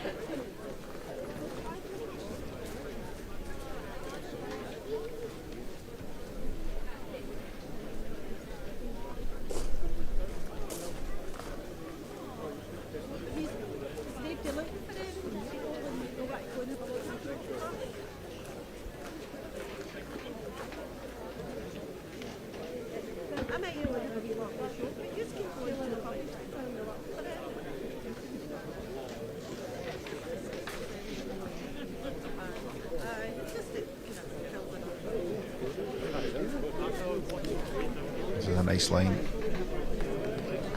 So again, waving it down, and he's drawn the shot. Well played. Very nicely played.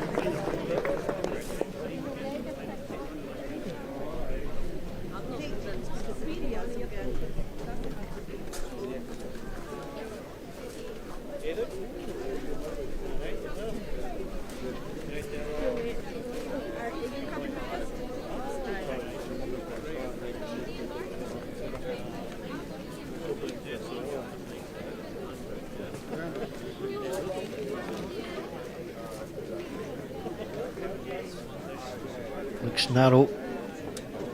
Gosh, held a long time.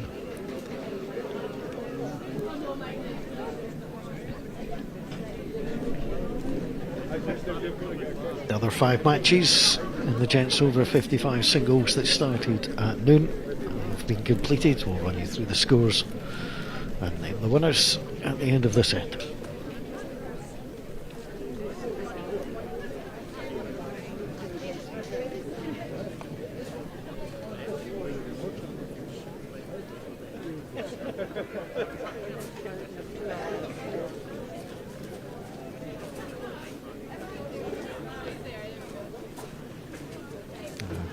nice line.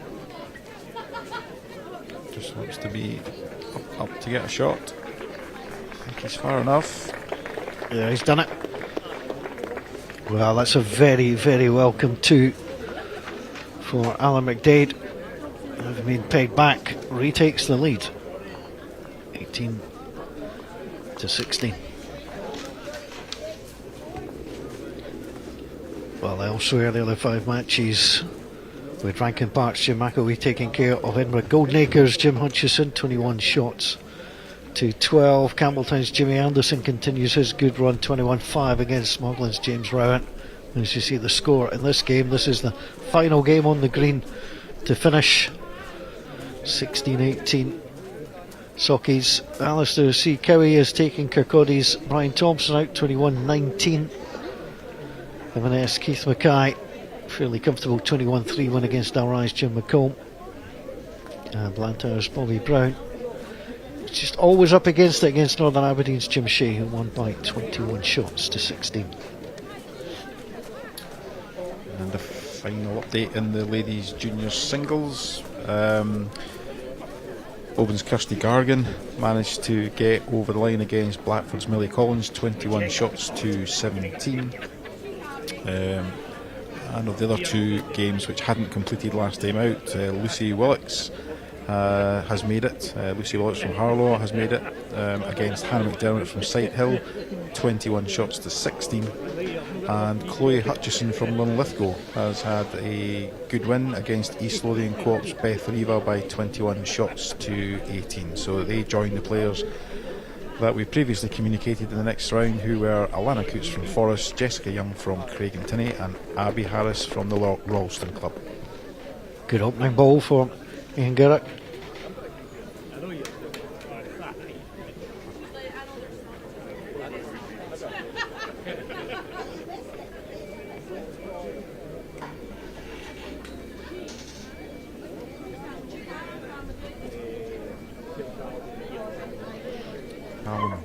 Opting for a much shorter jack from the last time in this direction. Well played. And that will be the reason why.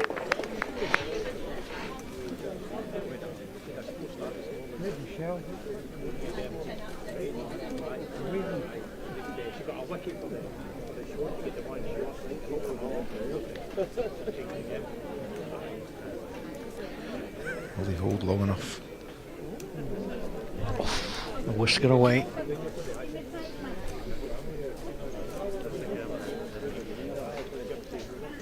We'll be keen to add another.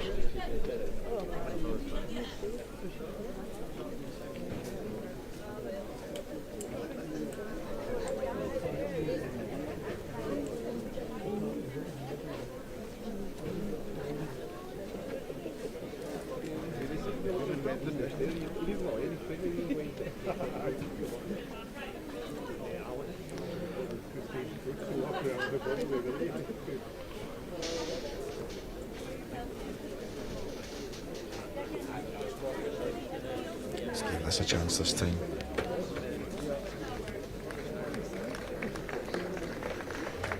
It's well played. Really well played.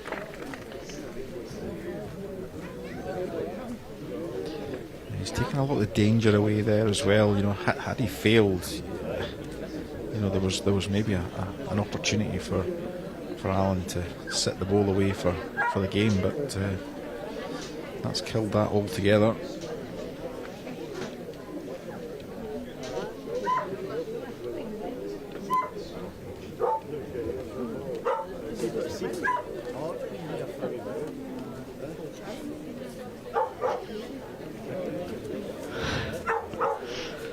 Ian doing his best either to stay away from the dog that's getting slightly irate on the bank, or just staying away from the camera so we can keep clear.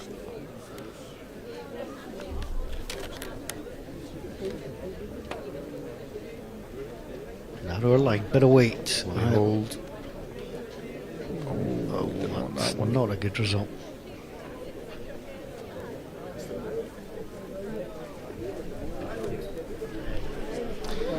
Just having a glance at the score there.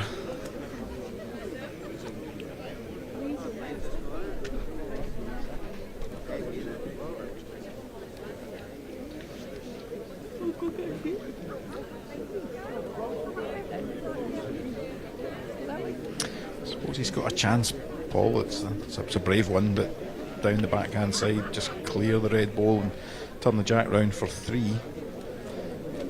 It's a brave shot.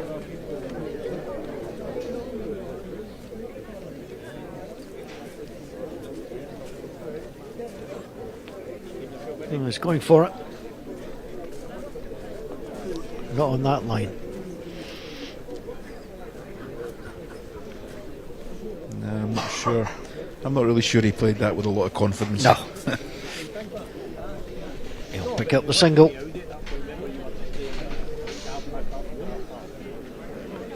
And now both players capable of closing out with one good end.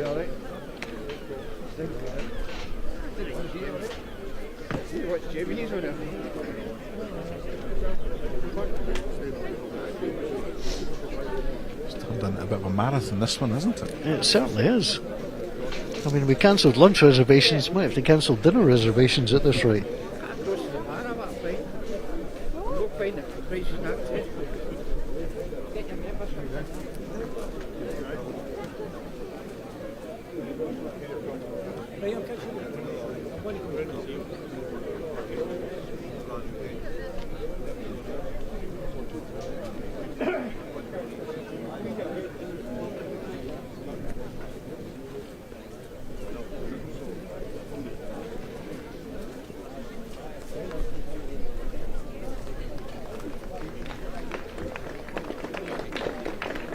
Well played.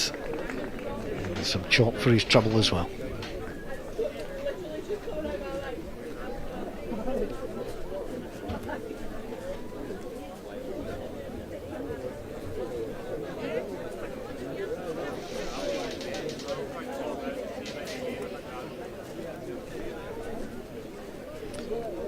Just going to dive underneath.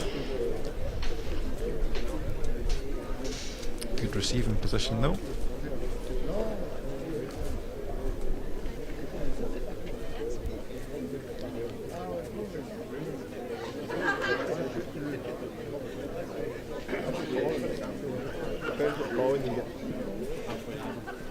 Just trying to match that ball. Yeah, I'm slightly surprised at that. I thought he had, having played a cracker with his first, he's within touching distance here, so he puts another one in and he starts to ask the question.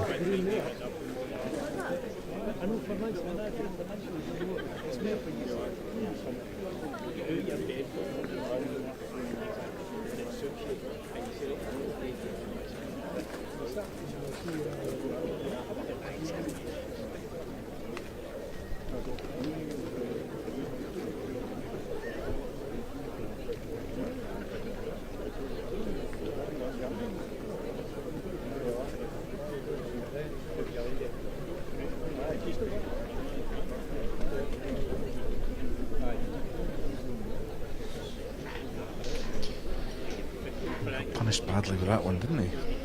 Really just ran away so quickly as he made the adjustment here.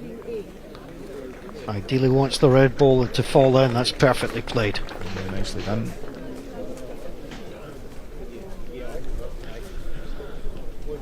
Does he run again?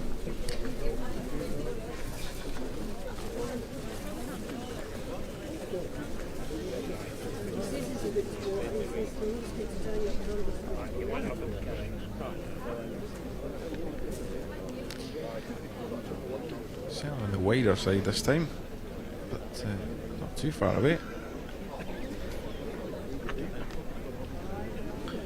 Oh. It died quite quickly, didn't it? Yeah, and it also couldn't have finished in a worse place for him, really, because it's either a guide or a blocker. Well, if he'd left that open, remember he has, assuming his last delivery didn't go out the rink, which I don't think it did, then he'd have had the jack all the way back for the game. It's not on now.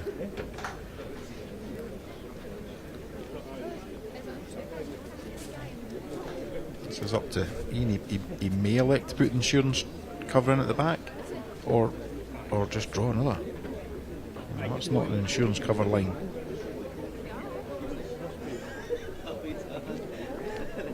Doesn't want to hit the red ball. Doesn't want to pair it off.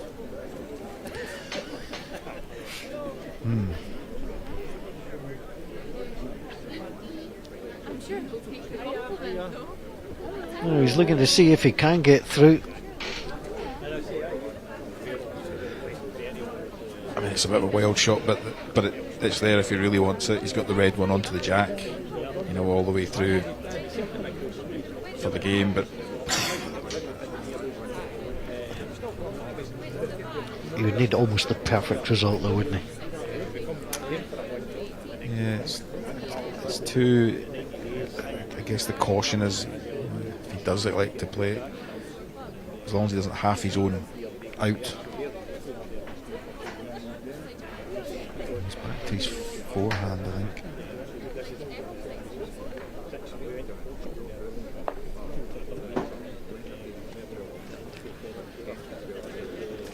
Needs to be dead weight from there. He's going to slip through. Yeah, 2 shots.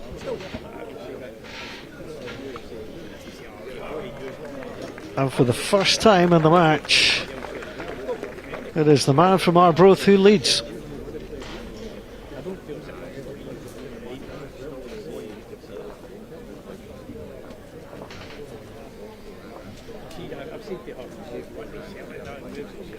Not a bad time to find yourself in front.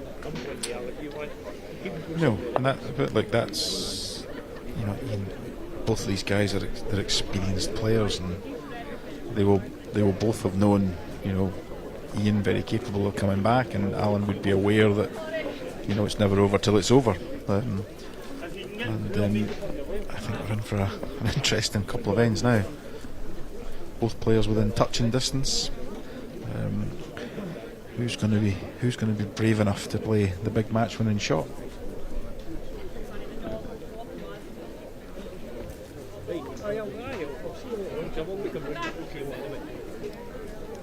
Could be over on this end. Give another 3 ends to go.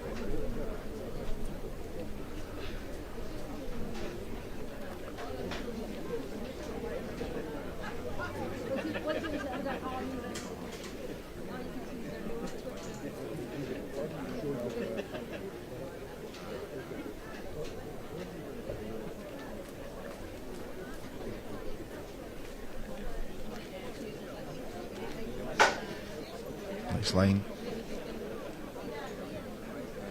Nice weight. Just needs to run a touch further.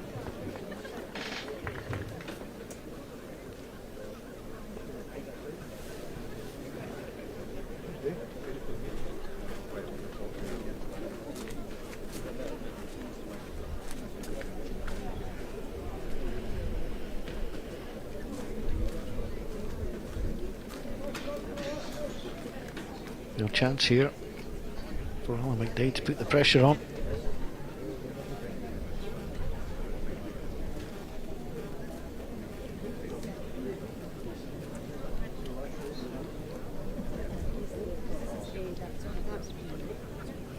There's no question, Paul. This one has to be another shot.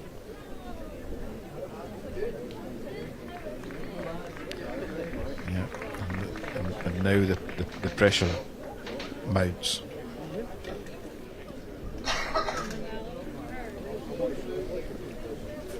Big ball this. Is it going to run itself out? I think he sent it.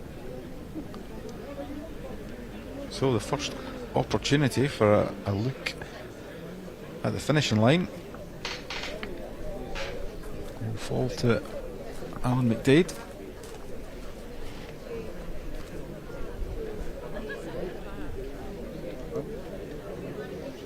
Yeah, quickly has a look, see what he likes, and likes what he sees.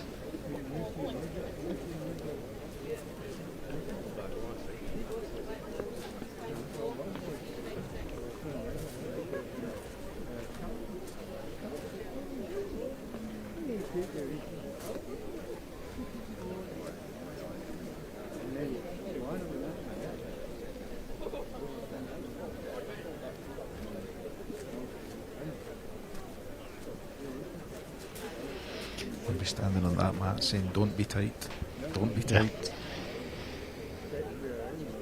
Do not encourage that red stickered ball over. Definitely not tight. This is about good weight. I think he's pretty good. Round he comes. Indeed. Yeah, he's played that well. Oh, look at that, he's left a gap as well, so the temptation for Ian will be to be up at this.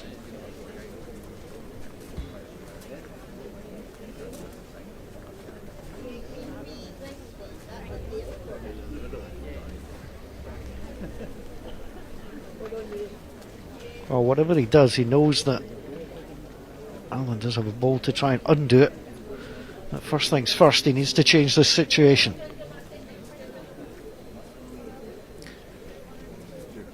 I think he's over the line. It's gone. He has, and that's a disappointing way to end. He fought back so well. He was 10-1 down. He came back to lead by 19-18, only to drop a 3. And it's Alan McDade of Yoker who gets himself through in a thrilling contest. Thank you.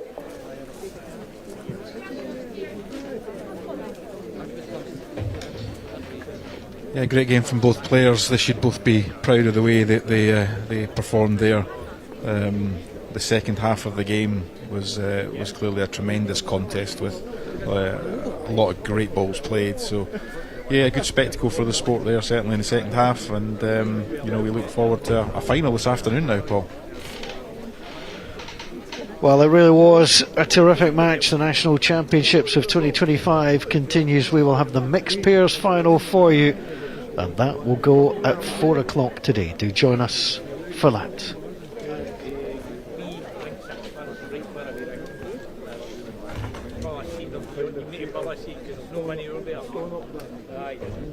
I've seen him. I've had about 8 messages telling me I was on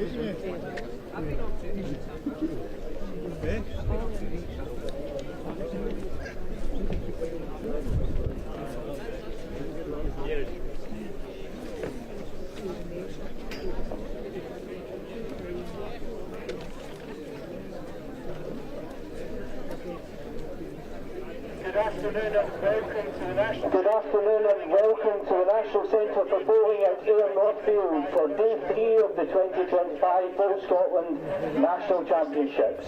For the 2:30 session, if the umpires have checked and passed your bowls, you may now commence your trialling. Best wishes to all players and teams on their journey to become national champions.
Catch you later, I'll catch you around, no problem.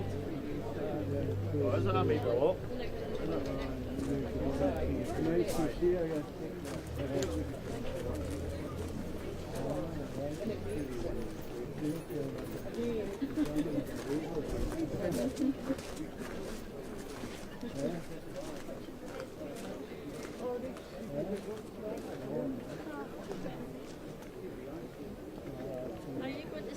Like we were going for a chitty and then we maybe got to Smith's.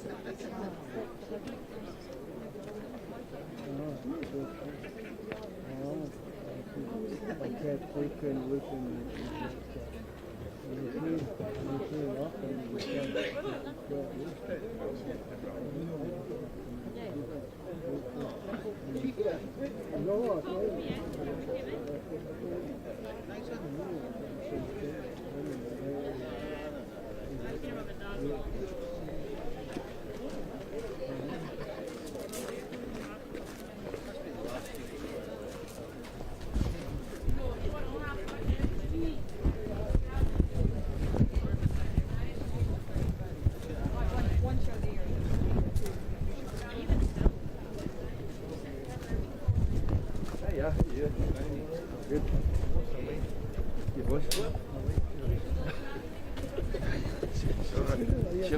I'm watching that one. car keys.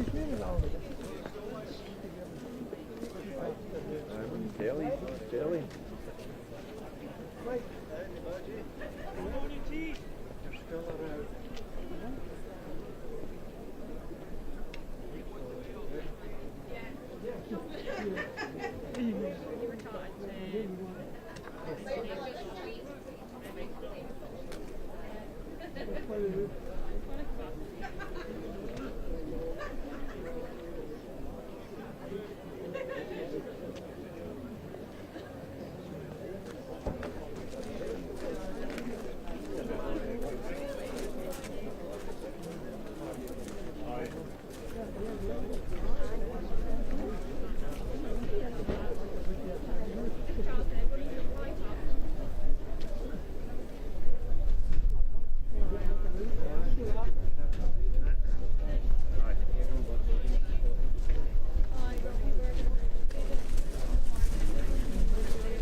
No justice, man. You alright?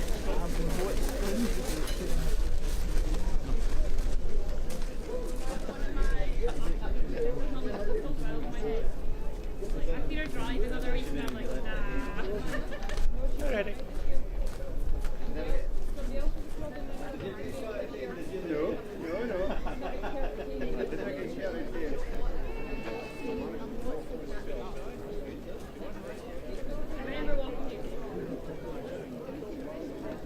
It was just a bit of liquid in the morning.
Anyway, that'll last us the next 4 days.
In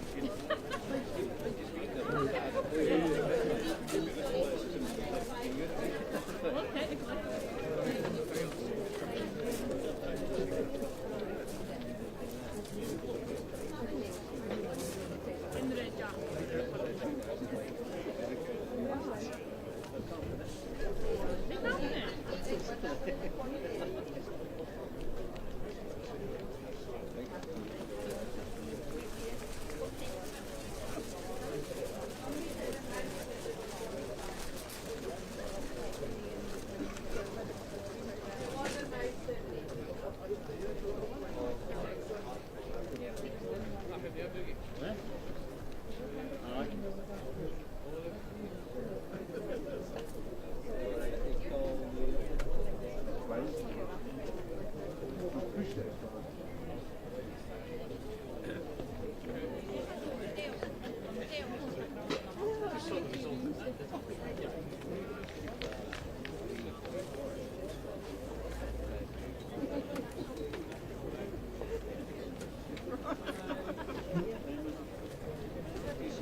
Watching between the rink game, there's a game on in the 60 now. He's having a look at it because the guy, it's last year's Gents champion that's on. He's watching to see.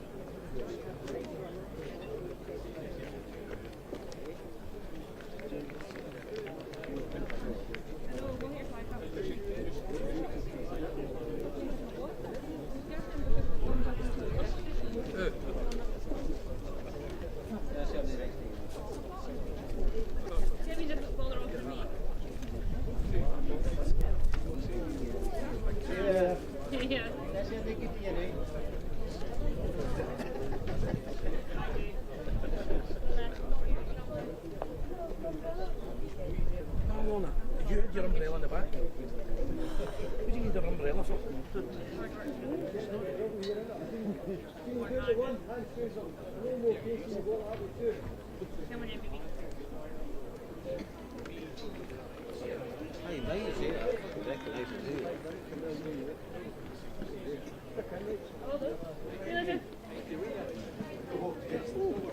I've just come off working up then beyond.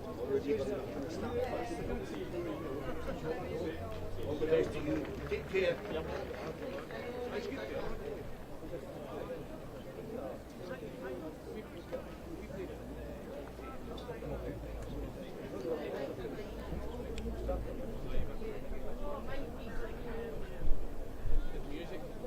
You maybe don't remember, do you?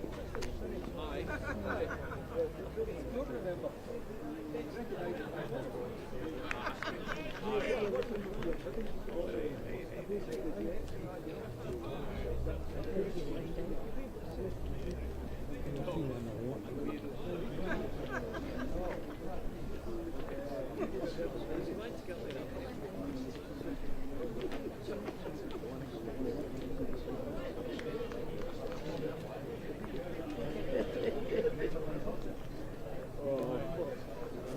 No, it seems too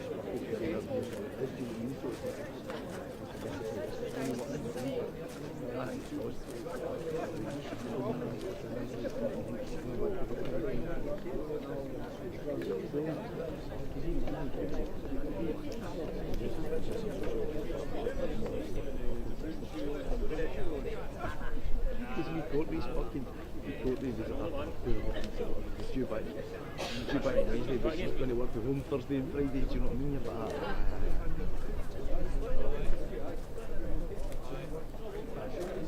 big man, I feel like it's just media wall for TV, but that never gets finished.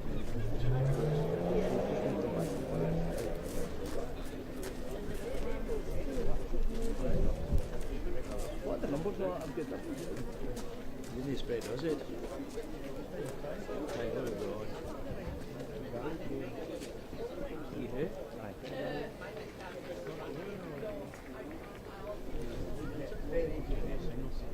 What's Boba?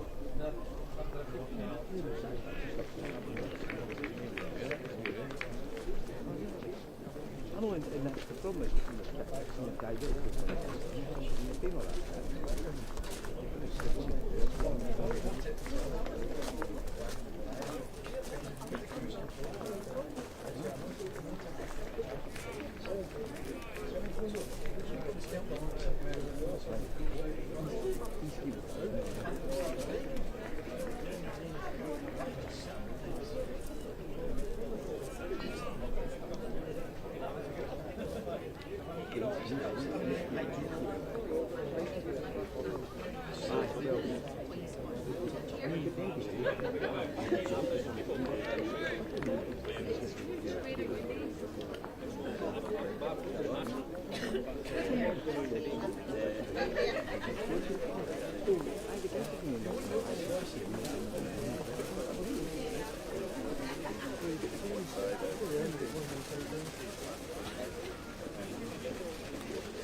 Need your help to hold it down.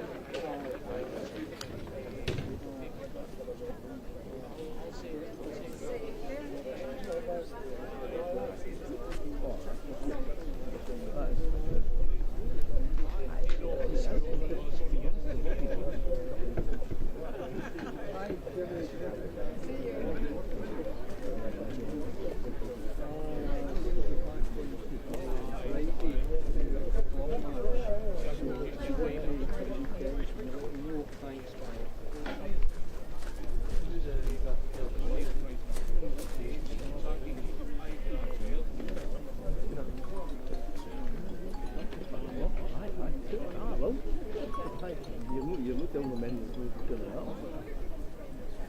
Hi, Jimmy. I know you want in national football. That's been I'm off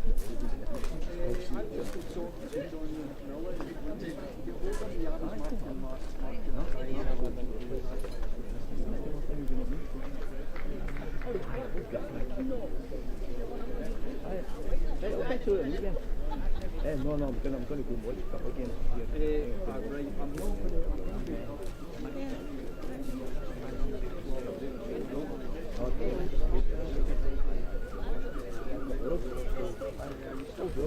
Right, I'll see you later in the weekend.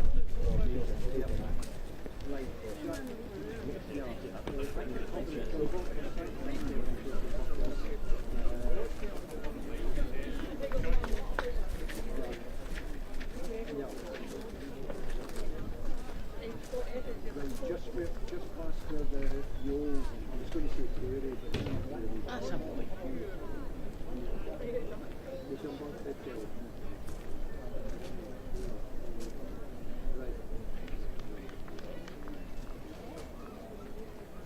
Right hand side of the okay. What is it?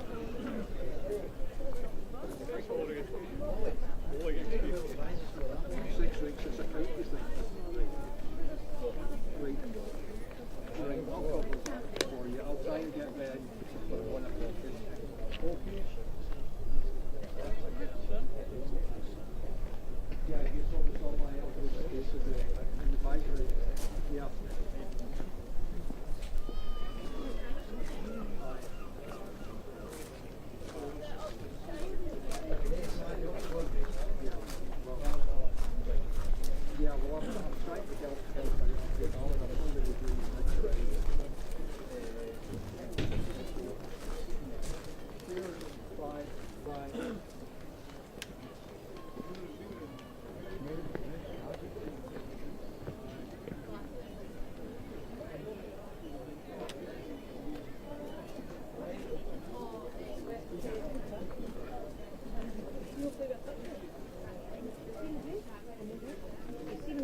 In the bedroom, and I say I felt like, you know, Jesus Christ.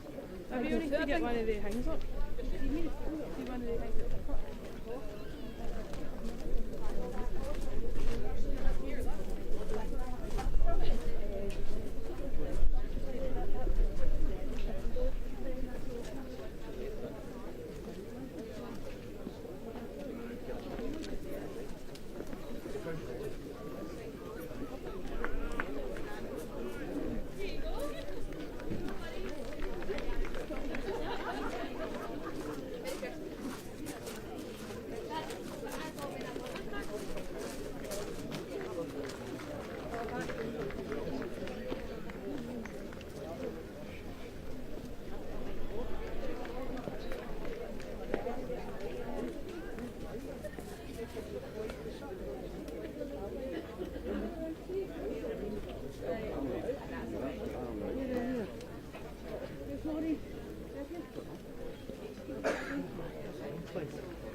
Take your time. Bye.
He was a wee guy.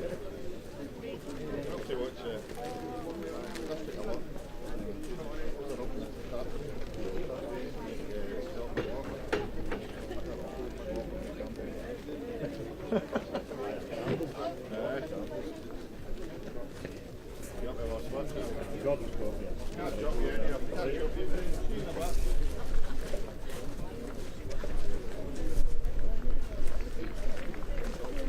Well done, Alan. I left it, when I left Dumbarton you were coasting.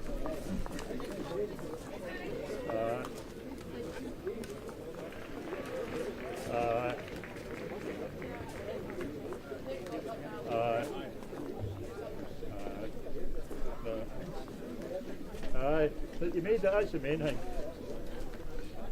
Well done, Alan. No, just fine.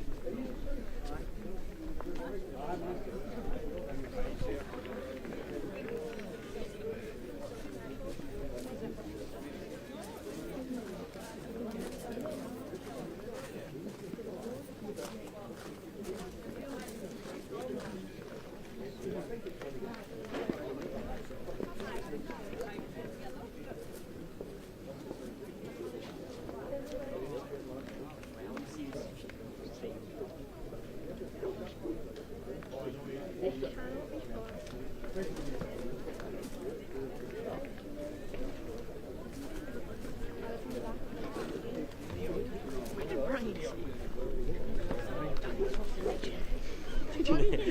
didn't see that.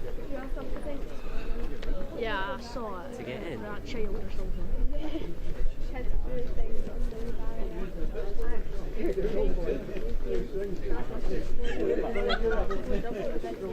I'm not even going there. Okay, okay. I'm walking away.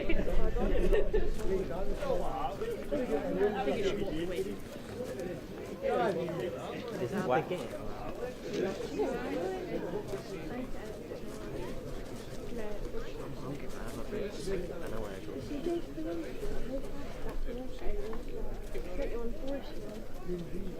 If you're hungry, then go and get food. I'm hungry, but I had my breakfast like an hour ago.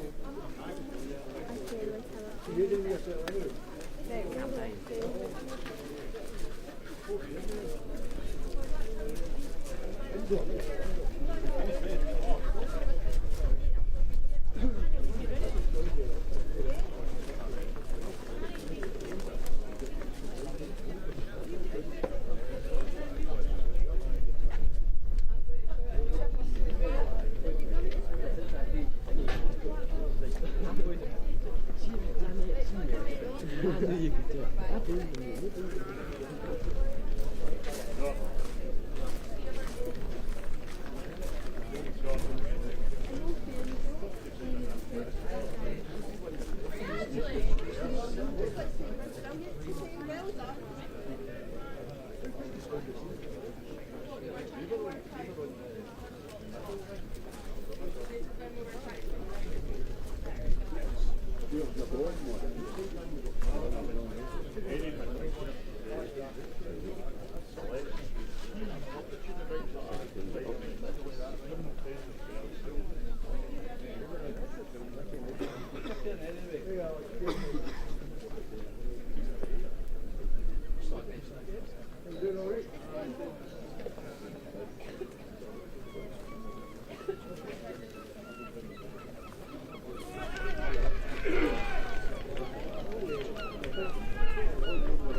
Hopefully by that time I'll know if Bob is coming down.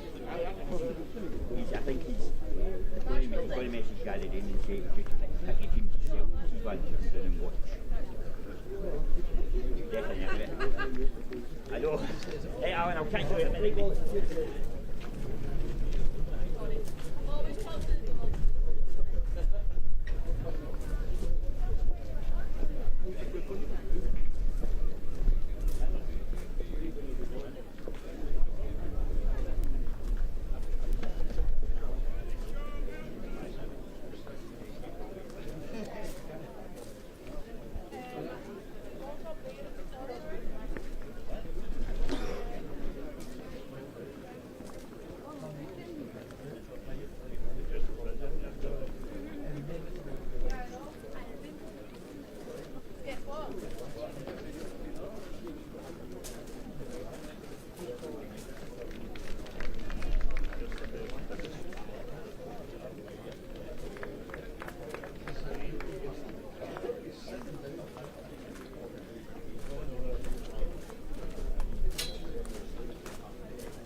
I was.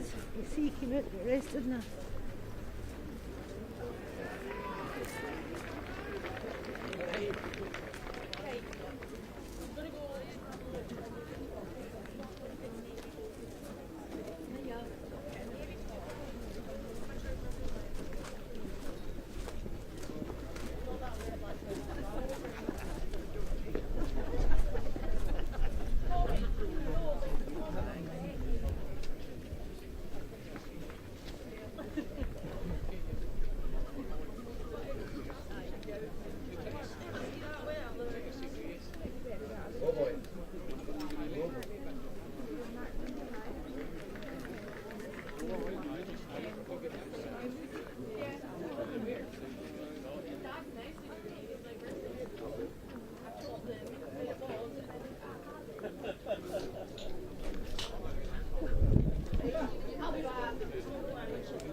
Do we need to check who we're going yet? We're going the right road.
Talking a bit sensible.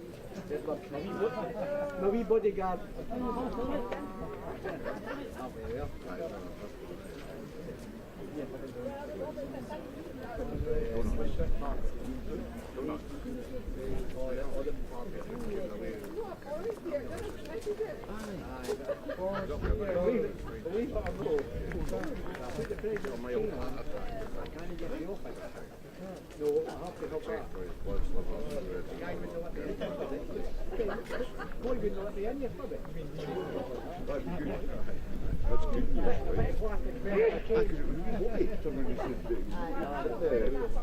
The St John's thing.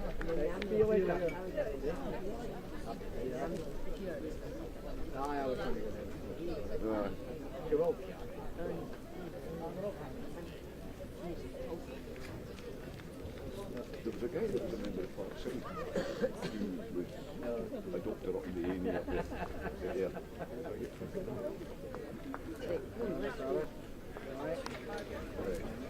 Still flying or? She was in there. Good lad. Right. Well, yourself? Yeah.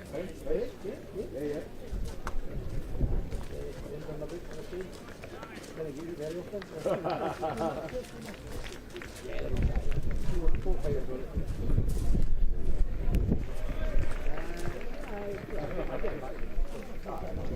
I get some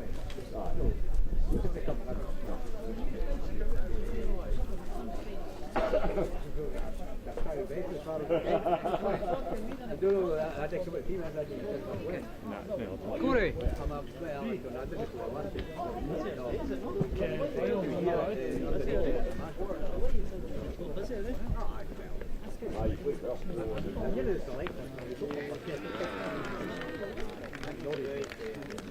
Enjoy a wee bit. No, I'm watching for everybody here.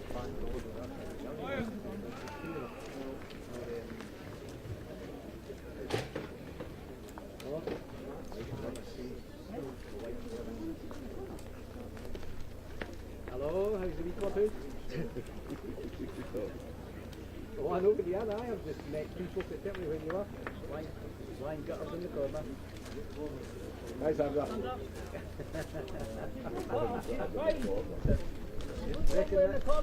Recognise that voice? You recognise that voice? You couldn't hear it, hang on. They're looking lovely in that corner.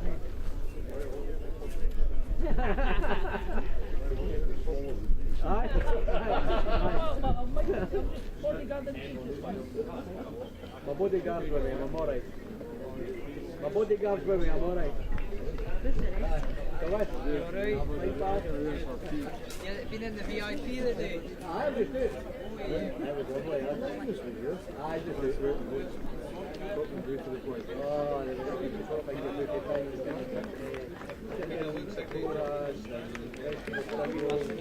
sandwiches, fries, beer, just the usual. I had a bottle of Corona just to be sociable. No me. You four. Alright.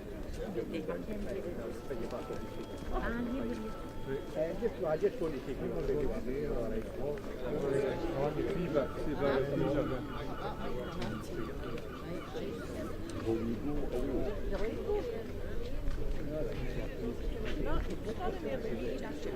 That was music for us.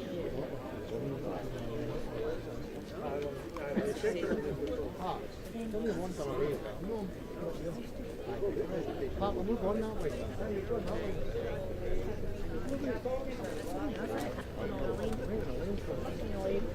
Alright. These are going to be the Caitlin then. Elaine's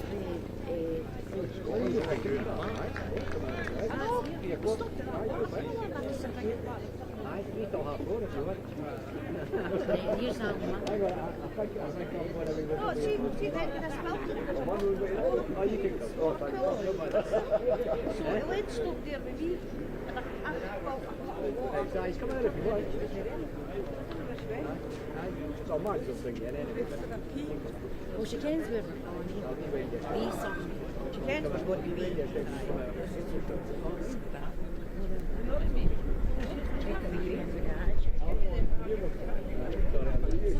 Has that been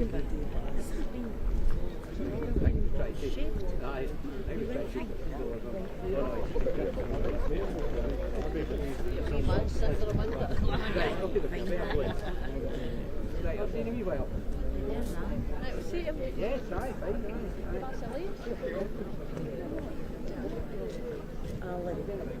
Did you see Aline? Aline Lindy? Registration. All right, yeah, right, let's shout now, because she can't be doing the asking upstairs. She shouted part away from there. How you doing, sir? How you doing? Yeah. Think I'm not early.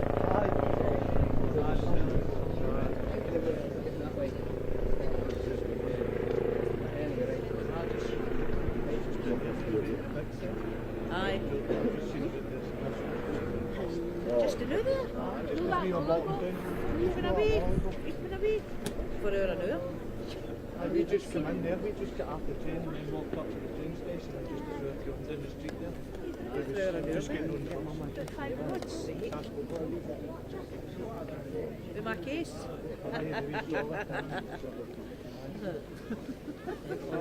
So that's yeah. He's been away for more than a minute.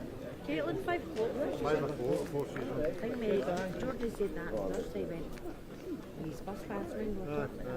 He went, aye, he's not just jumped on the bus and came out and stay. That's probably what he's doing. You know, ain't coming, but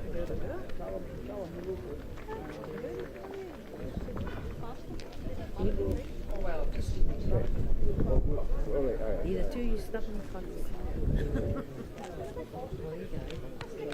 Well, that's it. If you're standing on the weekend, if it comes to the bat, we'll take it. We'll take it. Never away. But then that means I'm never away. You're right. Same shit. Still alive, still kicking. See you later. what drink? Oh, go on and keep. It's coming out.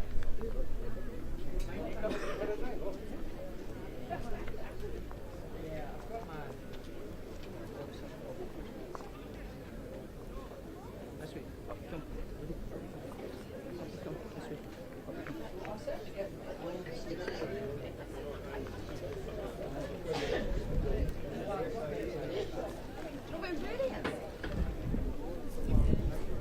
No, I walked in this week. Cameron, put something to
Of a guess.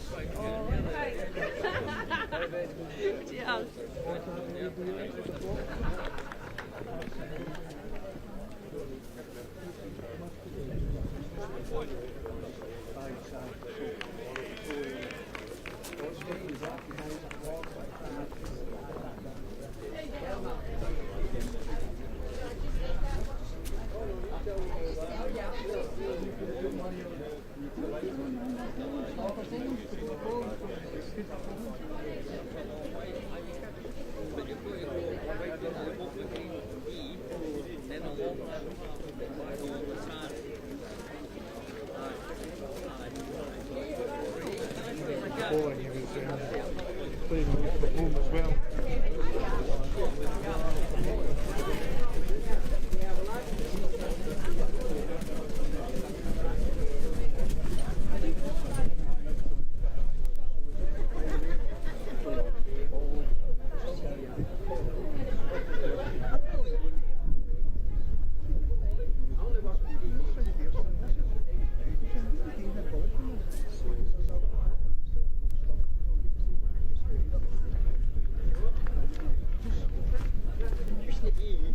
years ago.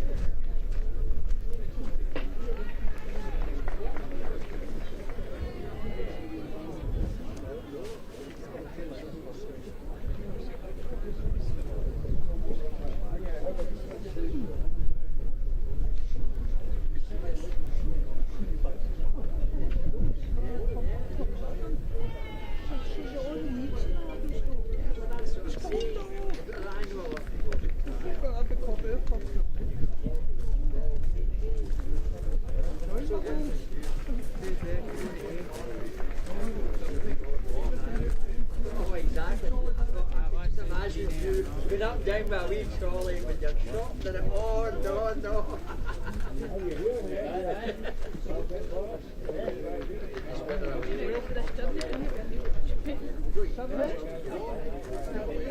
I'll give them a phone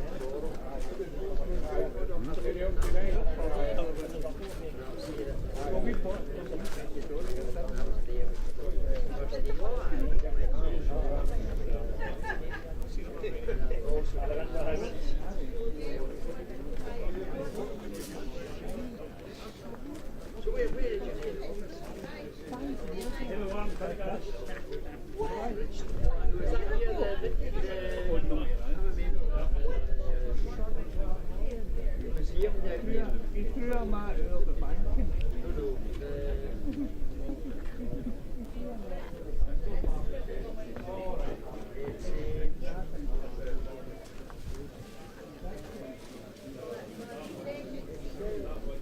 Glasgow's beautiful, British bus garage. Is it? See your sister's real crab. Yeah, keep that. 70 crowns. It's good. So I use it all. I've got all the areas. So I think it's just round the corner here. Well, that's great. Nice to meet you. I just never know I might meet you again. And I certainly will give them a phone. Please do. Okay, meet you all. Bye. Bye.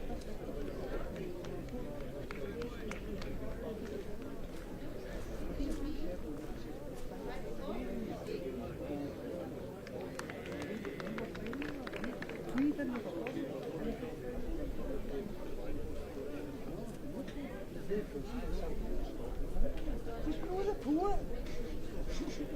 The poor's not in it.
You ready to get shoes? You ready to buy shoes? Huh? You seem to be getting ready to be here.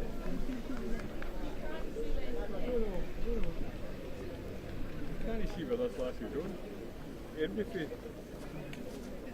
This is the ladies in their 25. Ralston, is that it?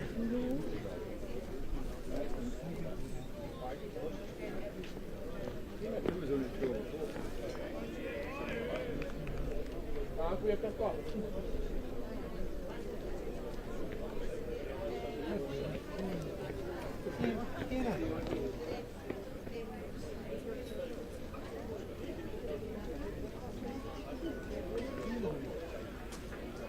Hello. Alright, it's just ready to Kenny's out.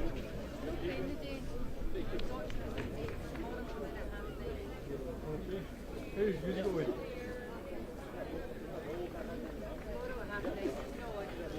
You're doing the other game?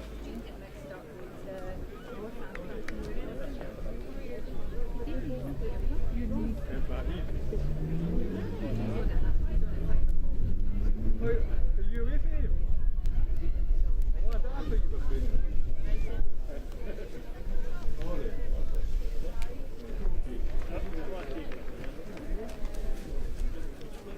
Speak to you later.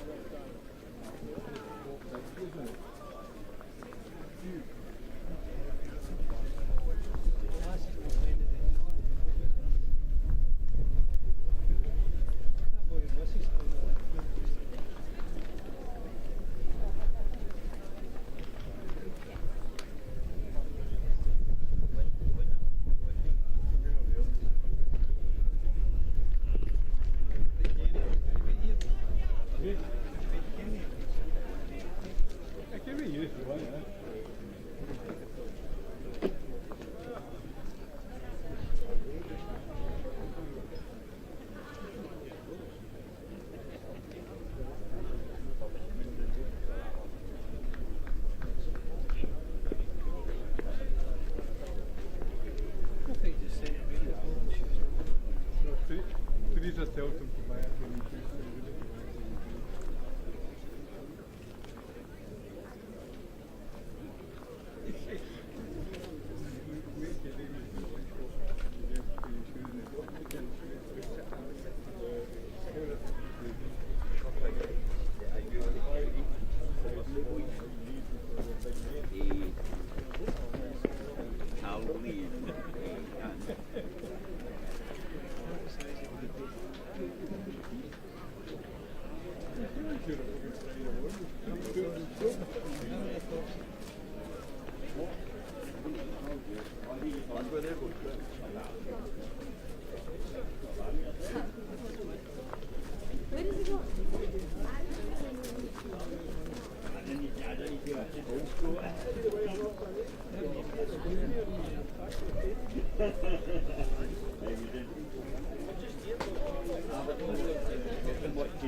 Two.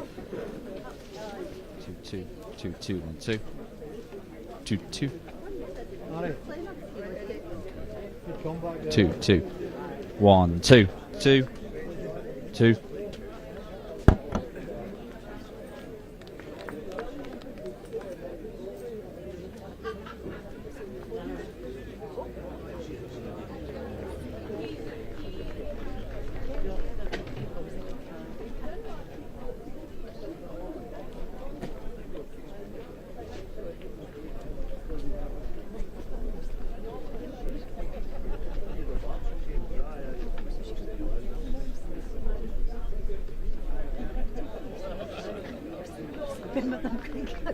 You know what I mean?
Stay here, I'm just going to go on then.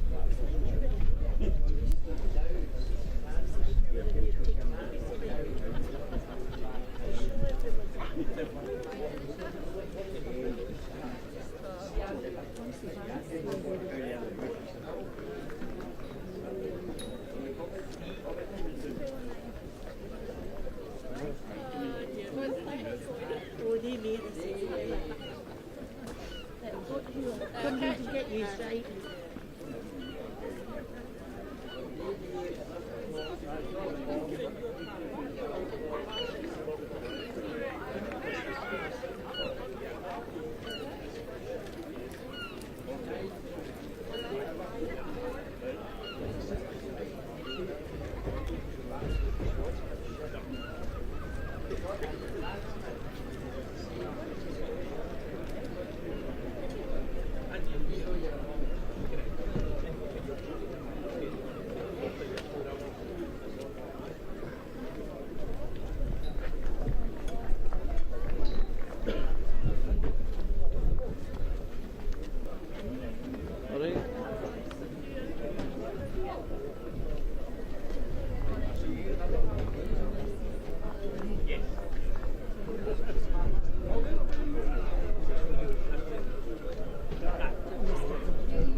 Aye, the boys stopped in to see me, but they never phoned me. No. Thanks, I saved it. I know he sees it.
hissing on the mic.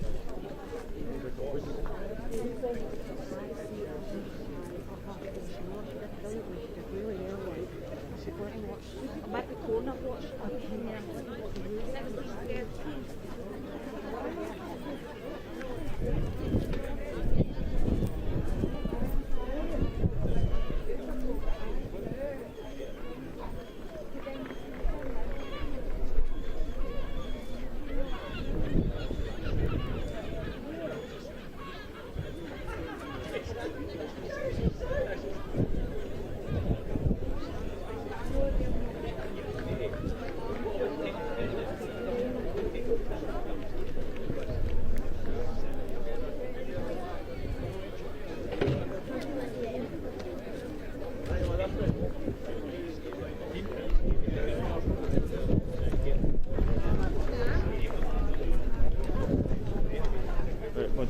We'll get the blood to slow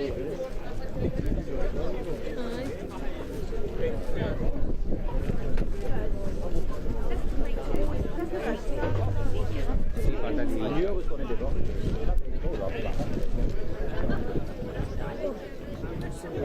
We must have somebody on this trip. Aye. Where's the pose at point?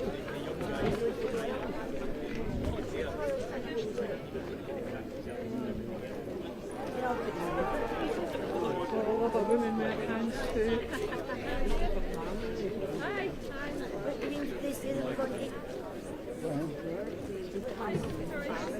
See, I done her 18th in the house. Everybody's different. You know what I mean? That's how I just keep the same ones that I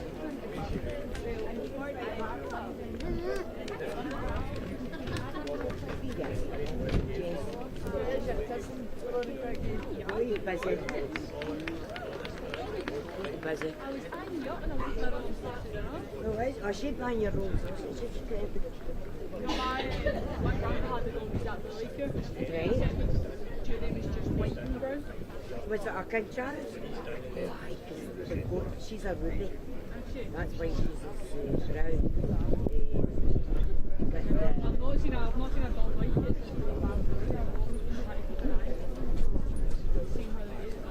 So here, who you watched? My wee cousin, Finals. And what age? The boy that's sitting in the bar. It's him and his new partner beside him. So what's the deal with it? Is he the He's the youth very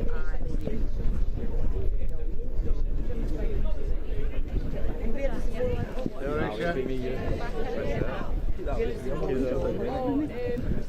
Wouldn't possibly say that. Couldn't possibly.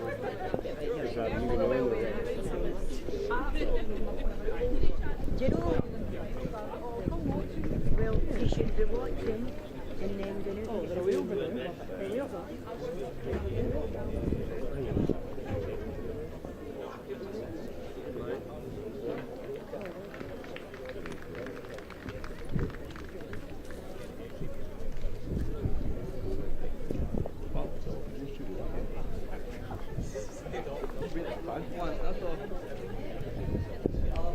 The sun will bring it on. Strip in.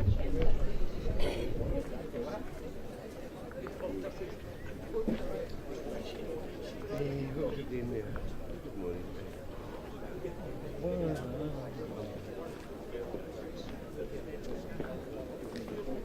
Good day, everyone. She's talking. Funnily enough.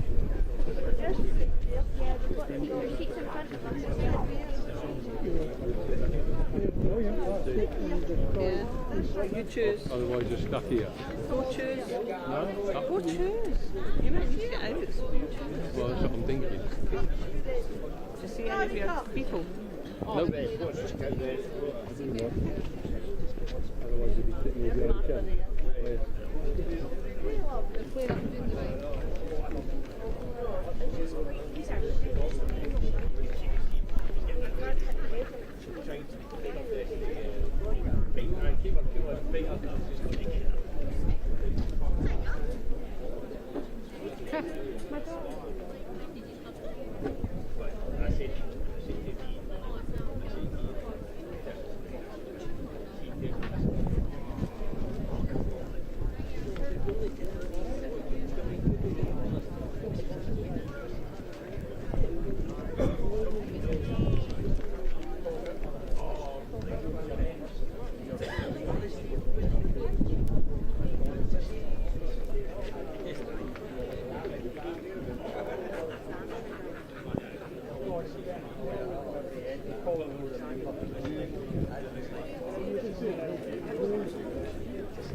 Well, side by side, one of us.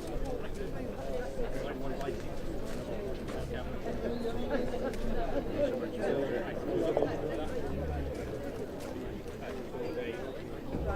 One there, and David on the far side. Alright, so ring one, ring two. So I think this is. It's one of the usual.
Robbie Kelly's on here. Aye, but it's the right one. I don't know. But it's fine, it must be. It's alright.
And I'll see you in the AM. Yep.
Because if I go, I've got no chance. Oh yeah, how you doing?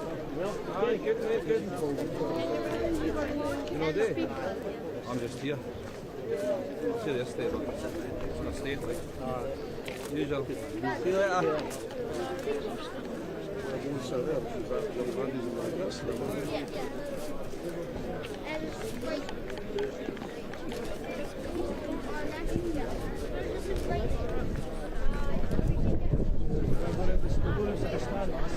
Yeah, I like this.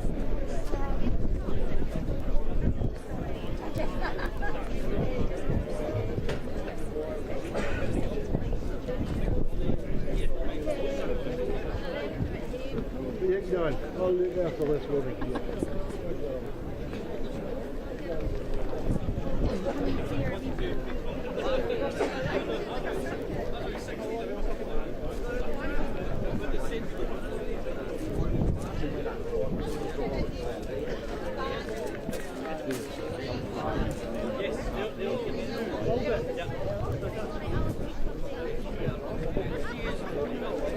How's it go?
Yeah, good.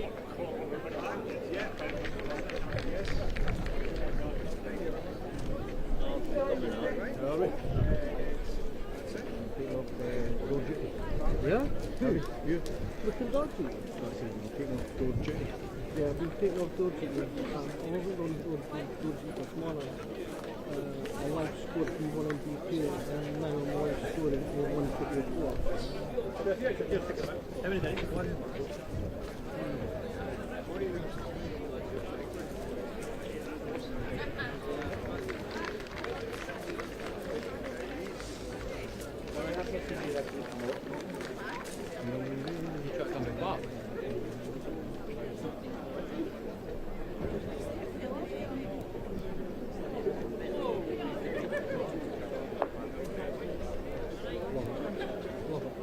They did that last year. Sorry? They did that one last year. They actually turned up at the junior court for that one.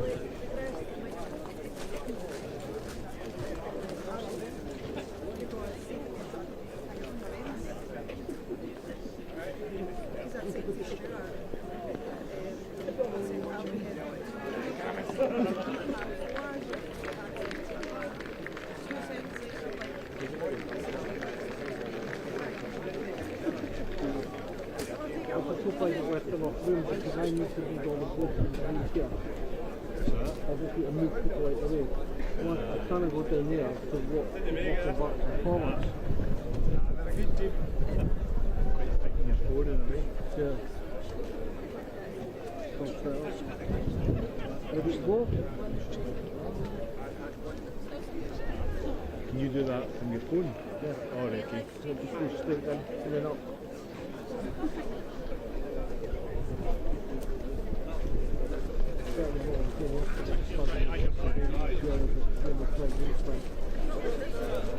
Yeah, so it wasn't that bad up by. I knew it was heavy here because it sat on Ormsey well, and then the rain came on walking up to West for an hour with Jessica. Sure, what for the week? Me? Yeah. Well, I had booked off Monday, Tuesday, Wednesday, and then I decided I was going this morning. I left at 12:30, had a bit of lunch for Mum's, and then we drove down. She plays at 5 o'clock in Greenee.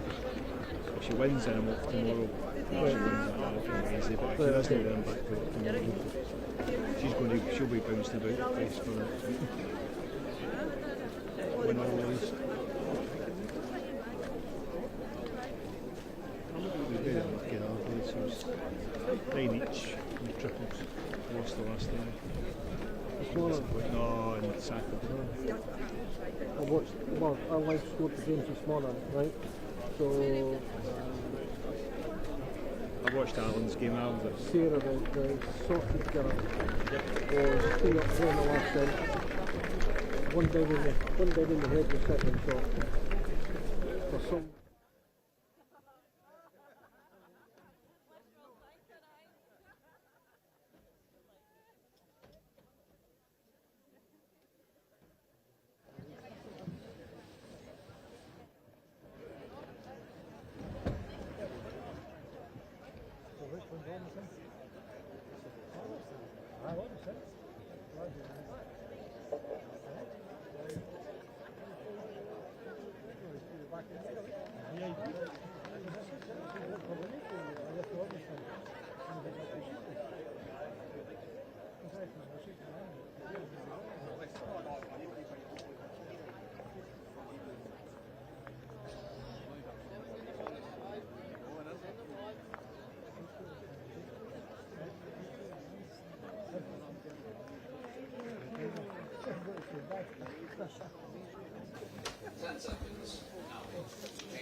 Good afternoon and welcome to live coverage of the 2025 Bowl Scotland National Championships at the National Bowling Centre in Ayr.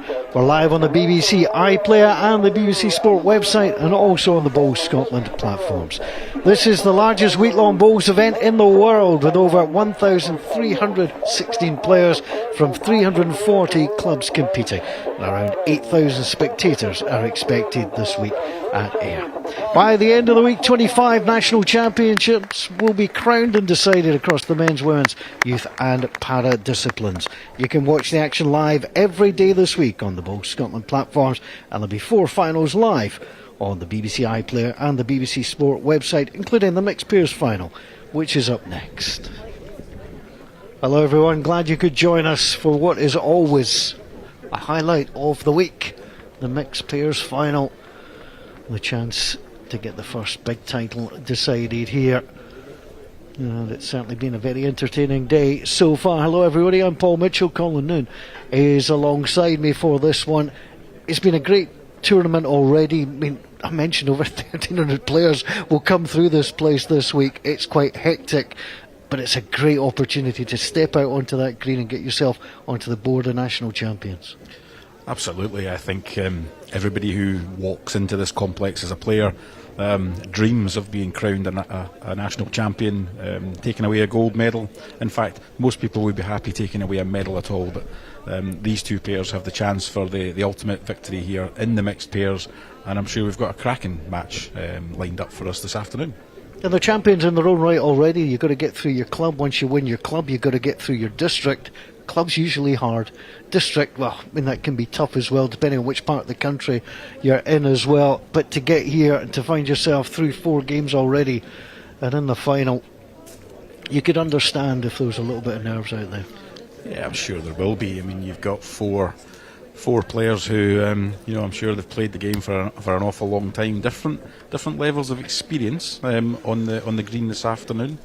And they'll all be raring to go here. I'm absolutely sure none of them will be put off by the crowd. As you can see, there's a good crowd in the complex, and it will continue to grow as this game goes on.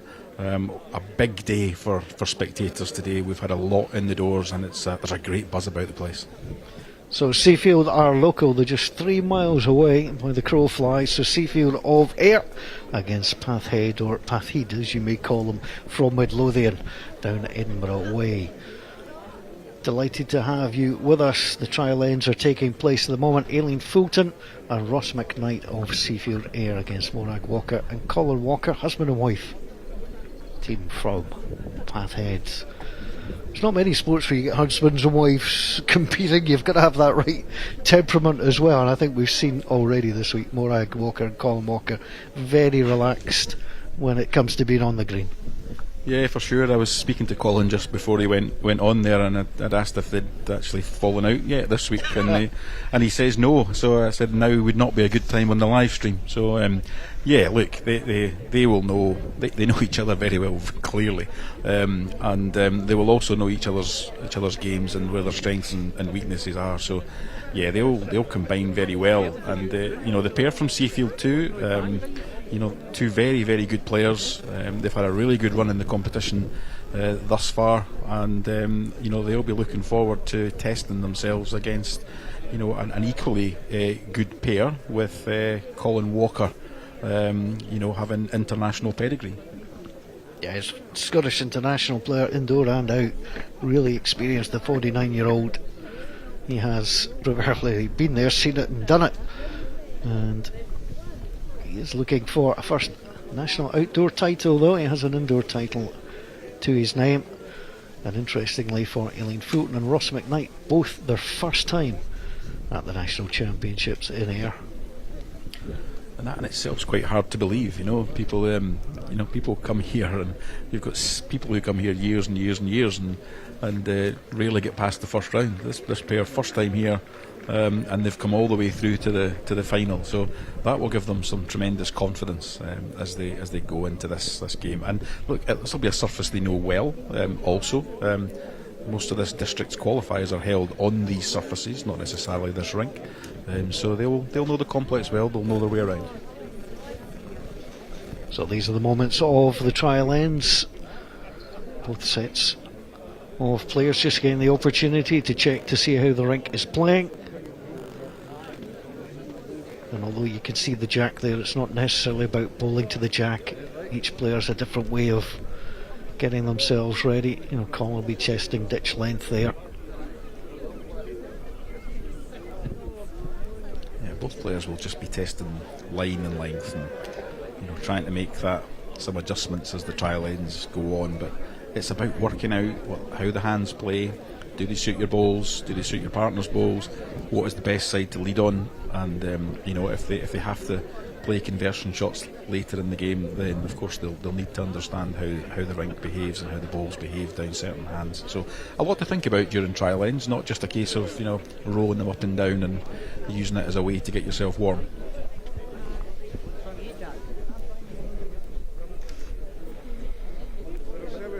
Eileen Fulton there playing the only set of bowls that she's ever played with. Took up the game as a youngster. That's quite unusual in itself, because players, as they develop, tend to go for a different style of bowl or change their bowl. Because modern bowls now, different colours and speckles, etc. But she's stuck with the original set. They've obviously brought her this far. Yeah, they've obviously served her very well, and we've seen a few of the games this week, so she is playing very well. She's laying a good foundation for Ross, and she'll hope to be able to continue that form this afternoon.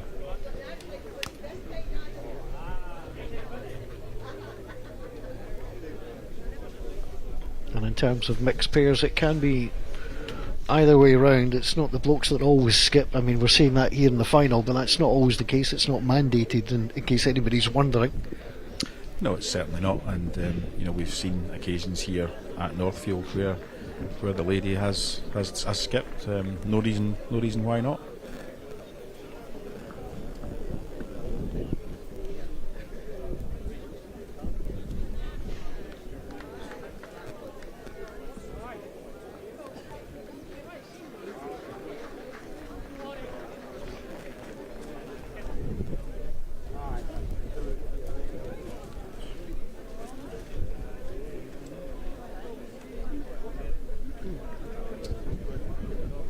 These trial ends, it's just about getting something out of it for you that you feel comfortable. Try both sides of the rink.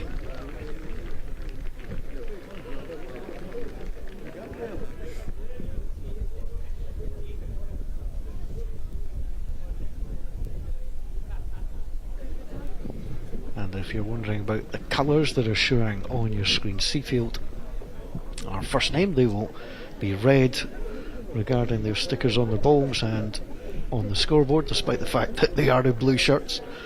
And you flick it the other way around, Pathhead are on blue stickers, they'll be on blue on the scoreboard, despite the fact they've got almost deep red shirts. Clear as mud. I thought I did that quite well.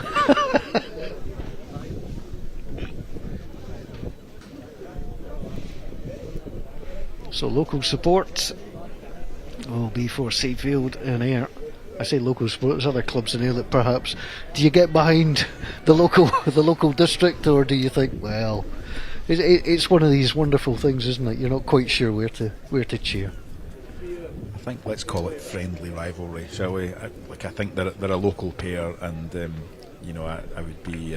I'd be surprised if all of the locals weren't getting behind the local pair in this final. But equally the Pathhead pair, I've seen a fair bit of support out there for them too. In fact, saw a sign being held up not that long ago on the screen. You get the opportunity to play in the final. Lots of folk will come down, and that's certainly what we'll see today. Both skips opting for shorts. It's not the warmest day in the world out there. Of course, a lot of players now feel more comfortable in shorts, no matter the weather. Yeah, it's an interesting development in the game. You don't have to go back that far when it was almost mandated when you reached this level that you wore white trousers, or for the women a skirt. So I think the development of players being able to mix it up and wear shorts kind of is really good.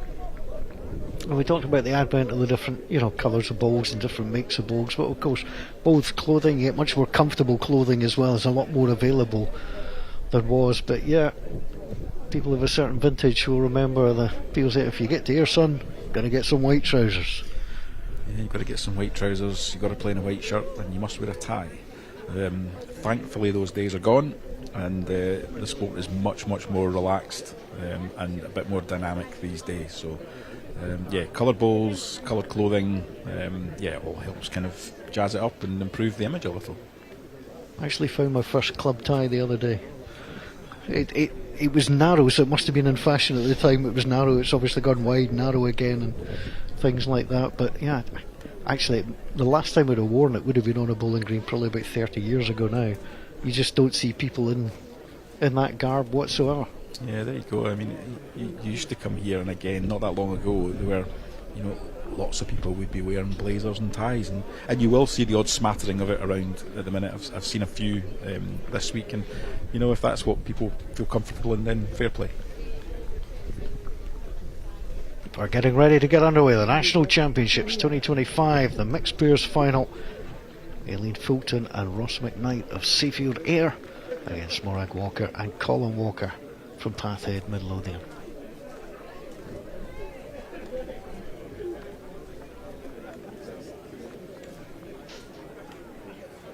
So 4 bowls per player, 17 ends.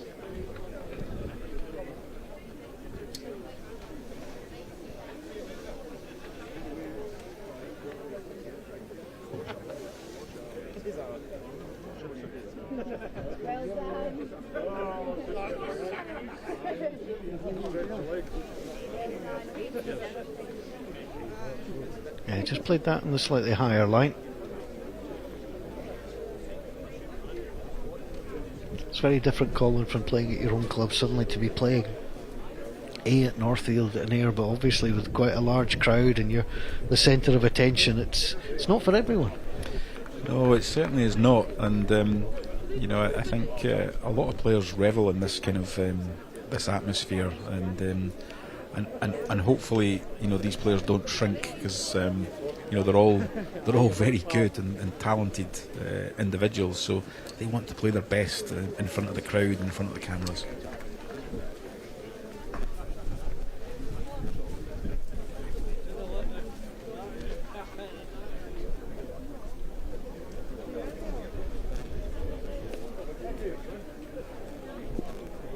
I can see Ross there just saying, look, heavy. Looks like that's the heaviest bowl of the 3. Yeah, this is nerves.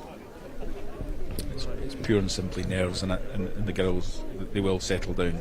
I'm certain of that. The thing that's interesting at the minute is that this is the 3rd game we've commentated on this today on this particular rink, and players have usually switched very quickly to play up and down the ditch side, or the right hand side as you look from this camera angle. It's the much more forgiving side to play, and it's much easier to put the balls a bit closer.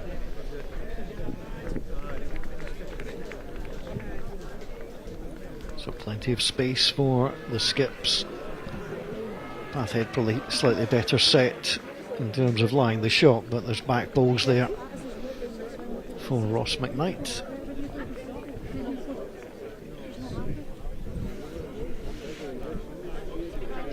No, I know, but it's doing that when you can. Where's Lorraine? Where's Lorraine? So the person. Have you walked up behind you? I'm up here.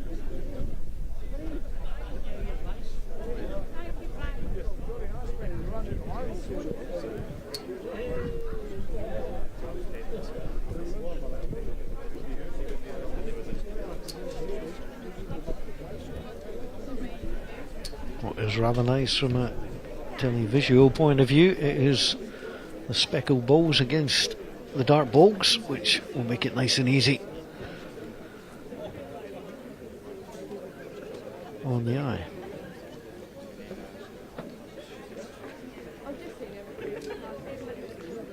Ross has picked a better line.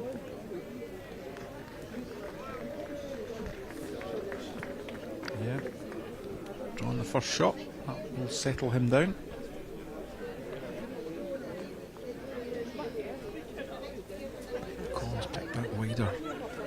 again, it just doesn't seem to want to drop. You can see weights spot on. Ross will want another one in here, otherwise, you know, Colin has a chance to pick that black one out for a count early on. I think he's picked a good line, just needs to drop a touch. Gets the little nibble. Yeah, the nudges kind of killed that. It's killed Colin's play as well. And you can see from, or you can nearly see from that camera angle, that Colin doesn't have any back play to try and alter this with any weight. It's amazing how quickly it can change, because the danger is all at the back. You can see the black bulbs. There's nothing speckled really that far beyond that is really of any use. I think Colin has a couple of options here. He has an option down the left hand side, his forehand, as we look to go strong and potentially kill the end with the jack out the rink. Equally, he could play down the swinging side of the rink, the backhand side of the rink, and cover the back ones, because Ross probably has an opportunity to move it further back for more shots with very little risk. It's coming through. Oh, that is an incredible ball. Outstanding from Colin Walker.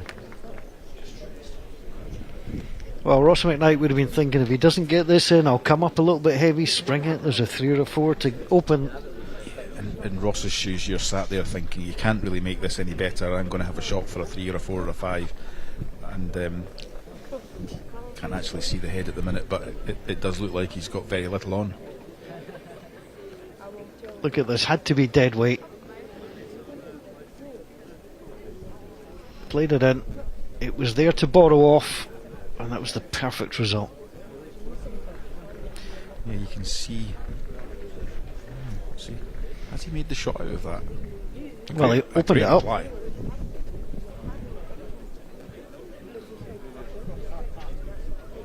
Well, watch this. I mean, this is a terrific reply. If we're going to get this kind of play, then we're in for a treat. It's a difficult one, and the option just to nudge his own. That's exactly what he did. Yeah, I don't think he could have played that any better, Paul. Yeah, well done, Ross. Oh, terrific bowling, and it is Seafield who get on the card first.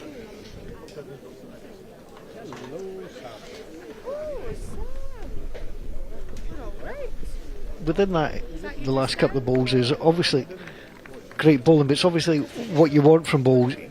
As the skip, you're thinking, I could get a 4 here potentially. All of a sudden, your opponent robs you, as you might feel. You think, oh, I'm going to lose a single. You play a great bowl like that. Yeah, Colin played a very brave shot, to be fair, because if he had been a bowl higher, then he was probably pushing it on and maybe even giving, you know, Ross a free play for a few shots. But he played it at such a pace that he couldn't do terrible damage. But that was the time to do it before Wednesday. So we rested in. I don't know if she'll come tomorrow.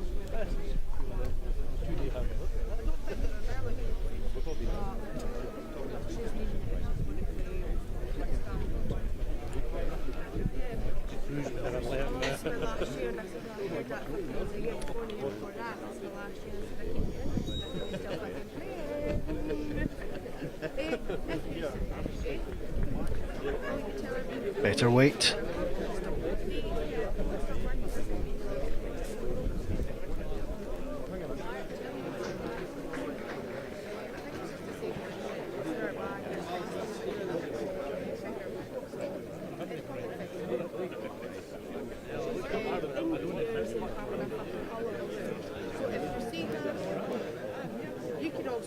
Still needs a fraction of green, I think.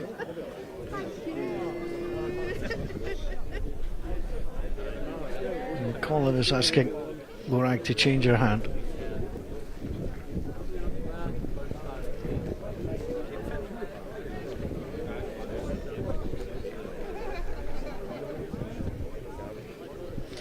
She's picked a very good line, hasn't she? She just needs to adjust the weight. Different hand, different weight, and I'm sure she'll adjust with the next one.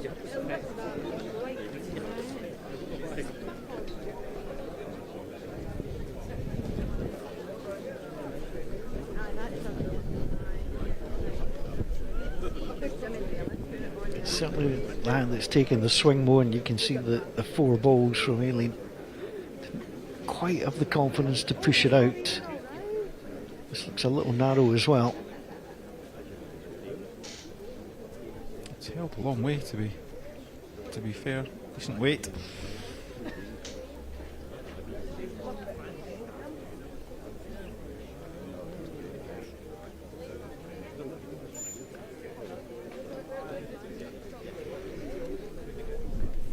It's always interesting as a lead, isn't it, when you walk up and you look at what you think, got to do better, and they'll know that. I mean, but it is trying to get used to everything, the environment, what you're playing for. I think that's the thing to try and get out your head, isn't it? Is what you're playing for.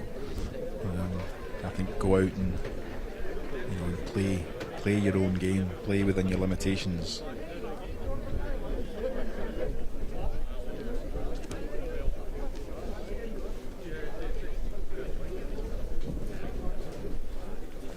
Picked the best line on that side thus far, and the best weight. That's what I played. Path head line 1. Left-handed player Ross McKnight, so he gets a slightly different line.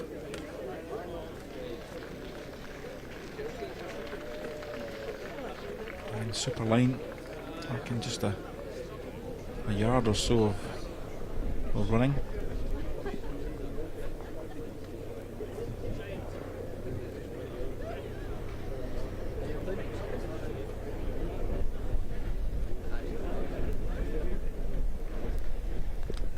Coming in again, it's well played.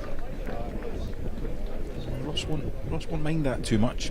It's just giving him a little bit of a shoulder, which might encourage his weight. And you can see Paul, if he's just over the pace here and he rocks off Collins' wide one, it's all his balls in the receiving position. Fraction wide. I think it might be time to address those 4 balls at the back, just in case that jack does get moved. I'll expect a good line again. Just needs to stop. Won't be unhappy with that.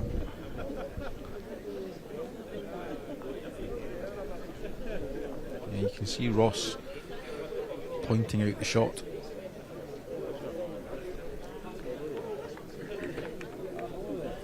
You really see the swing coming in. Round he comes.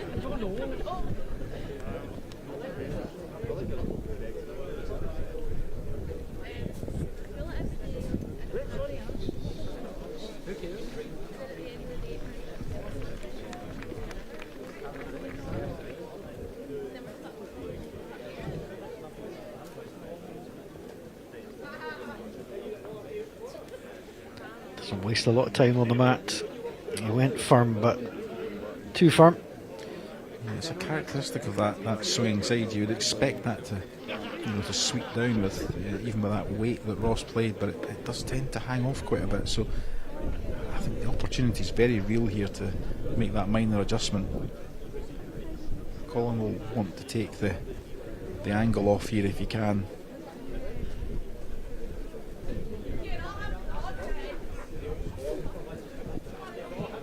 Picked a good line once again.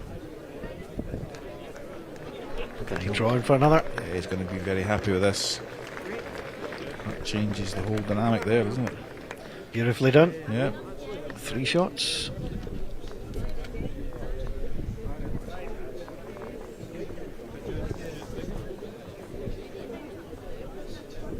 Now what we've seen so far is Colin Walker started very brightly indeed.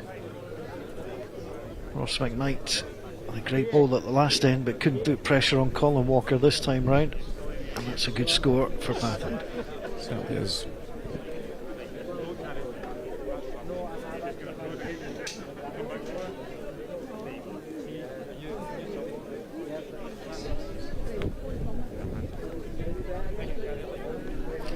You can just see from that angle how busy the complex is now. Great to see. So a good buzz around Northfield. We're here in Ayrshire. We'll be here every day until Saturday. You can watch some of the major finals on the BBC iPlayer, the BBC Sports Scotland website, and matches every day available on the Bowl Scotland platforms.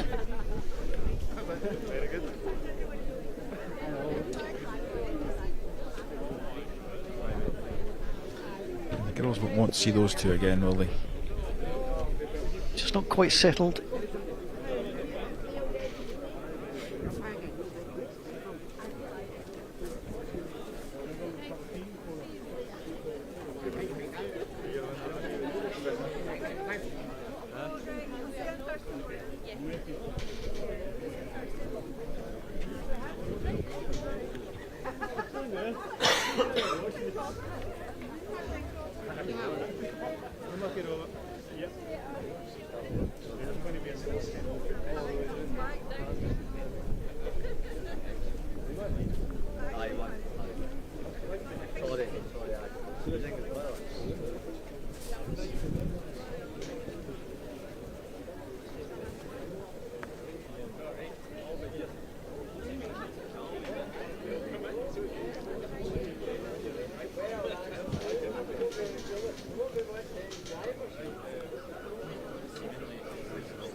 The line, but just still running. Need to gather it. She has done. Well done. Got to change now, surely. No. Well, it's interesting. I would have certainly considered the change, but sometimes if a leader's played 3 balls on the one hand, Skip's quite keen just to keep you there. Let's see what she does.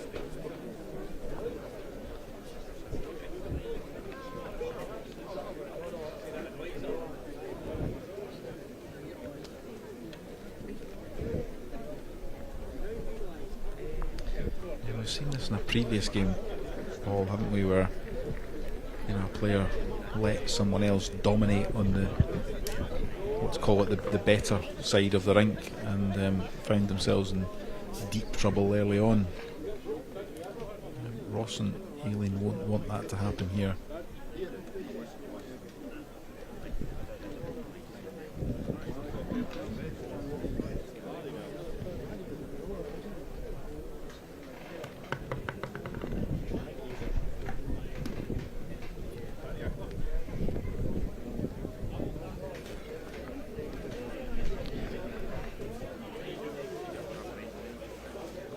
Well, I won't be too unhappy at having one round there.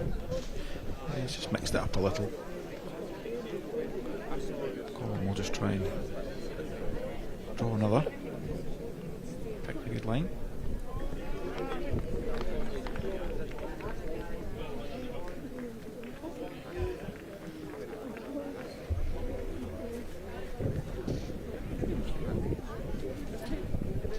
Ross pretty much has to play the dead draw, doesn't he? I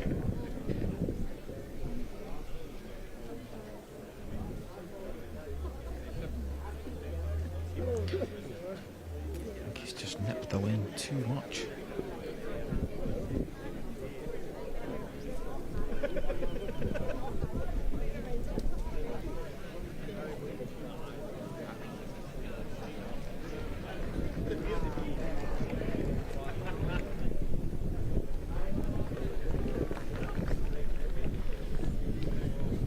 Set it off on a good line once again as he adjusted the weight. Too much.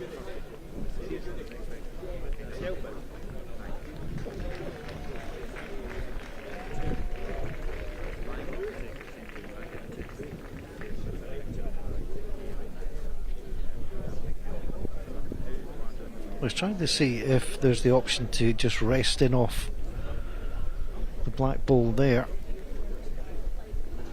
rather than perhaps go sailing by on the other side. Does have 2 to play.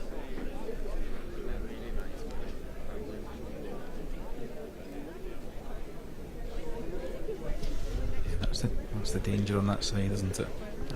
You miss the line by a fraction, it goes under. Of course, these players don't have the benefit that we've had of watching 2 games on this already.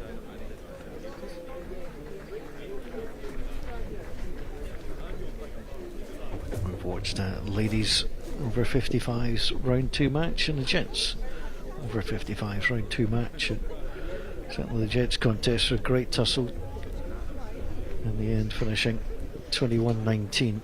Colin trotting after this one. Likes it. Yeah, he's played a cracker.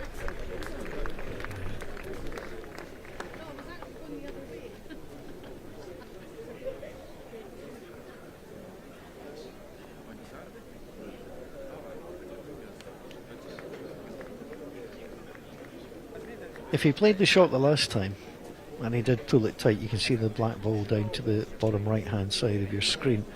He does have 2 options to just try and turn over and see if he can get in and around. I'd be surprised if he goes back to the open hand. Yeah, I'm not quite sure what he'll do here. I think in our position, knowing how the rink plays, the backhand or the ditch side draw looks to be the most likely that would yield a result. There is a shot down the other side, but it's incredibly difficult.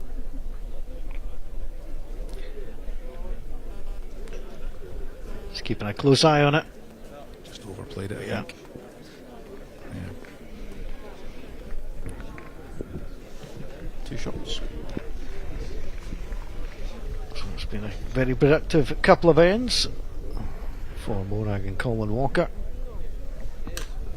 And after 3 they lead by 5 shots to 1.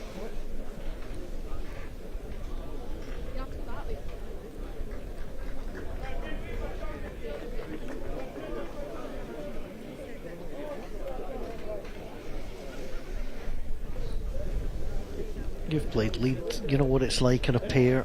You just need to settle down.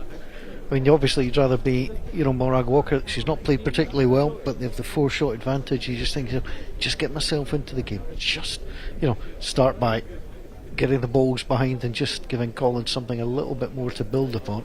Yeah, of course, and some of that comes from your skip too. You have a skip who's prepared to encourage you and help you. Then they'll help you through some of the tough times where you're trying to settle down or you're nervous or whatever. So look, she will settle down. It's about finding consistency on one side of the rink and finding that line and length that you can play confidently. The side's a bit more forgiving coming this way. Well done. That might settle things down just a little. Yeah, nice smile there from Aileen.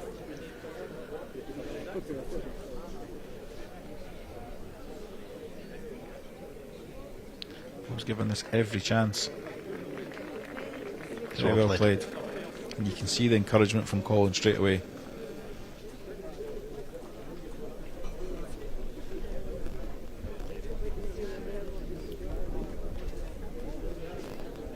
It's not a bad reply if it runs. Yeah, much better from the 2 of them.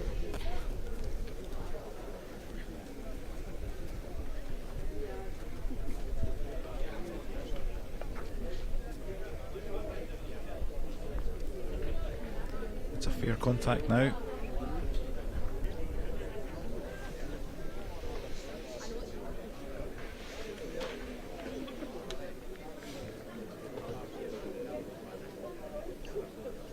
Down to weight with this, I would suggest.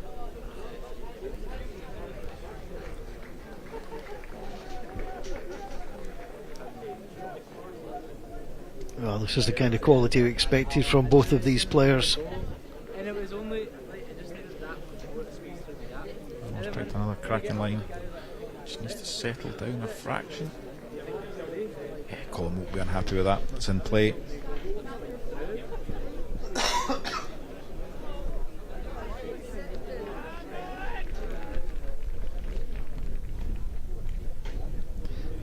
Running this time. Oh, so close. Good head of balls. Both players have some play. Colin will just try and shore this up a little. You'd like another one in there, I think.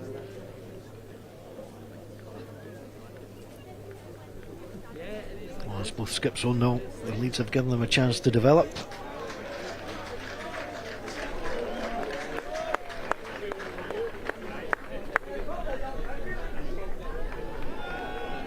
This is looking good if it runs.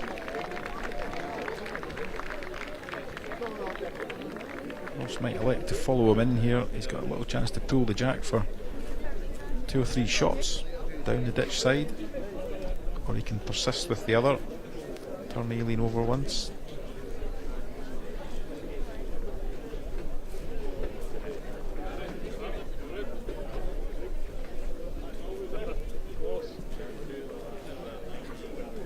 I think that's the sensible shot to play, but it's just tugged it under.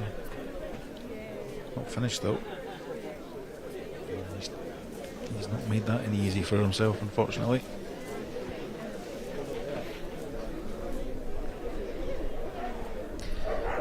Equally, he's not made it any easier for Colin. I was just trying to see what he was going to do. He's lying 2, but I think Moraes calling this right. I think there is a draw in there. He's just got to believe. I think if he errs on the top, on the wide side, and just drops in the widest grey ball that we can see on the screen, he's got an opportunity to just catch the back of his own ball and turn it over. This is exactly the shot. Turn it over once. Yeah, such a difference.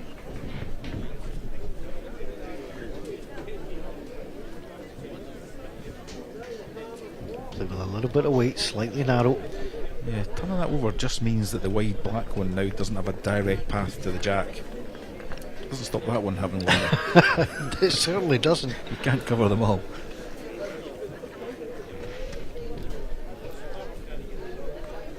Colin's got good play here, hasn't he? He's got play on either side.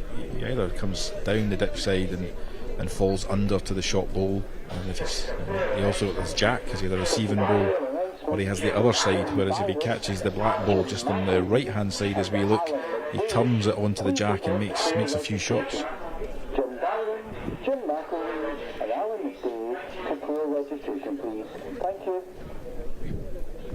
Will he get down in time? Doesn't want that one.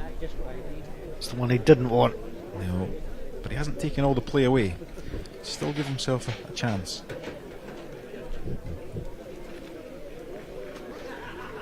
Ross, you would think now down the other side. So his ball's coming in, even if he's on the tight side to Colin and Mo's ball, he'll get a slide back onto the jack.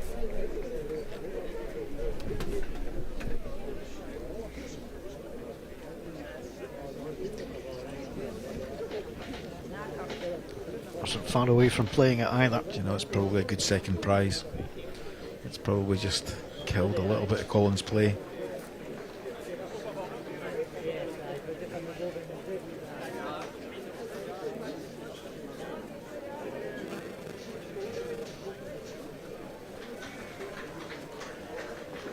Well, he's going to try, I think, and draw it, and just draw it into those black balls. That's not going to be the easiest shot in the world, given that that is swinging that little bit more. It's definitely on though.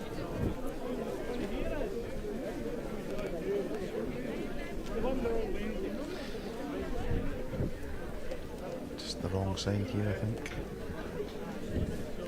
Oh, that's not going to help.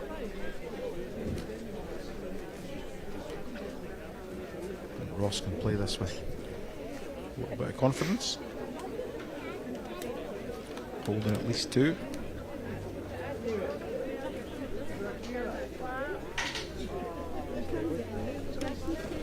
You know, the final shot at any end when you're lying, you're always doing that little calculation.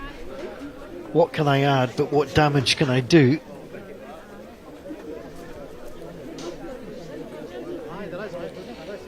But I think he's quite right to come in off there and look to rest on the grey ball.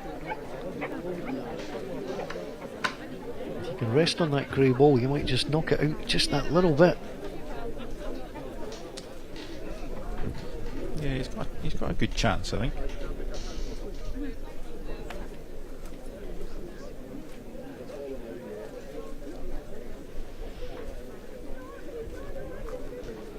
Here he comes. Let's give it an effort. Just a fair contact now will do him. Well, he's made. If it wasn't 3, it is now. 1, 2, 3. Easy before. Yep. Oh, it's a great end for Aileen Fulton and Ross McKnight. Much better lead play from both. Set up a much better head of bowls. And it just so happened Ross McKnight was able to confirm the 4 here. It's a great last ball.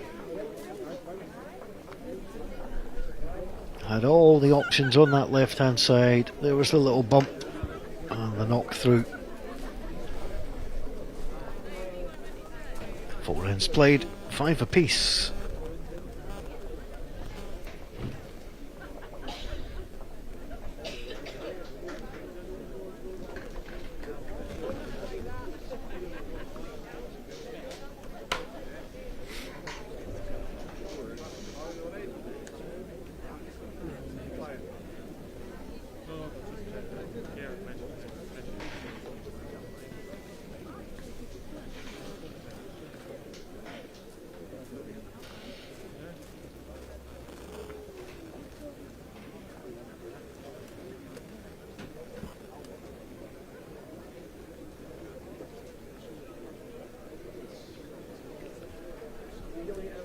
I think those early nerves have dissipated.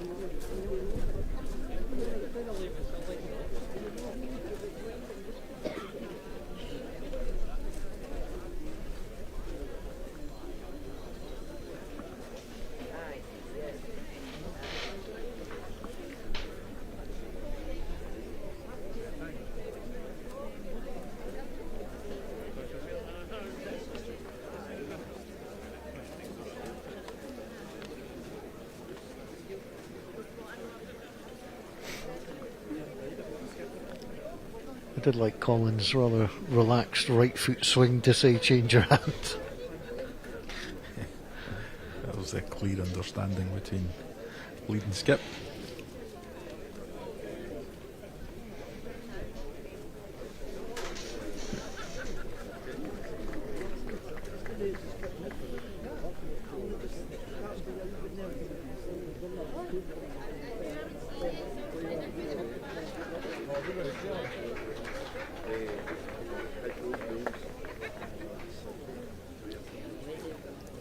You can see the way that left the hand of Morag Walker, that she was conscious that she'd overgrasped the last ball. You could see her coming in just a little bit narrow off the footwork. Yeah, and that's what we know about that side of the ring, because it's quite unforgiving. You can see that one not coming back to the middle. But you know, if you hold it in a fraction, it's gonna cut away on you. It's playable. It's just a bit more challenging.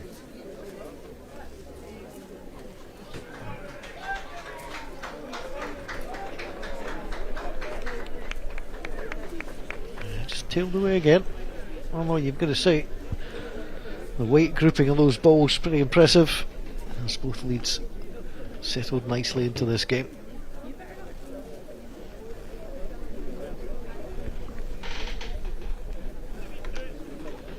Just an opportunity. Well, the skips change ends, just to give you an update on one of the finals out there. The youth singles final is on the next rink. You can just about see it there.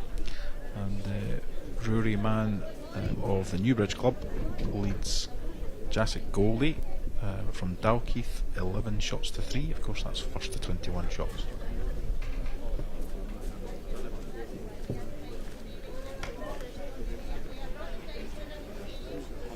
Here in the pairs, it's all about number of ends, maximum of 17 ends to be played.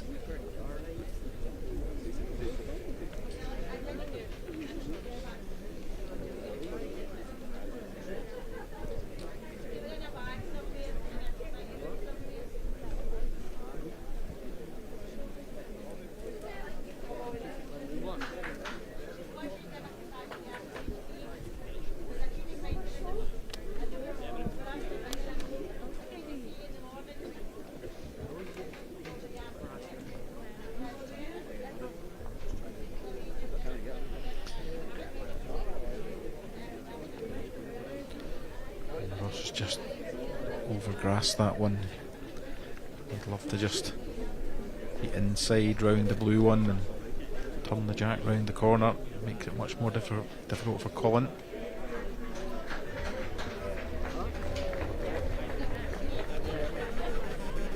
Colin's picked a better line. Is he running? Probably second shot there.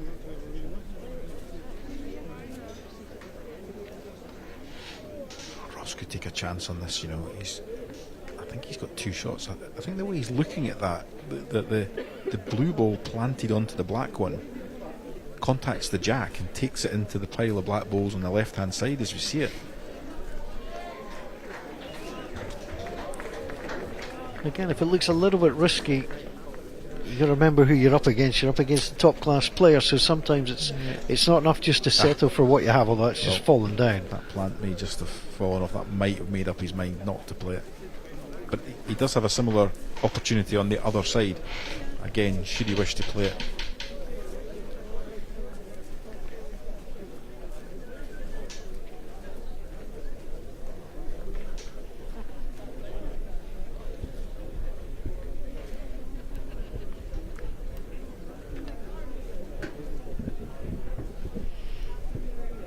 Very close, you know. What a try. It's a really good effort. And you can see if the jack had followed through to where his ball's finished. There's quite a count in there, but as it stands, it's probably only one. Colin has a chance to turn this end on its head.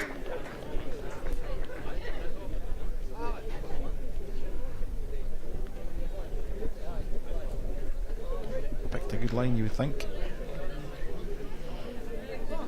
Can he grab the jack? Yeah. Is it clean? Need to take it with him, and he's done so. Well, we're seeing the last ball having a real effect on this match so far. It makes for good entertainment. That head, Morag Walker and Colin Walker leading by 6-5 after 5.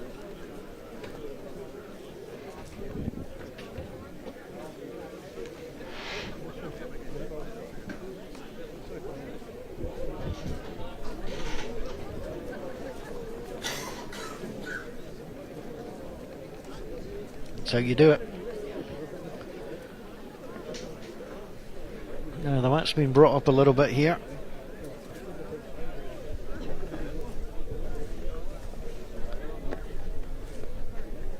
Just got to deliver the right length of jack.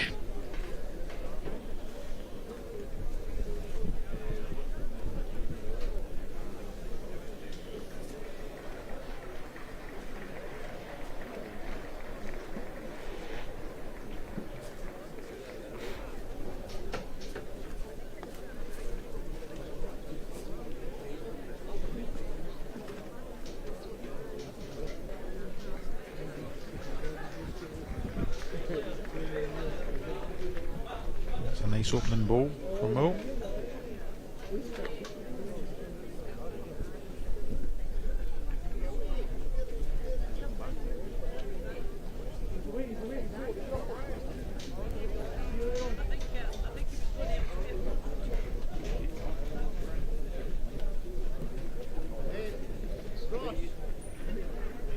Make sure they get on the right train back to Perth. I will do.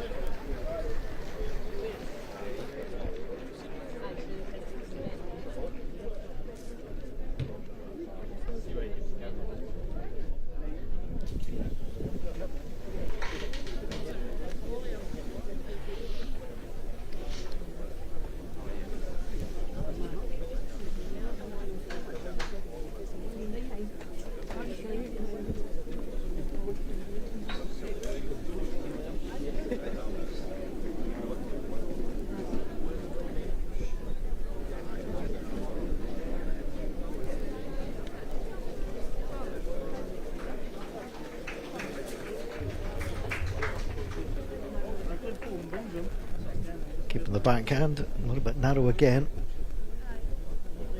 A little rest would be fine, and that's what she achieves. Well played.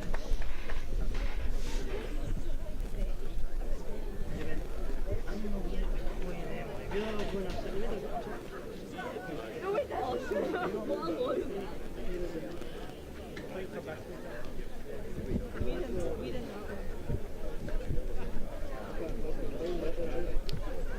clean through here. Yeah, she's played that well, very well. You could see the instruction from Colin there. You know, he was clearly instructing the inside. The black ball was the shot to play, which executed it perfectly.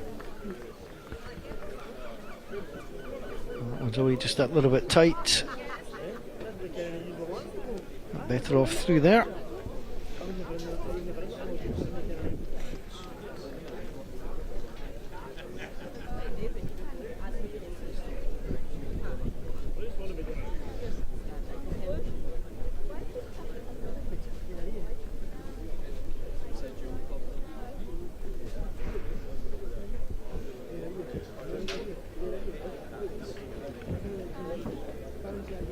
Well, movement on the jack. That's what Owen Walker will be hoping for. Close to his own. Might just promote the ball. Doesn't do any harm around there. It's starting to look like a problem. I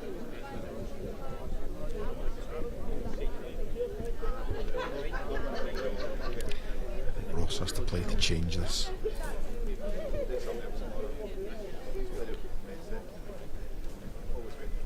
Shots available either side. It's very close. Be looking for a clean jack. Just missed it. It's good though. Let's mix it up. It's amazing, isn't it, how just one ball changes the whole complex. That's the ball he desperately needed in there. Yeah, for sure. He's not actually left Colin with terribly much here now. He won't be unhappy with that.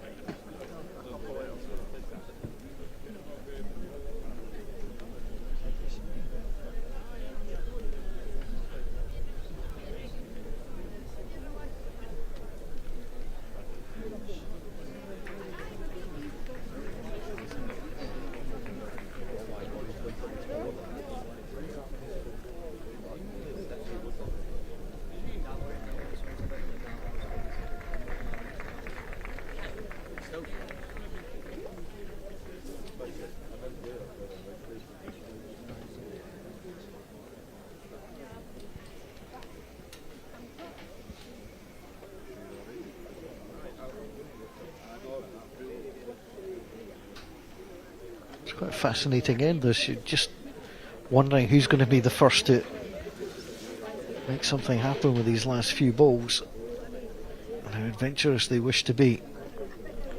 If Ross can get a contact in those first two, he'll make the shot. Well, maybe.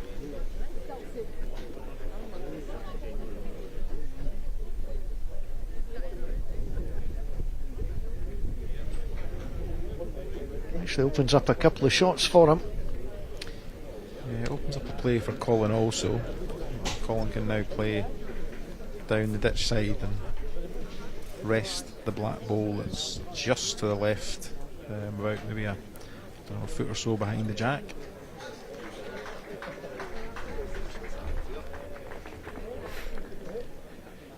Will he drop in time? Summertay's last just a little bit too much. Wide line. Ross will be trying to, depending on whether he's lying or not, he'll be trying to find a way to maybe just rock that grey ball out the head.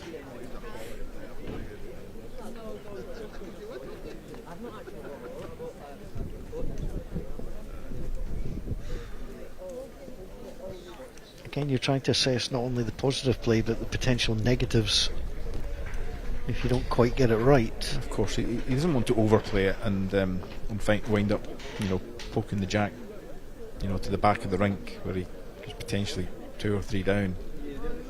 He can play reasonably conservative down the right hand side. Actually, it's his forehand, isn't it? It's left-handed. So the right hand side of the rink. Maybe lift the black one, or he has a far more open draw on the other side. This will be down to personal preference.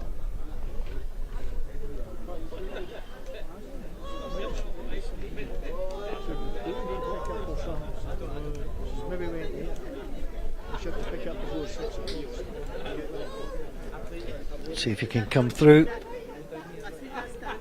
Got it. Oh, what an effort.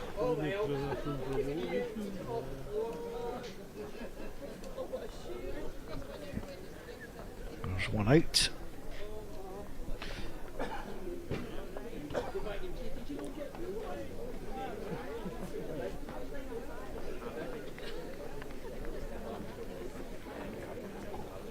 Umpire is called.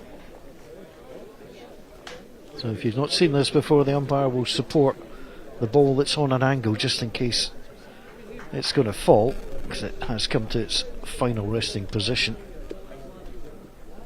Look how close he was here, Colin. This was almost the perfect result. Yes, you get a good picture of how much these sides are swinging. Yeah, that was a couple of deliveries ago.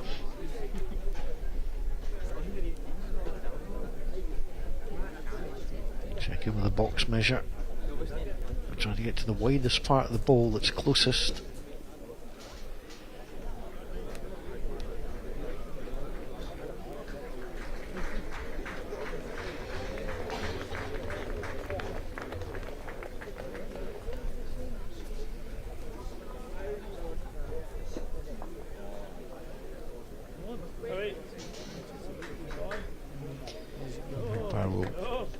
Once he's completed, we'll turn out the ball that is closest.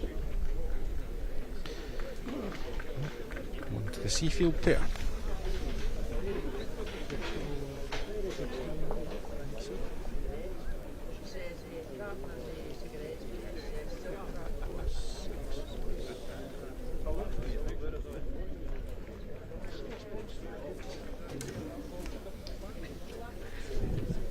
Six after 6. Not sure if that's a good thing. Yeah, it's a good contest.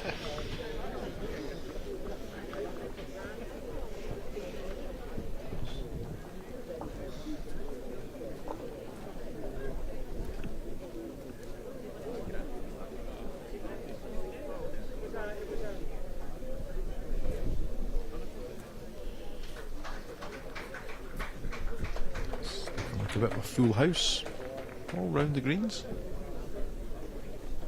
Enjoying the finals action.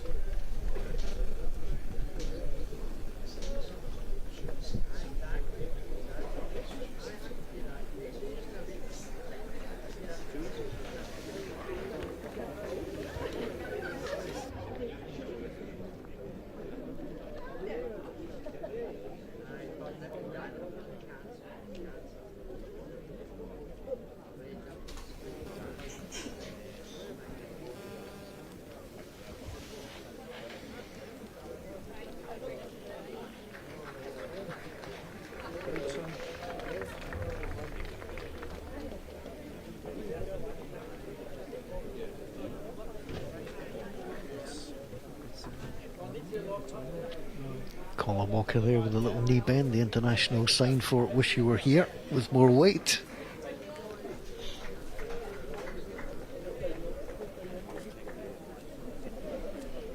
This one was good weight. Cracker. Played. There's not many have mastered that side of the rink, Paul, is there? And Eileen's actually starting to settle into it quite nicely. I agree. I'm not sure Morag's quite found which side that she wants to settle into.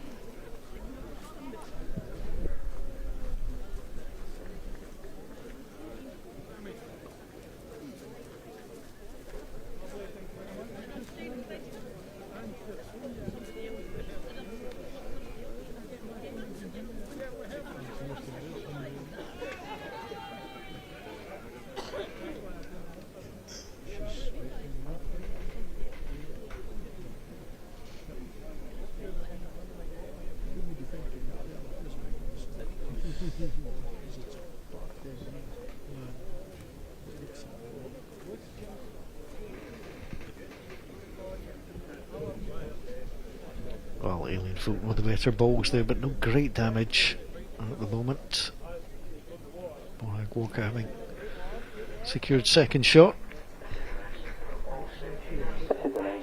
All spectators, the Victory Marquee will be closing at 5:30 to go. Be sure to visit the last selection of stall holders now to avoid any disappointment if you're a day tripper to our national championships. Thank you.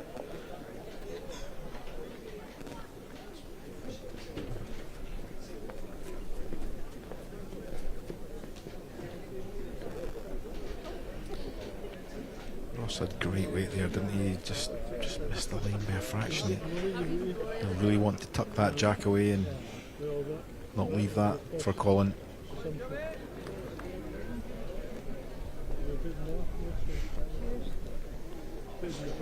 Yeah, you cannot afford to give this man too many chances. Beautifully done, played it, judged it perfectly. That's why Ross was just a little bit upset that he didn't close that down. Wasn't too far away, and now with the jack off centre, new ground has to be found. Yeah, interestingly, that hand has been running quite straight out there, so I think they'll know.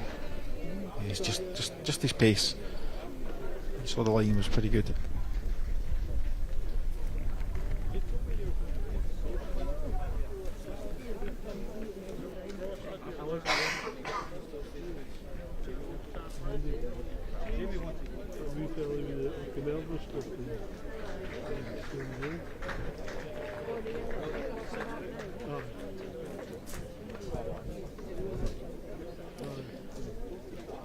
Certainly won't make it any easier for Ross.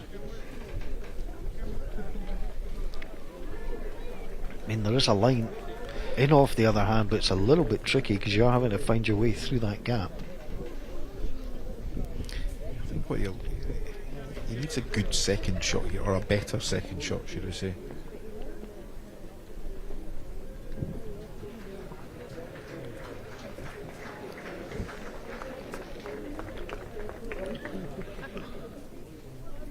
Wasn't a bad effort at all.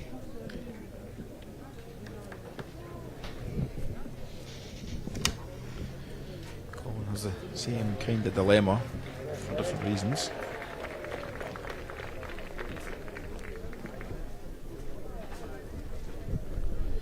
Yeah, back to this big swing side.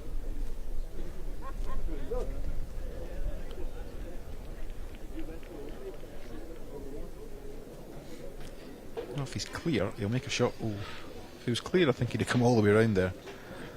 He wasn't far off, was he? Well, there's a big wall of bowls now, isn't there? Ross will be tempted maybe to try and come underneath Colin's front one and then get down to the shot bowl. It's maybe worth it, because there's no other kind of opportunity, is there? I don't think so. I think he will play at that blue ball if you could lift it or turn it. Slight danger, and it's Collins in the front, but you know he's only be one worse. Well, he's in the right pocket. He's played it, you know. That's beautiful. It's yeah, nicely well done. played, Ross McKnight. Well, there's a lot of room here, but Collins actually in a heap of trouble. I always feel that if you're going to ask the question, you'll play the shot, then ask the question, let them take care of it. You've done your bit. That was terrific. Now then, Colin Walker. He's certainly got the talent to put it back in. Yeah, his line will do. It's all about weight. Looks heavy. Is he He's going to okay, stop? you know. Yeah, he stopped well nicely. I think you needed that extra bit to make sure you weren't going to come up short, but you didn't want to traipse your way through either, but that was nicely done. Yeah, not straightforward. I mean, he's breaking new ground out there, isn't he?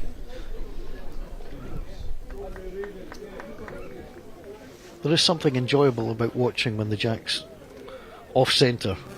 It's not necessarily enjoyable to play to, but it's certainly enjoyable to watch, because it does certainly test and talent. Here comes the mat, wandering up. So there's the scores. That 4, very important at end number 4. Right, Aileen Fulton and Ross McKnight back level at 5 apiece. After a couple of really good ends for Morag and Colin Walker, the 3 and the 2. But for a final, you want it to be nice and tight. So far, so good.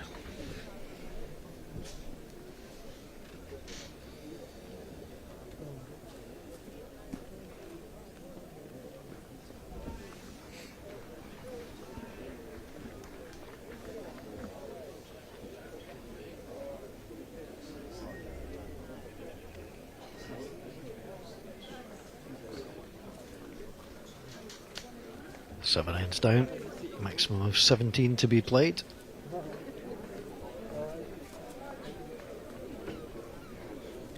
Just the 272 balls to be played in a game. Yeah, it sounds a lot when you put it that way, doesn't it?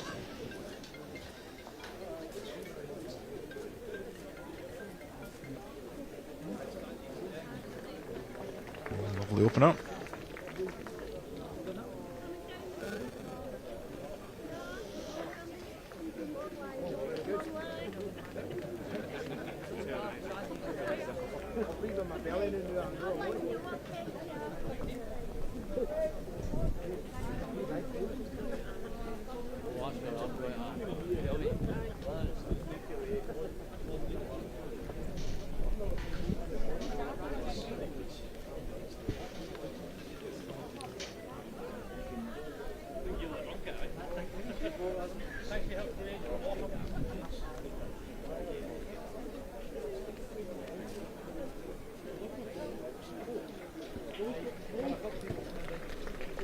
Well, I didn't like it. Let's see where it ends.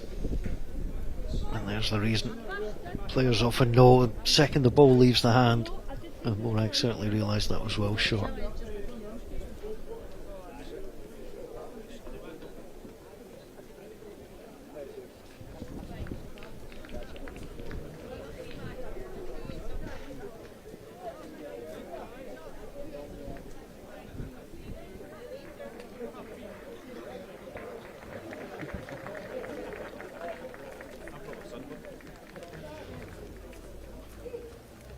How's your weight this time?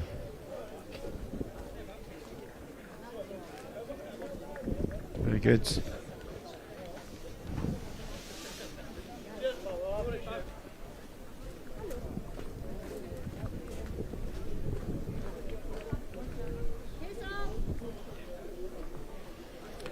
Could do damage here. Oh dear. All the good work undone. Just a little bit on the heavy side. Well, you would argue that the back balls are there.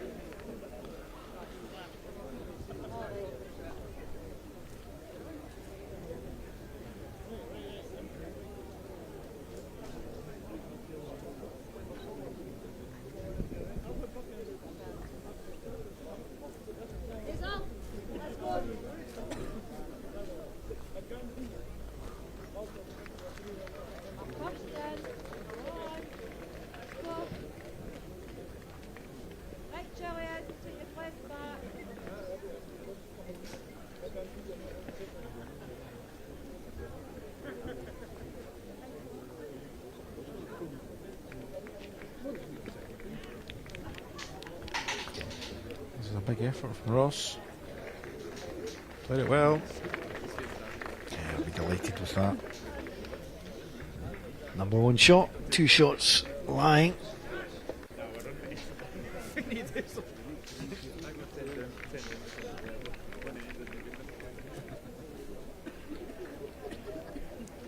Colin also picking a decent line.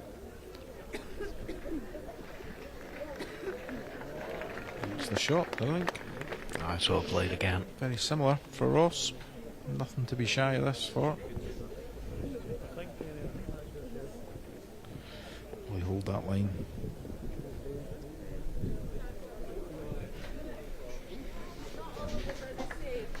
It's just a little bit shy.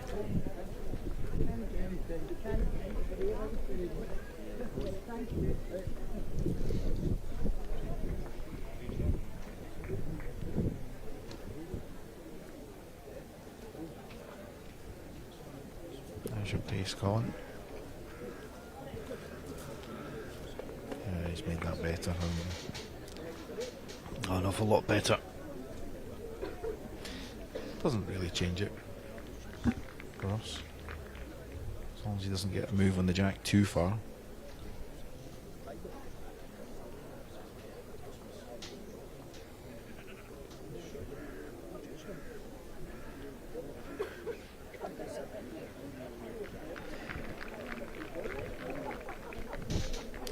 I'm sure this will be a relatively wide draw from Colin. Try and set the black bowl. It's just beyond the jack to the left hand side as you look at the picture. I'm just behind the door actually.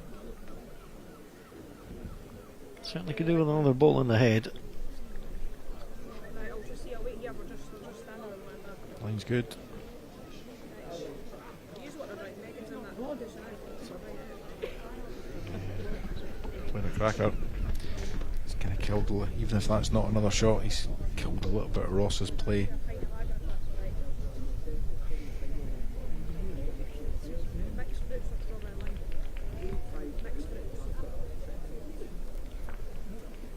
Might just have to try and draw this.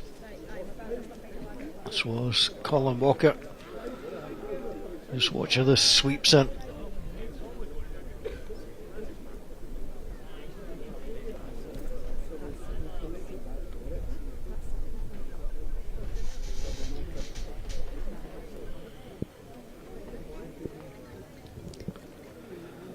That will not look like an appetising prospect from the mat. No, it won't. I think he'll stick with the backhand draw.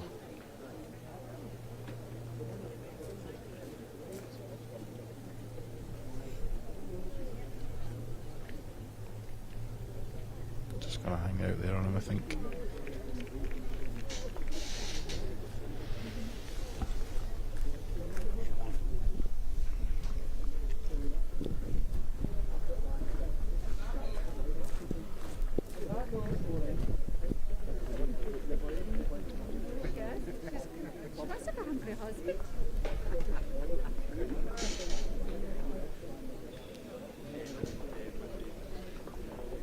And once again, out comes the umpire. I do like the knee pad, that's a nice touch, isn't it?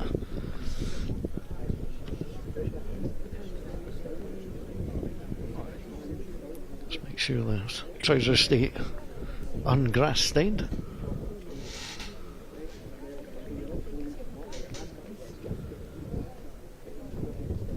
Now with the calipers, you're just trying to get the feeling of touch in both. Just get yourself an initial measurement.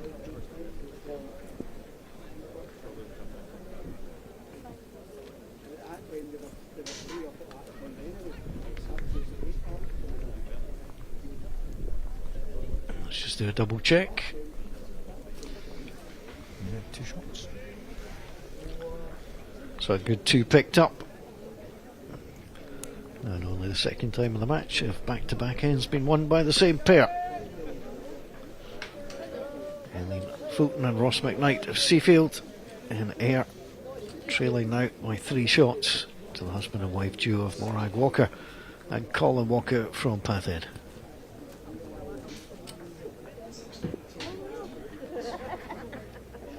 I used the Edinburgh term of Patheed earlier. I was told how to pronounce it in the local dialect, but I'm not quite sure I could even attempt that.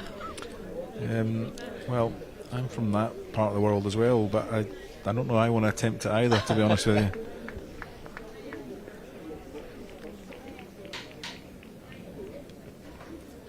But if I'm right, the A sounds like an E when you try and say it that way. Am I right? Yeah, it does get a little bit mixed.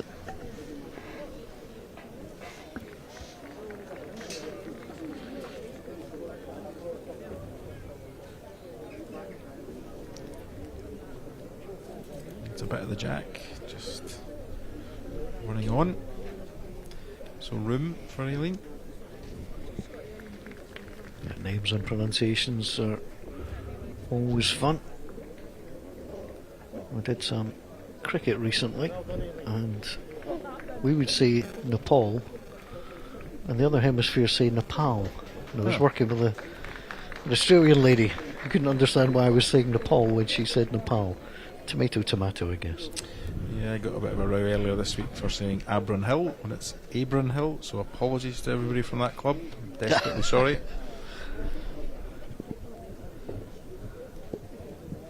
You'll be welcome there anytime.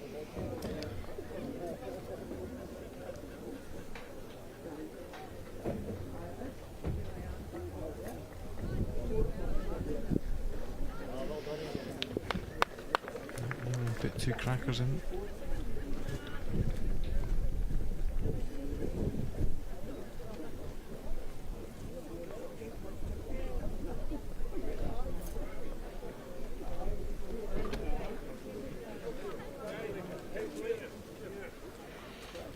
That's well played.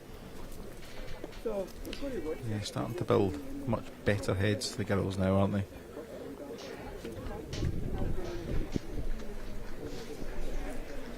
Lead can be a lonely place at times. You are trying to just find yourself to build. And even that, it might not look the best ball in the world, but you are behind. Yeah, as a skip, you're happy with that because you would imagine, regardless of who you're playing against, but even somebody the calibre of Colin, you would imagine that that's not going to lie like that terribly long. And a ball deep and a yard by, there's absolutely no harm. She's back to her trusted line here now. She's given this a great opportunity. Yep. Yep. Very quickly you can see how the dynamics of this head have changed, and the ball that we were just bigging up is now virtually out of play, and it's Mo's ball deep on the left hand side of your picture that will now be the target area for Colin to get the jack to.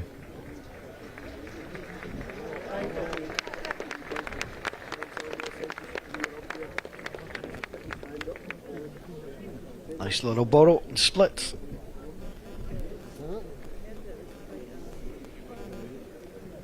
Some work early doors for Colin. A little bit of pace. Wants the split. And that's well played. Opens it up nicely.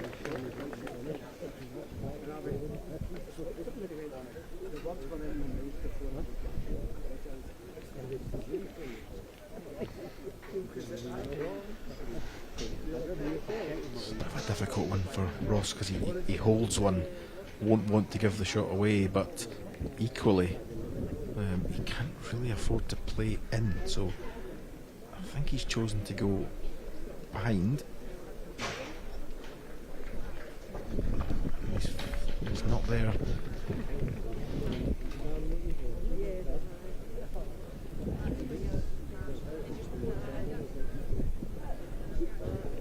I think if he'd got that behind, he might have been tempted to change his hand next time round and try the wider draw just to finish slightly behind. Yeah, Colin won't be, or he shouldn't be short to this.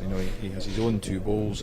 He has the gap for the jack, and on the inside run, he has the black ball out for 3. So there's a lot of chances within a 2-foot target area.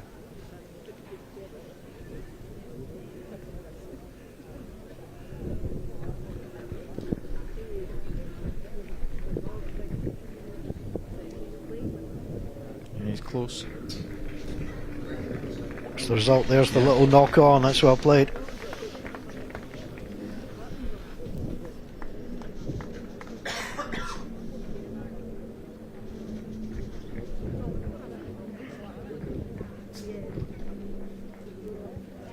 Ross has gave this every chance. Can he hold long enough?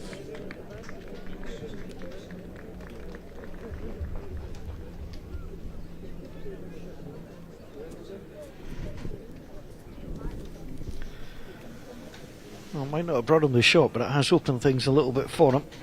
Although I think the lack of a good back ball that's reasonably close is an issue.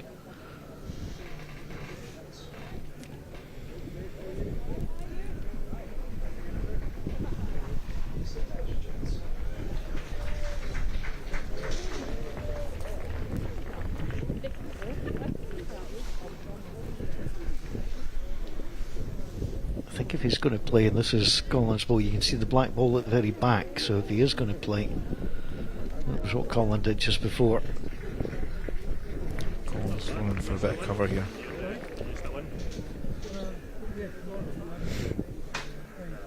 I'm not in the bother.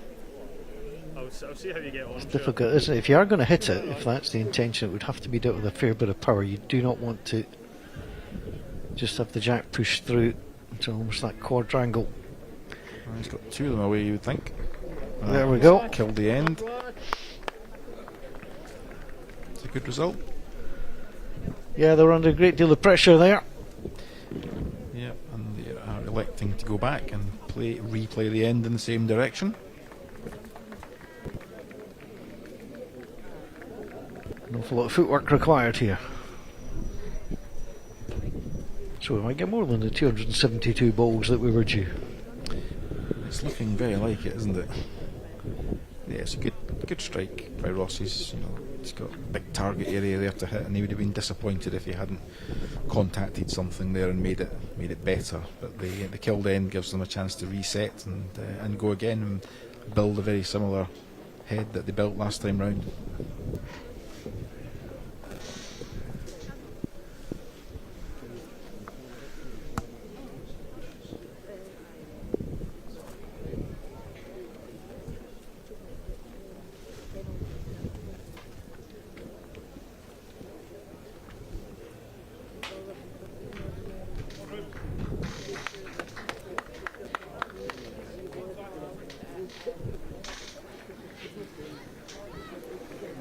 You're watching Bowl Scotland National Championships 2025, the mixed pairs final between Aileen Fulton and Ross McKnight of Seafield, and Morag Walker and Colin Walker of Pathhead.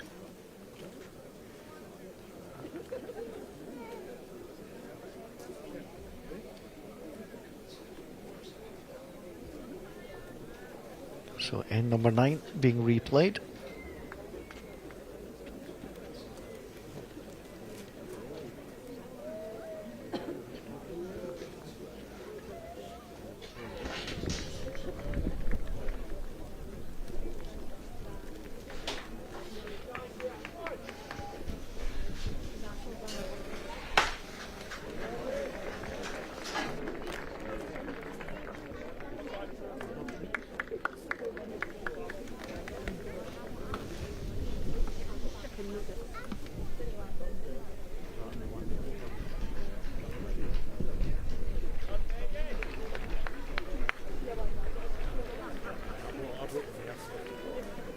That's something we've not seen for a little while.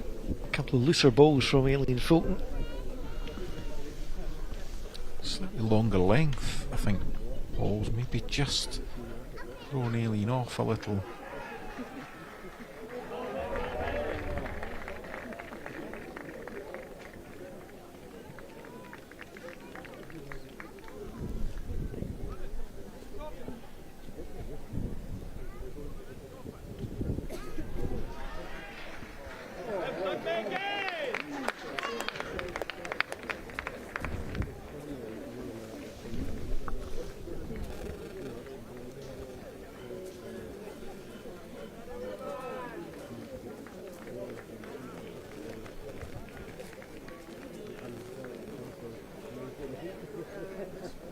Doing something to stop on, but just goes through. But that's a nice quartet of balls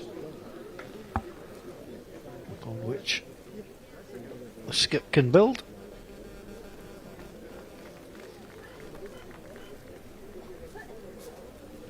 And then catch her own. Slightly changed the dynamic of the head, but Colin, I'm sure, will look to add another, and turning the jack is favourable for him. Just while that's happening, the ends are being changed from the skips. The youth singles final, Rory Mann is leading Jack of Goldie 16 shots to 12. A little bit of a comeback there. I'll keep you up to date with how that one goes. We're currently watching the mixed pairs final for 2025. Ross McKnight, the left-hander.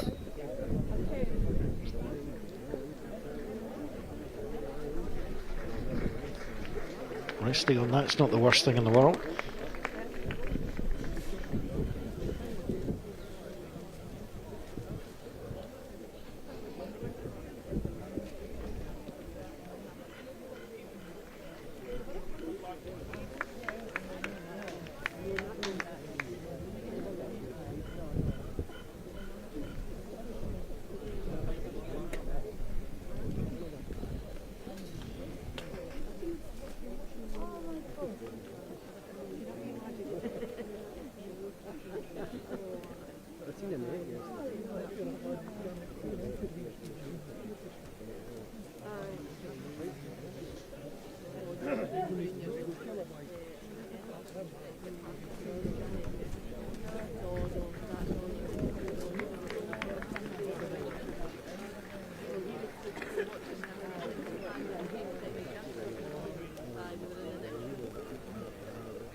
Might change things slightly to add a little bit of protection, but he could still come here.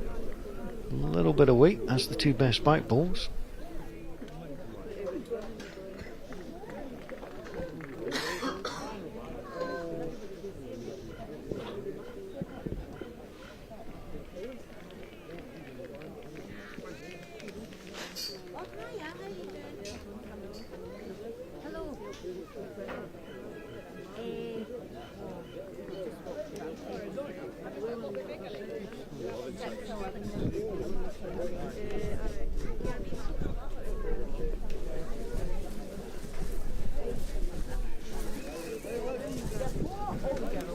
One ball to play each.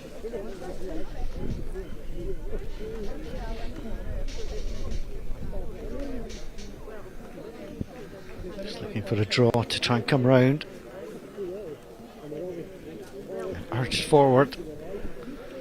Now then.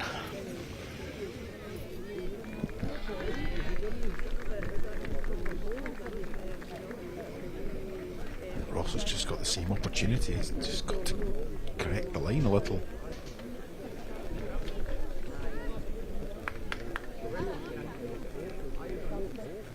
Well, it's worth talking through. Yeah, I mean, I wonder if he's thinking about playing a bit stronger. He does have good back position, I guess.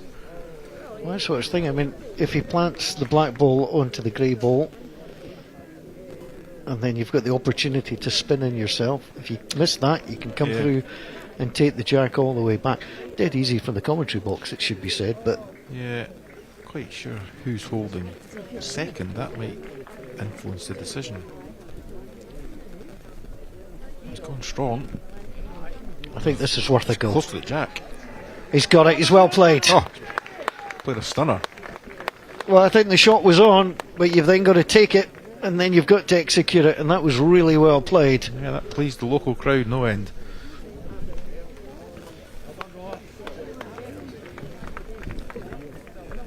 Well, that was a nice moment.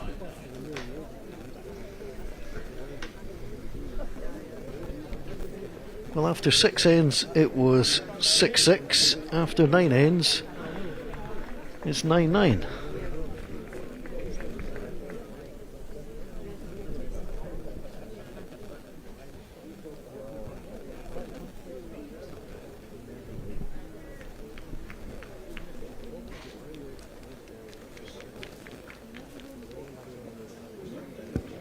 Well, these are the big balls in big matches that can turn things and help you settle. And that was after one of Aileen's looser ends, bizarrely.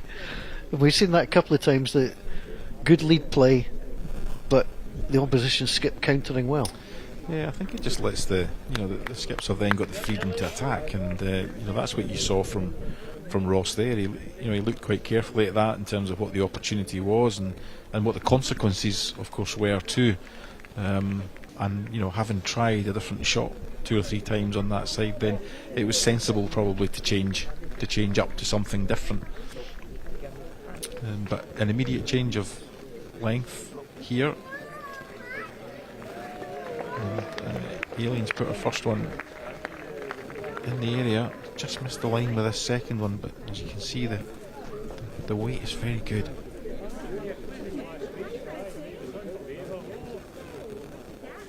That's right, because there was a really close game, eh?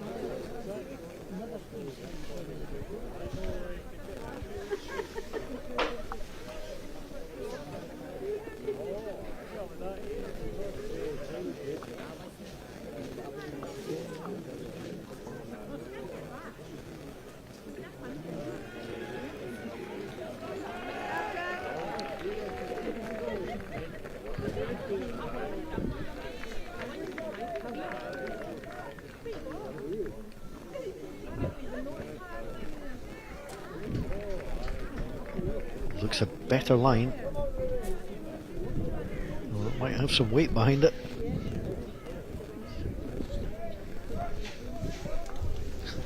Yeah, just overplayed that a fraction.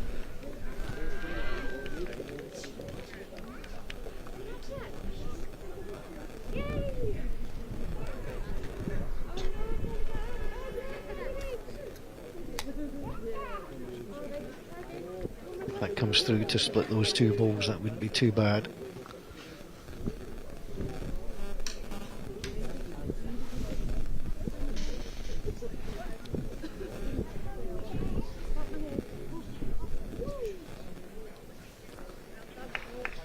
Correction on weight there.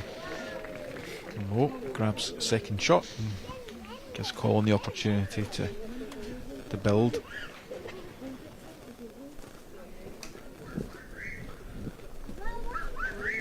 The coverage coming to you on the BBC iPlayer, the BBC Sports Scotland website, and also the Bowl Scotland platforms. If you were with us earlier, I did ask Colin this, and it's not easy to necessarily play alongside family members. You know, I've seen, people play with their grandparents, their parents, brothers, sisters, cousins.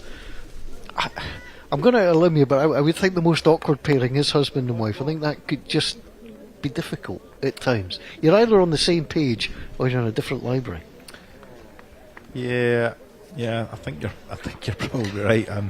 I'm probably fortunate in that my wife doesn't actually play bowls, so I've never actually had that experience. But I could imagine that being slightly tense. Well played by Colin Walker. She's probably listening into this thinking it's tense just being at home, never mind in the bowling green. I have great admiration for those who also work with their spouse, which is not an easy thing either necessarily.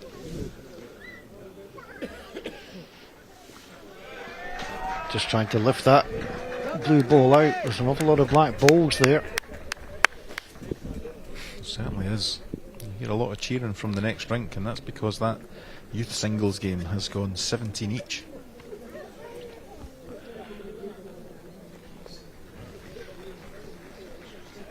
We'll keep you up to date with that. Here comes Colin Walker, the Scotland indoor and outdoor internationalist, and well, he's shown his international class. I think Ross will be tempted to go quickly at this. He's got the opportunity to kill the end, but if he gets the right contact, he gets both balls clean out of there.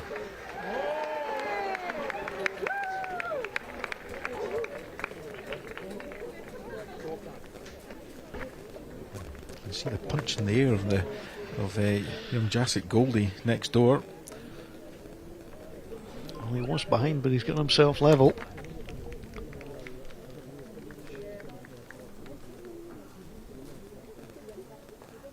Ross McKnight doing the right thing, just waiting for the commotion to die down before he plays his shot. Might just be cooking a little bit too much. That was quite a nice moment at the top end there. I don't know if you saw it, Paul, but I saw Colin just having a quiet word in Jacek's ear. They're from the same district, so that would be words of encouragement, I've no doubt. Nice spot, nice moment.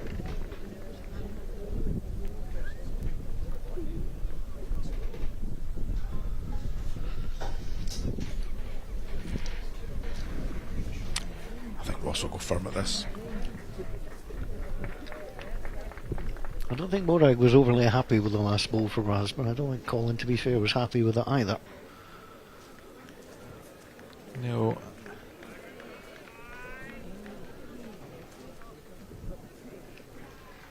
I was happy with this one, I think. Well, this was beautifully played, wasn't it?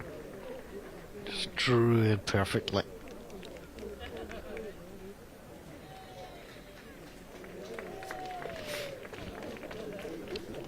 Oh, we've seen some good conversions from these skips. Is it big stuff coming up? Not huge. Very close. Just a contact. Oh, what an effort. just. Well, it could have been also different. Now, there's the opportunity to draw another. Perhaps even look to see if The ball on the right hand side would come in if there was movement. Now he'll just settle for trying to get 3 and get back ahead once more.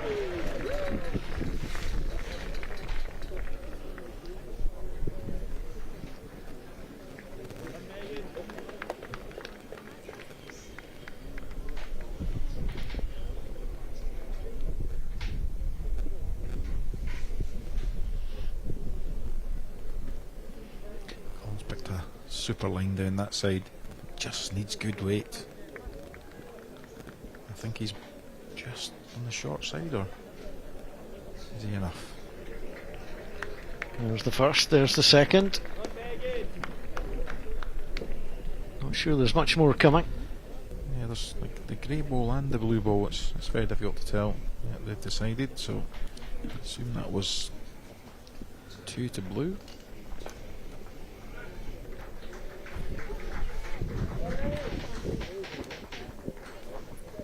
Well, it was very much nip and tuck. 10 ends played, 4 ends won by Seafield, 6 ends won by Pathhead. And picking up that 4.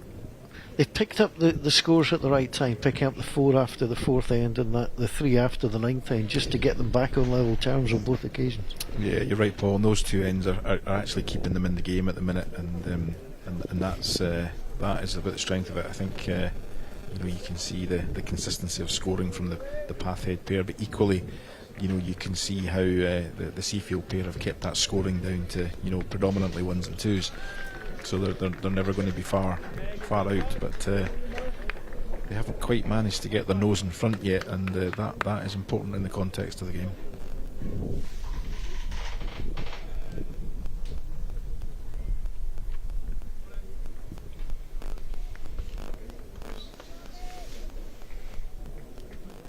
Looks narrow.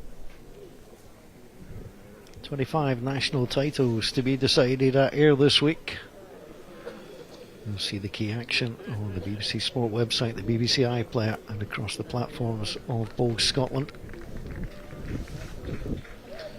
It's a nice ball from Mo.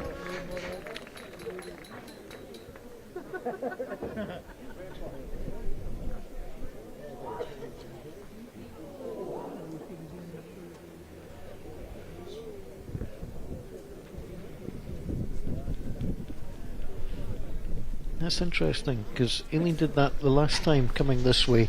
Was reasonable weight with her first and added with her second. Yeah, she's done that at the fuller length, if you like.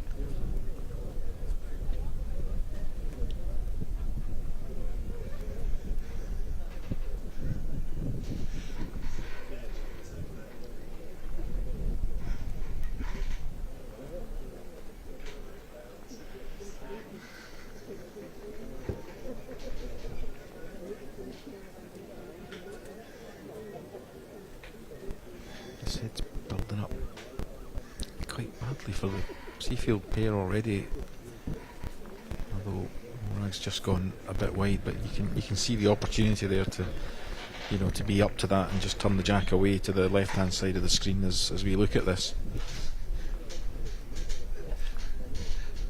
Ross is looking for this one to finish certainly behind the jack.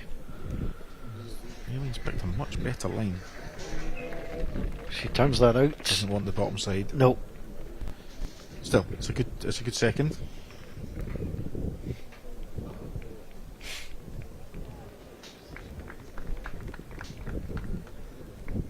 But if you look at this from the perspective of both skips, they've both got shots on. And I think sometimes as a skip, that's really all you're looking for, is just that opportunity that when you go to the mat, that you've got a shot on, you've got a chance to try and change something. Yeah, that's true. You always want to be given an opportunity, and as the ends tick away here, what you really want is an opportunity to win the game. An opportunity for the Pathhead pair to potentially stretch away here. You can see the finish on the action on that ball was it finished there. It's a big finish inside. Ross has to follow that. Yeah, change the complex. Yeah. If he gets the same action at the end here, he'll just about sit the ball.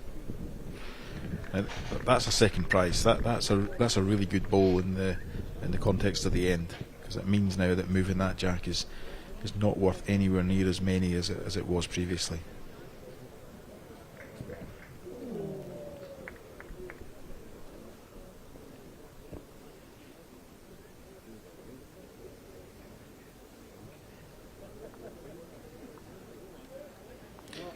So it's Ross now with an opportunity, I think, to get a little bit of action on that jack, move it a couple of feet beyond. He's got 2 balls waiting on it.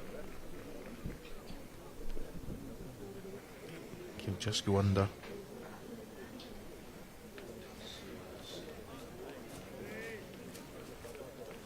Again, not a bad miss in terms of where he's ended up. No, he won't actually be too unhappy the way this is shaping up, other than the fact that, you know, he has 2 down in the head, and that puts him 4 down in the game.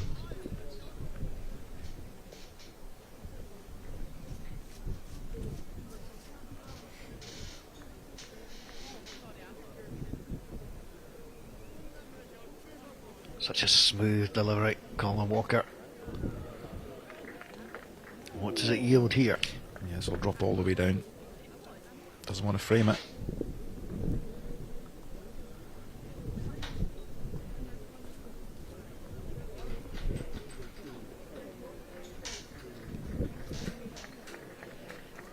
You see the communication ongoing.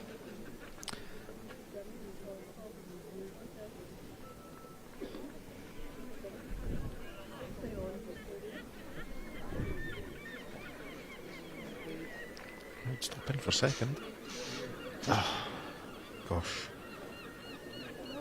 He's unlucky again.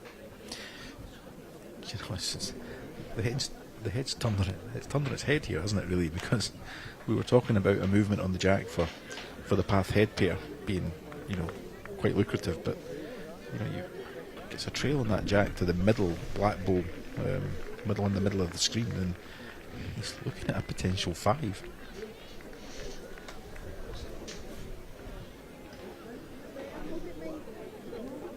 He's not been getting exactly what he wants, but he has been building this head. See, you're just getting a touch, but not enough to hold on. But it's causing problems for the Walkers.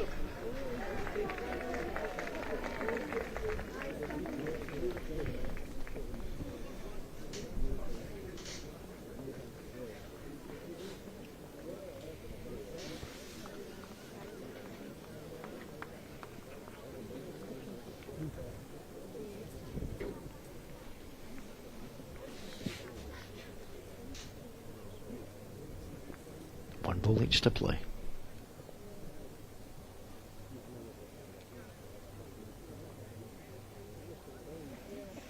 Set it off on a good line. One turn. Oh, just didn't turn enough. I think the game's finished next door.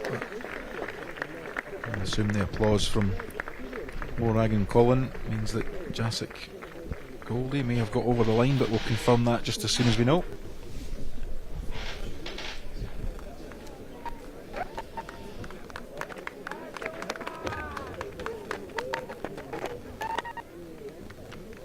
Well, it's a roll of the dice here, as well as a roll of the ball. Yeah, and that is a confirmed result next door. Our youth singles winner for 2025 is Jacek Goldie from Dalkeith. So well done to him, and commiserations to Rory Mann. A great achievement for one so young, getting through to that final.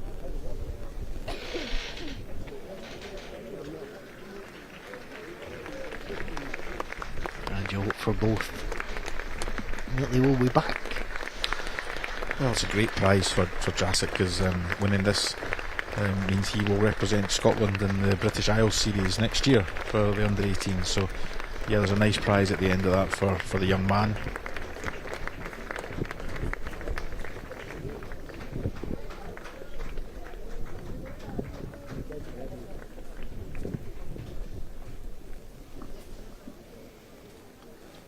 Right then, Ross, what have you got here? Tell you what, Paul, this is mighty close. Oh, he's superb. pulled an absolute stunner. Oh, what a ball that is. Now, what does it yield? 1. Well, may have only yielded that, but I'll tell you what, that was a shot and a half. Yeah, it didn't yield as much as I think the ball onto the jack might have done for him, but yeah, great conversion shot from Ross.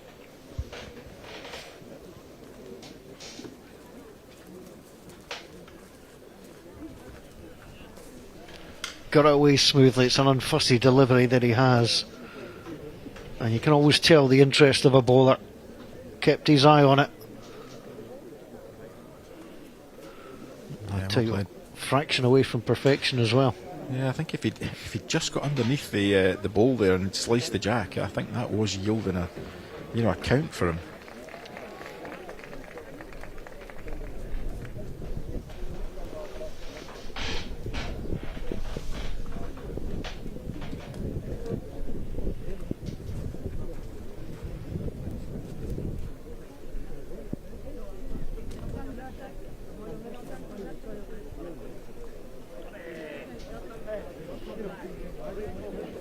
Six ends to play. Who will take the title, following up from last year's 2024 winners from New Abbey, Keith Shuttleworth and Christine Tennant, who also made it back to defend their title.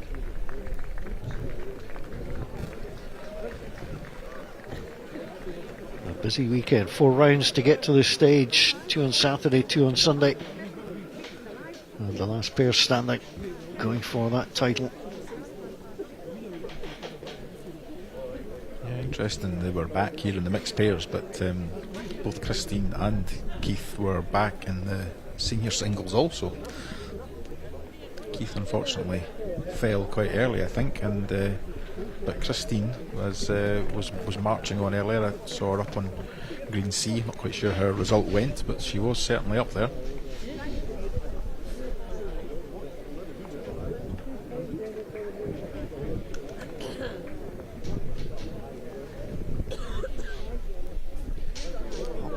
Borrow. Yeah, a little bit fortuitous. And again, for people perhaps joining us for the first time, I mean, rule of thumb is you've got to win your club title in the discipline. Hard usually. Then you've got to win your district. So to actually get back here, to win your district, 2 years on the bounce, as that's a lovely bowl, is exceptionally difficult. Yeah, it's a long journey, and you're allowed what you call dual qualification now, whereas many years ago you were only allowed to ever play in one discipline, which made it even harder for people to get more than one national title, if you like. If you play in England, Ireland or Wales, then you can actually enter them all. So a Scottish title is quite prestigious. There is some dual qualification now, so players can play in the mixed pairs and they can play probably in the seniors or the under 25s and also play in the mainstream. So, but yeah, it's a tough old road.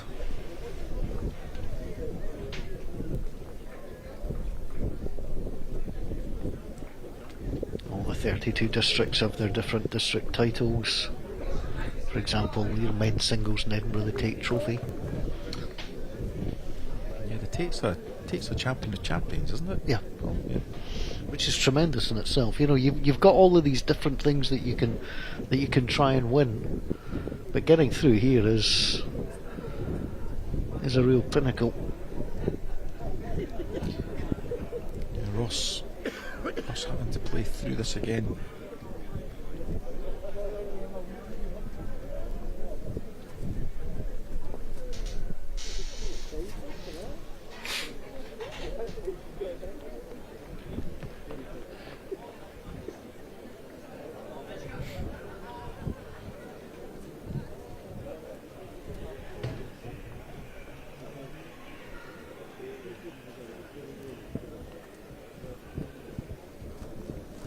Was looking through the lists of qualifiers earlier on, and from an Edinburgh perspective, a lot of well-kent names of clubs, and that's another good turnover. Well, he's really coming on to the game, Ross McKnight. Maybe his first time here. I'll tell you what, he's enjoying himself.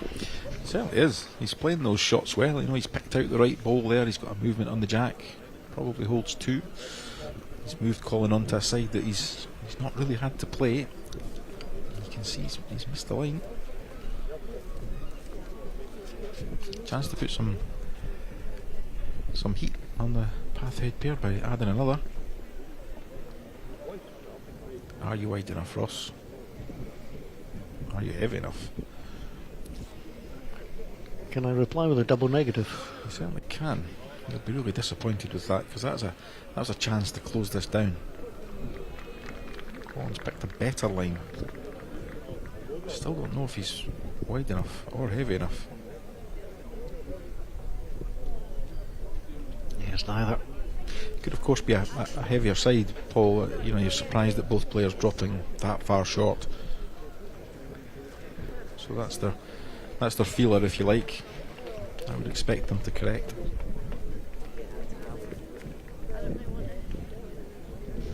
Well, okay, sorry, no, carry on.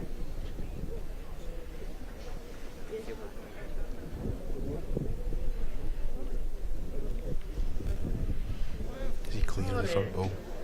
He's not, you know. Not sure necessarily had the pace he wanted either. So the door remains open. You can see Colin doesn't fancy that backhand. Let's have a look at. Well, I thought he was having a look at something else there. I'm not so sure he is. I think there's too much debris on the other side on the forehand.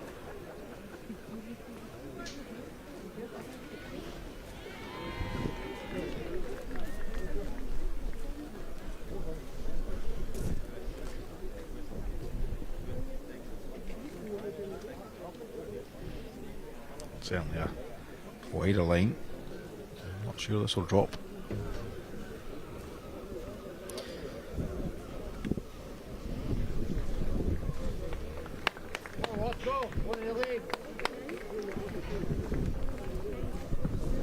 Well, the first time in the match that the Seafield pair pick up back-to-back ends. For the first time in the match, they also take the lead.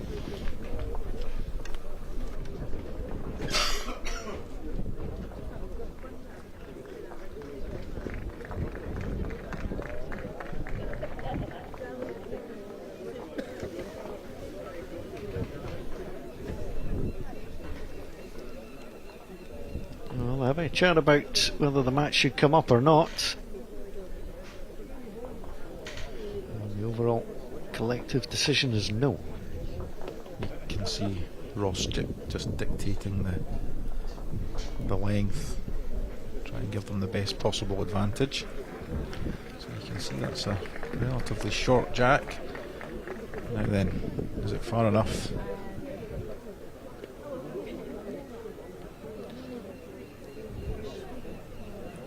No, it's not being challenged, so must be clearly 23 metres or more.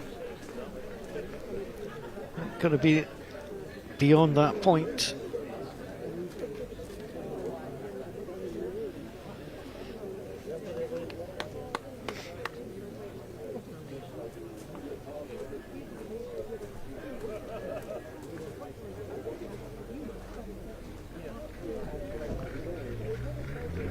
Good opening ball.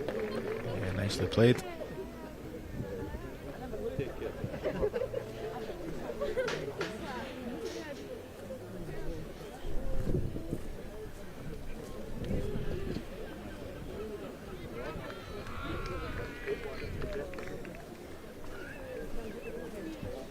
A good reply as well, I would suggest.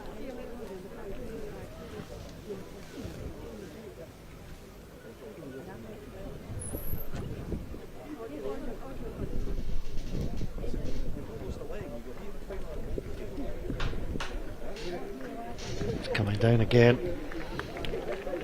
Yeah, good leading.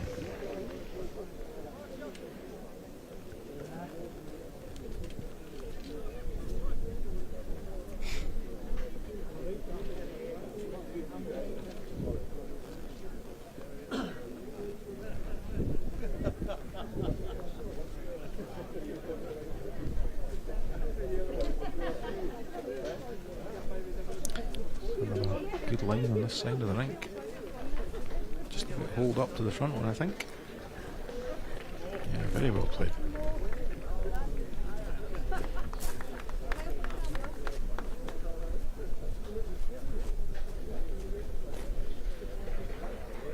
Shallower line, but carrying some weight. Well, she's changed it round, opened it up for Ross.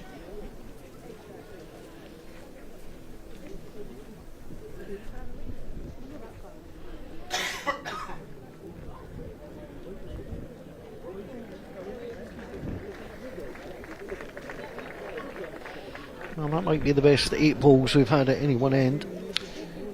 Yeah, it's a good end from both of them. I think Ross will be happy that he's got some play here. I think it was shaping up quite badly after 3 balls, but he's just opened it up for him.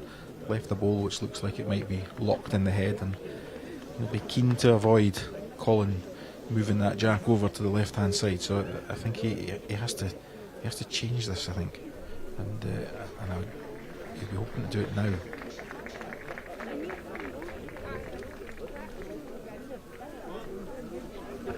He's played it exceptionally well, I think. Yeah. Has he got it? He has. Yeah, I mean, that's exactly what he would have wanted to do there.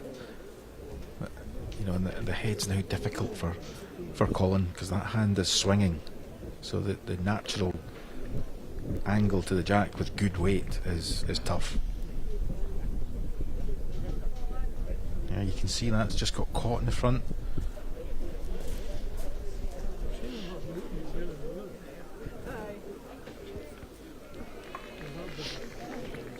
It's never enough just to be lying the shot. You've got to figure out a way to make life difficult. Ross has the advantage, he can play just on the inside line. You know, he doesn't have to go near the jack. Colin has to change it. Inside it. Yeah, that thickens the front.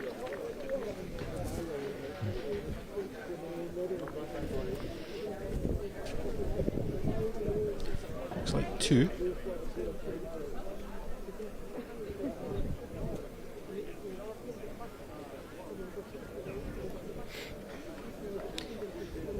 Colin may elect to try and open this up a little at the front and give himself a chance.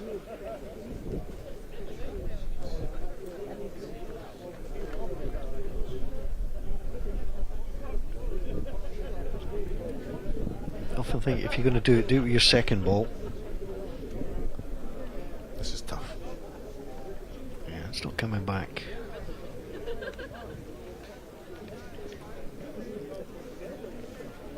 Again. Also be able just to follow his last one, you can just give that a little nudge over. Thicken the pot. It's a good line again. His weight's maybe even slightly better, is it?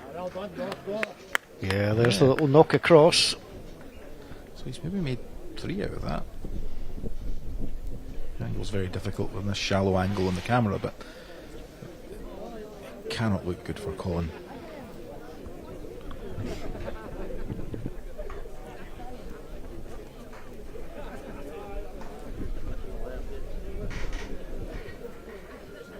Well, he tried it off the forehand last time. I'm wondering if the backhand with a little bit of weight.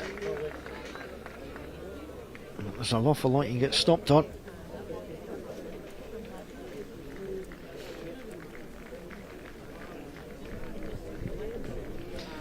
Yeah, I think he's made up his mind. He's going to play through this.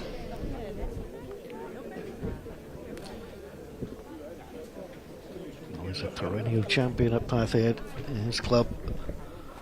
There's all sorts of shots. Let's see what he does here. It's all about contact now. Well, he's pushed it through. Yeah, he'll be able to get a direct. He may be able to get a direct line through to the jack now. He does hold best back. Ross has to decide whether he wants to try and add another or whether he wants to cover the back. If he's holding 3, as it may well be, then it might be wise not to try and move any of the balls in the front.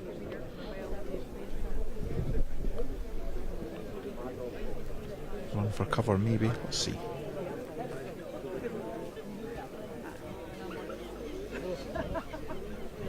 He's playing for his front No, row. he's okay, he's on the back of his own. Yep.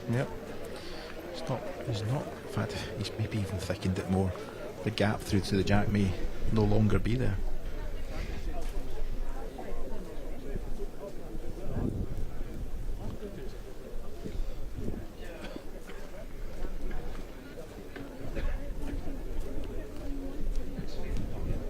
You know, sometimes you've got, do I do A, do I do B, do I do C? I mean, at the moment, he's struggling to find A. He's desperately struggling to find A. He may just have to play in with weight and hope. In an ideal world, he'll find the gap straight through the middle to the jack, but on a swinging side, that's tough to play. He doesn't even have an obvious promotion. There is the grey ball on the other side. You know, the one that's just to the left of the black ball in the front. Yep. But that's tough to get to. That hand seems to want to drift out with some weight. Difficult to say what Colin's nominating here. It may just be play through with weight and hope to take one or two out. There he goes. Oh, he's very close. What's he got? He's got the jack. Big moment. It's Got a the jack and tremendous burnt the ball. end. Take a bow, Colin Walker. Well, that was sensational. And we will go all the way back down. We've seen some huge balls from the skips in this game. Again, just some tremendous bowling. Not only have we seen some good balls from the skips, it's been the last balls as well, just to change how it looks.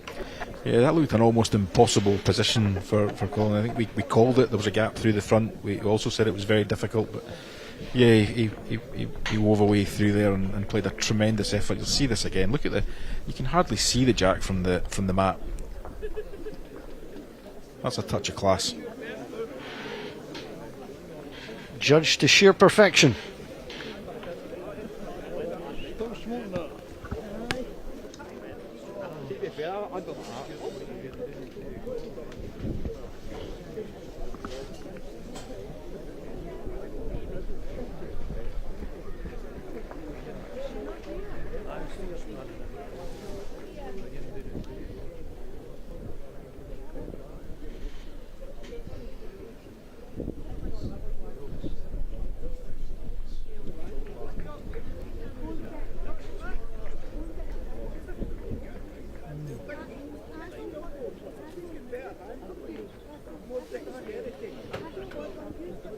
Where the hell are you at?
Just needs to hang on here, and she's drawn the shot. Yeah, well played.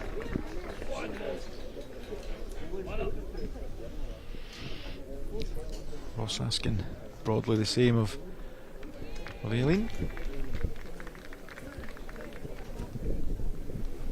Body language says it's maybe just over the pace, but Yeah, going to a good home.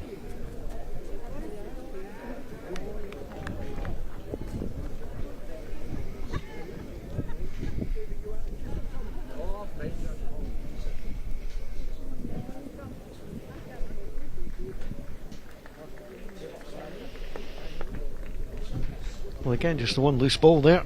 It's pretty good leading from both. Not a hand slap.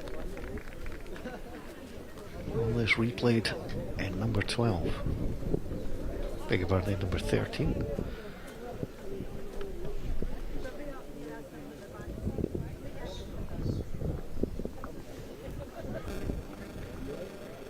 Six after 6, 9 each after 9. Not been a lot to choose between these two pairs.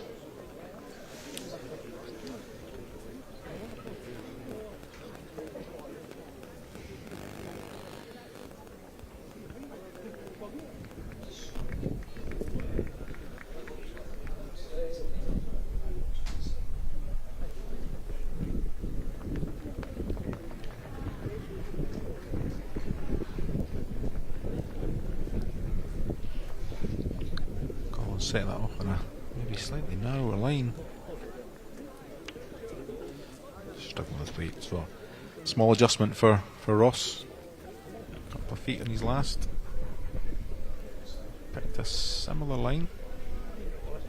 Can he hold on? Well, he can. What's he got? He's got it. Tremendous correction.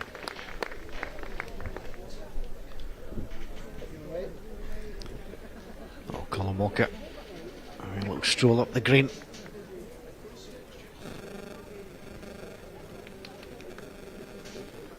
It's exactly what you want from a game of bowls. The quality is getting better with every end. Yeah, they're finding the rink well. Colin Walker's after this. He's locked it off. Oh, great effort. Tremendous effort. And certainly building a little something in behind, so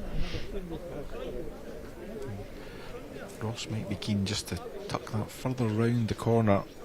Maybe just over-greened this one.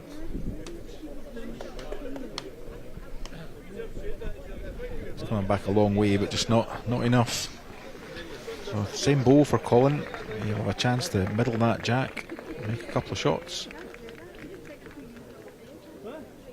Does he have the same weight? If he has, you know he's played it. Goodness. Oh, that black ball looks terribly lonely in there, doesn't it? It does. It just looks like it's got a ticket to the wrong party, so it needs a partner. It's maybe giving Ross a little bit of a shoulder just to drop off that ball.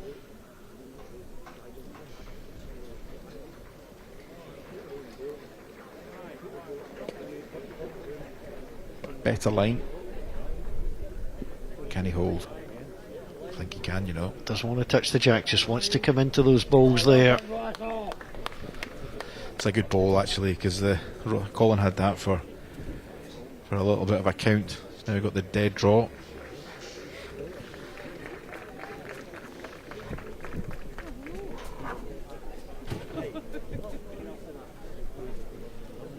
Well, we had some last ball magic already.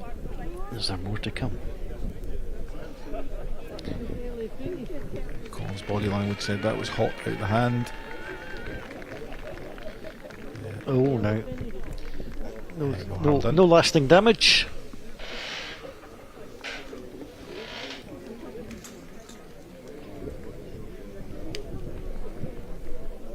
So a burnt end, then the replayed end. 32 balls for a single shot. That's how it works. There's a lot of effort went into that single shot too. Absolutely.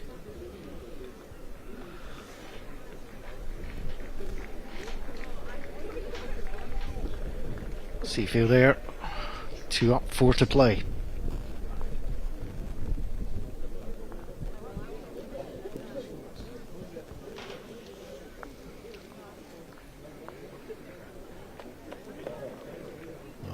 Fulton and her partner Ross McKnight. Both the first time here at Ayr against the more experienced pairing.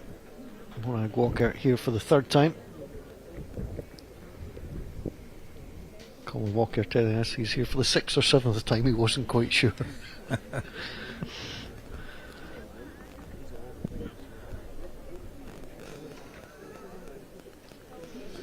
Well, gave the Jack a fright on the way past.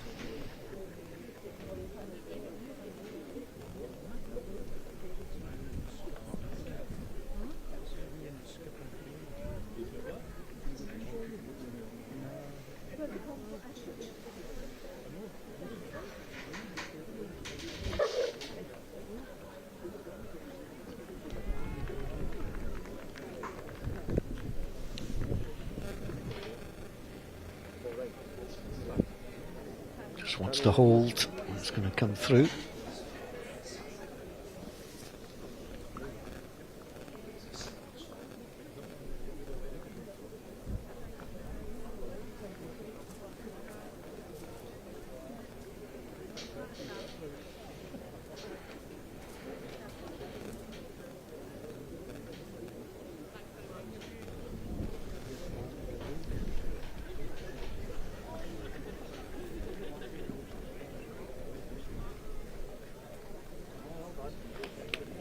Good correction.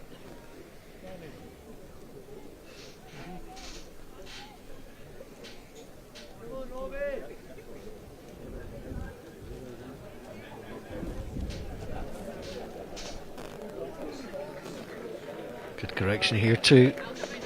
Yeah, well played. Enough for the shot just now.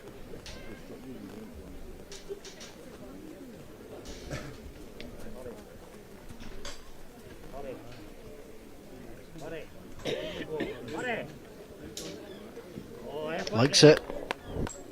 Well played. Just opened it up enough for Ross.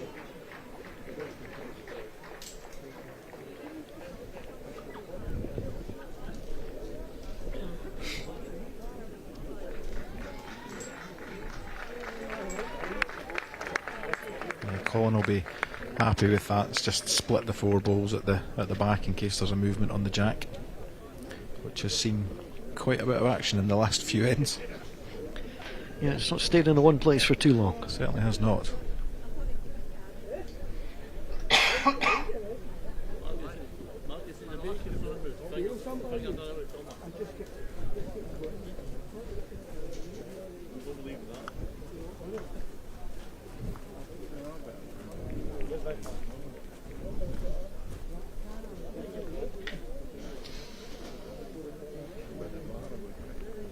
Just running out of steam. Great line.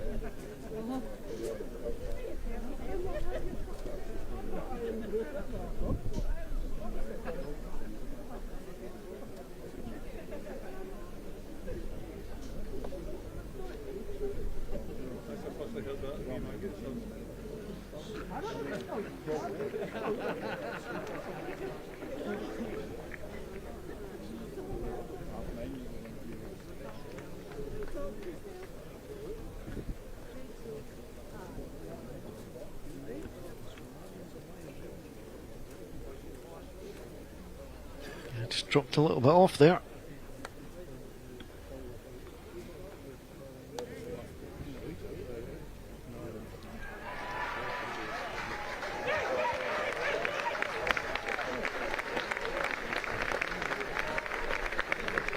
Colin drops that one short.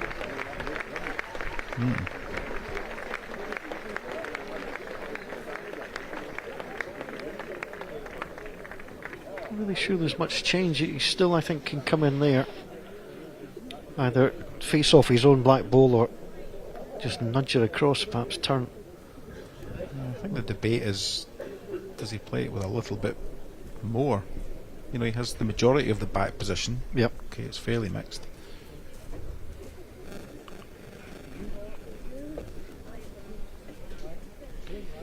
Just to make up his mind, get one shot on his head and execute it well.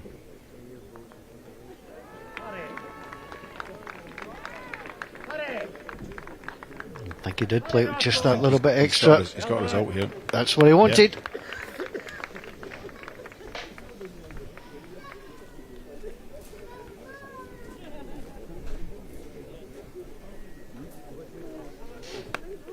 The position looks quite ugly from a path head perspective. Could we see Colin going big at this again? Try and kill the end? We've had 2 burnt ends already. I'm surprised that one didn't go quicker, but it held a very good line, didn't it? Yep, and there, just the nudge that was needed. Colin's got 2 efforts at this. What he won't want to do is just jag it and move it a couple of feet. If he's going to move it, he's got to move it a distance and give himself an effort with the last one.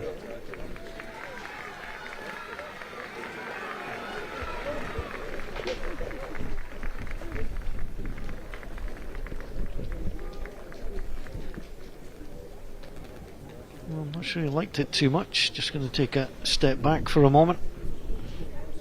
Yeah, I think there's a lot of movement. There's a couple of games just finishing on the next ranks. As well to take your time. I'll go down. There's no sideways knock.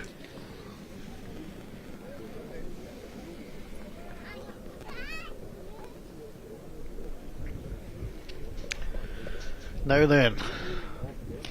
Yep, committee meeting at the back of the rink here to understand what to do next, but it's not straightforward.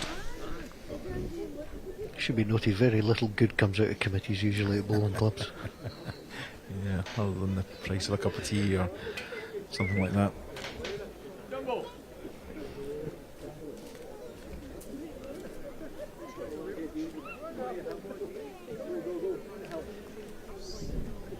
think Ross needs to play a wide side draw here, I think. If he's round Colin's front one and he can manage to drop inside his own, he'll count for a shot.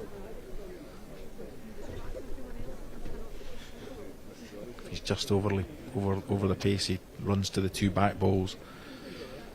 He certainly doesn't want to rock his front one off the jack and give Colin a look at it. Well, which is exactly what he's in danger of doing, although, how about that? Well, it's a big target now, but it is an extra shot, and certainly there might be 3 or 4 in there. What a brave shot to play. Well, it was a big moment. I think we had the same reaction. We were worried for him for a second. I think so. I think, to be fair to him, I think the consequences of jagging it onto his own weren't terrible, because he was moving it to his back bowls, but equally he was giving Colin an opportunity. He's looking to strike here. What's he got? He's got at least 1. Yeah, that's probably a reasonable outcome. Has he cut it to 1? Well, that's out. Let's have a look at the 2 balls on the angle there. That's the second. 2. It's only 2. Yeah. I'll tell you what, I think that's a pretty decent recovery. 2 shots.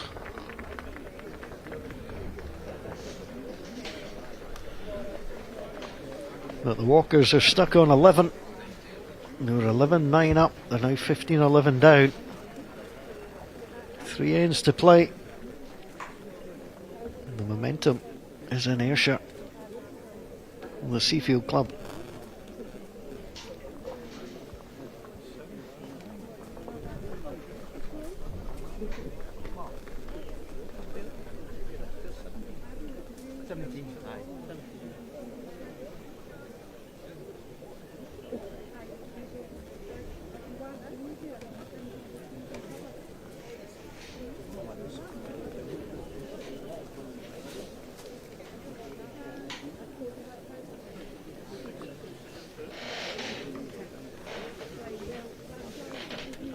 At this point, with 3 to play, you're 4 up, you're thinking, win this end, and I could put a heap of pressure.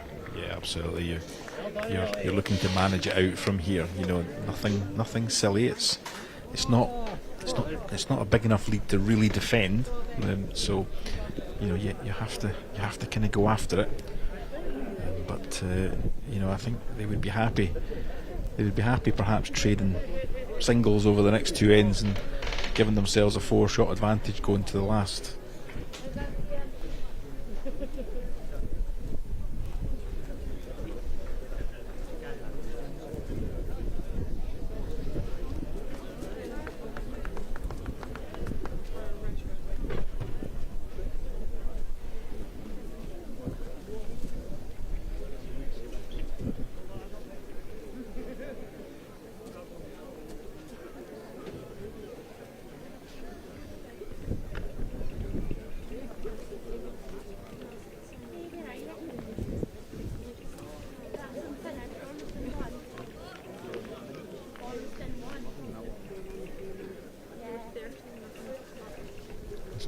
to run. Yeah, very good.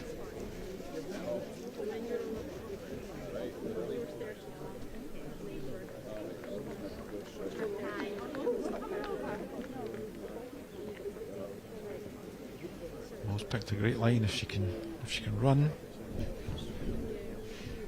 It's all that's lacking.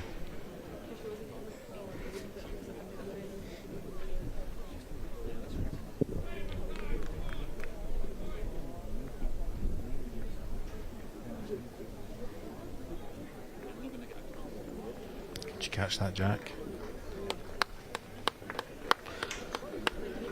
Well, in number 15 of a major final, you'd be pretty happy with your lead. I think you'd be delighted with your lead. It's a great head of bowls.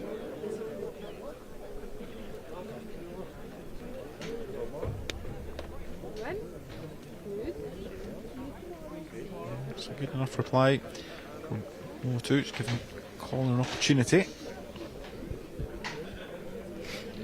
Ross will look to spoil the party here by catching the top edge of the jack and just turning it round the corner. Well, we'll have to talk about the final bowl of an end having such a big impact, but I think you're looking here at a bowl that will have a big impact. If he can get this and put Colin into issues and difficulties,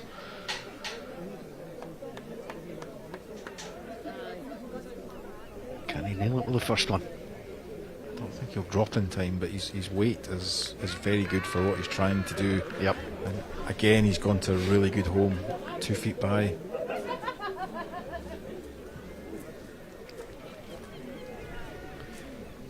You feel Colin needs a really big end here. It's very close to this jack. Oh. Goodness. Well, it's not the worst result in the world. I don't think it changes Ross's play, to Don't be think honest. so. I'd like to think the front one keeps him off the wrong edge of the jack, if that makes sense. Stops him moving it the wrong way.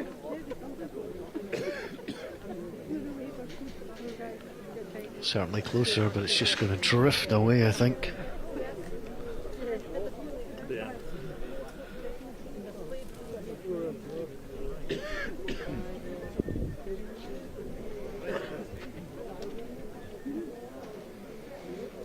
Just a slightly wider line here. He's played it perfectly. That's Well played, nice. Colin Walker.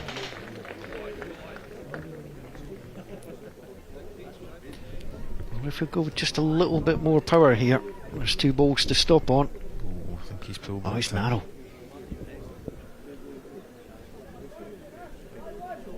He's maybe just a bit quick on the mat there, to be honest. He was a bit rapid. Yeah, because I think the plant's on those 2 blue bowls that you see. Colin's put this out on the same line. Is he running? Is he locking Ross's play? I think he might have framed it. I think he might have. Ross's only danger is not playing it with enough weight and catching the plant in the front and losing another. I still think that has to be the play.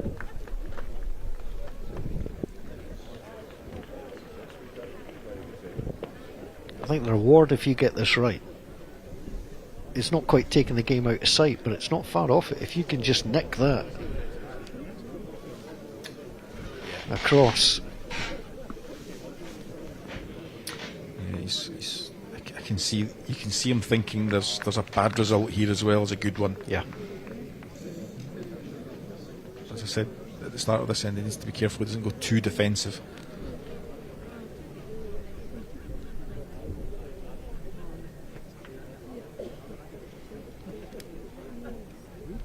Yeah, she's still not sure, you know.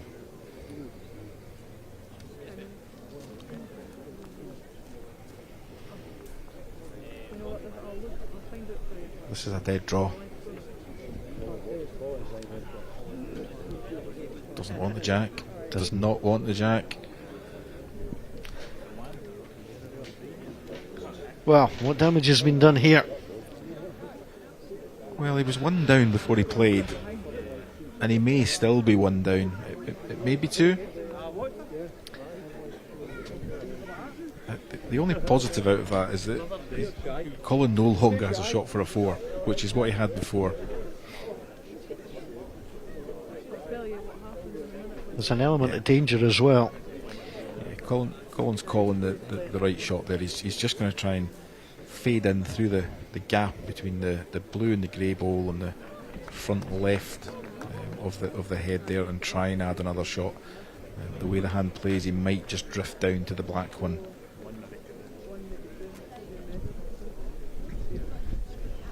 The plant in the front is obviously in his favour. It's his one coming in, but I don't think he'll be carrying that kind of weight. Well, there's the plant. Not quite. Let's have a look. There's certainly one. Potentially one in a measure. If I was in doubt, I would just ask for it to be measured. Yeah, I think that's likely to be the case.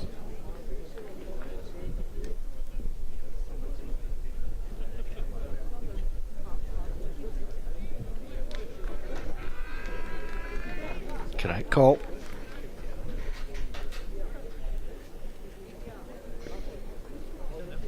At this stage, unless you're 100% certain your opponent has the shot, just step back and allow the man with the calipers to come on out.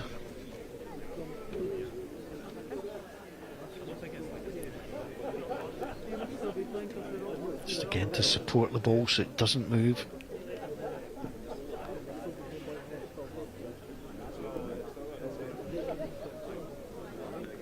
So as it stands, it will be 15-12. Will it be 15-13? Is the question.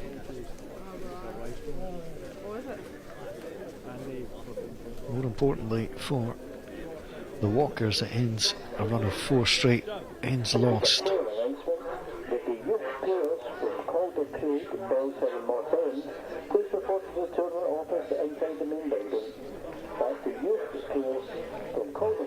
That's a fairly clear indication Yep. that this is the one shot to Bathhead.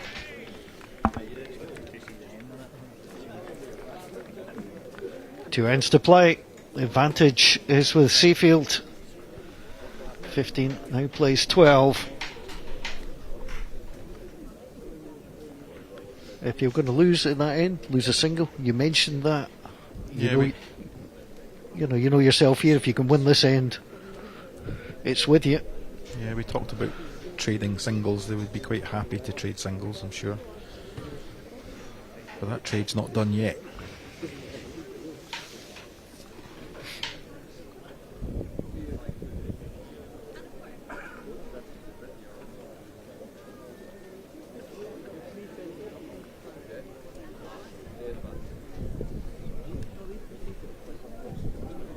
Ends played, although we have played 17 ends. We have 2 burnt ends along the way.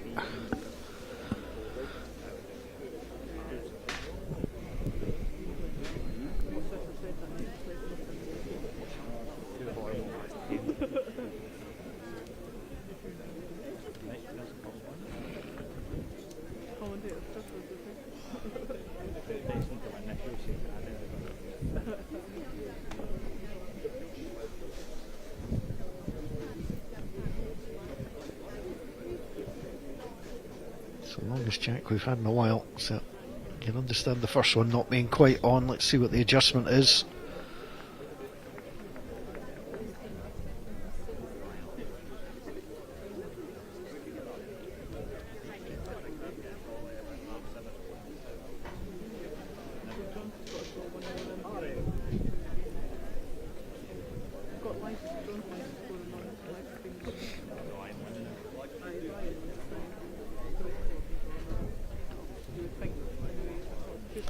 Certainly a scrappy end so far, Paul. Yeah, I think that probably suits Seafield a little bit better. I know that Ross McKnight beside Daly just get one right in there, give us the advantage. Yeah, you're looking for one good one, just to take a bit of the pressure off. So good weight, but an adjustment on line required, and a chance for Mo to put another one in. She might have picked that high line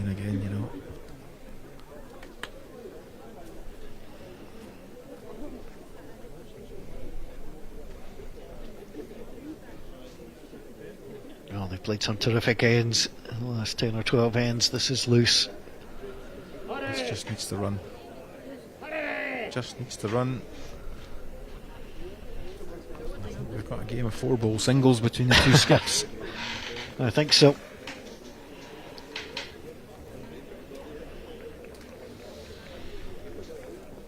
I'm trying to go through all the balls that Aileen has thrown. I think that might be the first time she hasn't had one, at least behind the jack.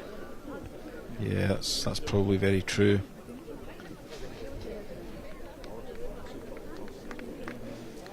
Colin can apply a little bit of pressure here if he manages to get this first one in.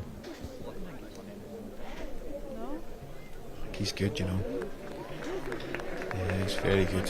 He's very good. That's the winner.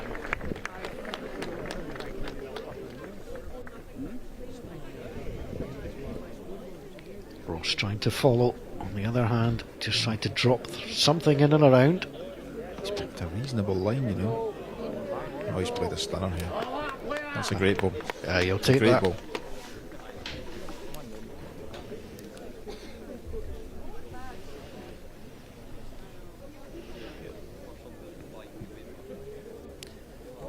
Colin can clear that front one. He's drew another. Oh, just got clipped off. Same ball for Ross. Yeah, he has to put another one in, Paul, before he can even think about attacking this. He quite likes it, you know. I think he's excellent. Oh, that is tremendous. What a shot. What a ball.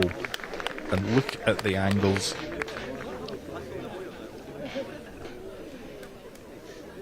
Colin will have to come and see this. Yeah. Does have a shot down the forehand if he plays the same ball as his first. And get down the gap. Contact on jack, he'd make 2.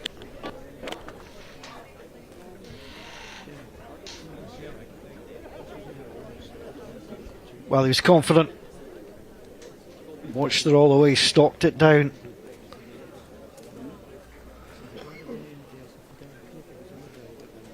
That is just a thing of beauty. Yeah, take a bow.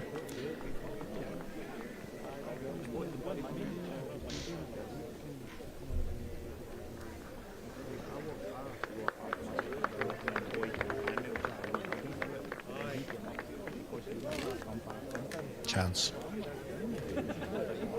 Huge chance. It's coming down. Oh, try. I don't think Ross can do any more with this.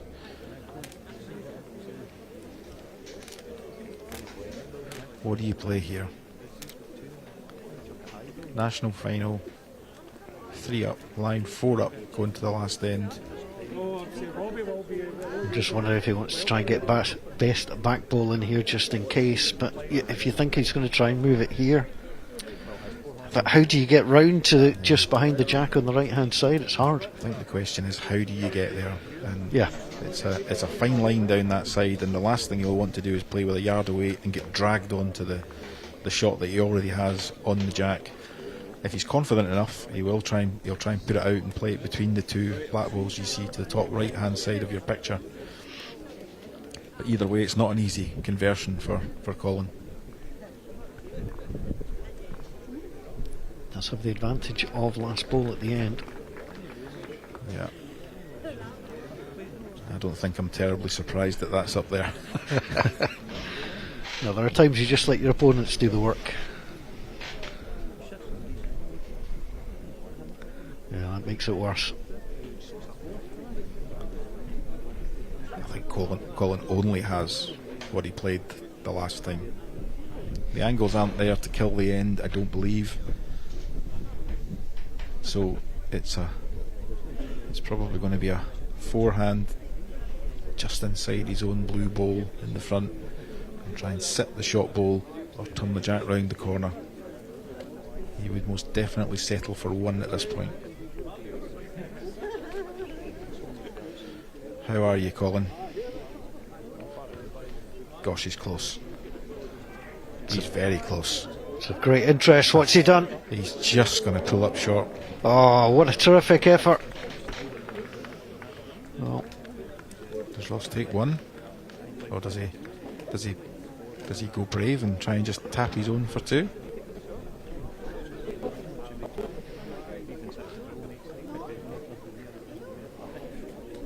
Well, if he plays this, it might end up nearer to Edinburgh than Ayr, because he might just think not a chance. I think you would always take 4 up going into a last end of a final. You would. You'll have had a look at that and thought, well, what are my risks? I think even if he's tight to Collins' bowl, he'd probably still get the shot out of it.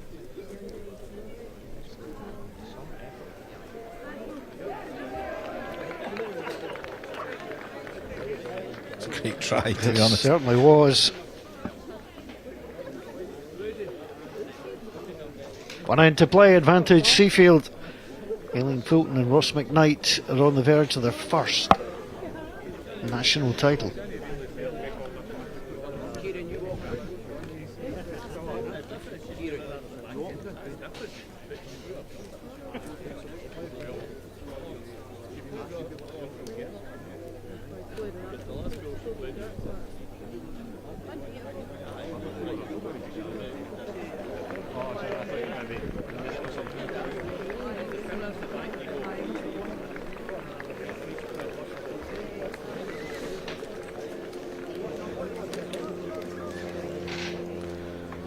Well, it's tough now for the Walkers. They need 4 to send this to an extra end. Bear in mind, they've only scored more than 2 on one occasion. That was at the second end. That was when they got on the card with a 3.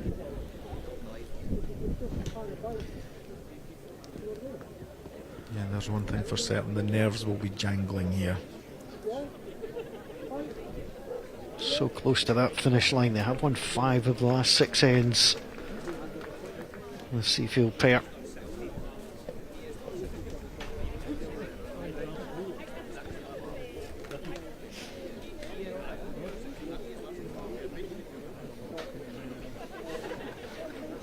Again is the lead. Just deep breath. You think to yourself, get one touch up. Yeah, Ross just continually encouraging Aileen there. She's picked a bit of a better line. How's her weight? Just on the right side.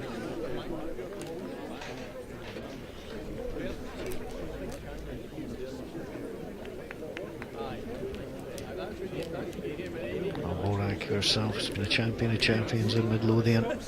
Experienced player will know they need a grouping of bowls.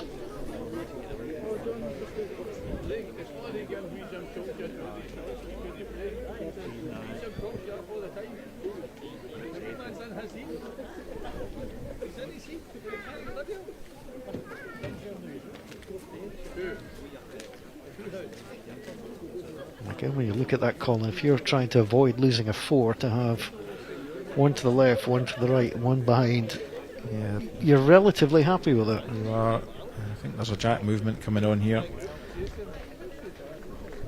Yep, it's not bad for either side, to be honest.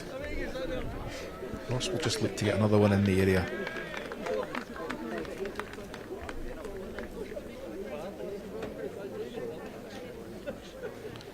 I'll certainly forgive him for standing in front of the camera at this stage.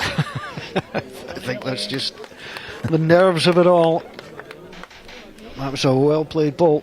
It was, but it's, you know, there's a chance. This is about weight. A big slider coming here. Yeah, wants this to come round.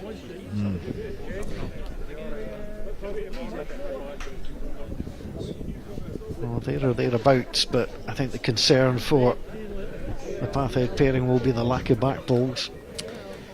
Yeah, and I think that's the opportunity for Ross. I think the danger with this is he goes slightly defensive, where, you know, a couple of feet on gives them an opportunity to move the jack to the back and make it almost impossible for Colin to make 4.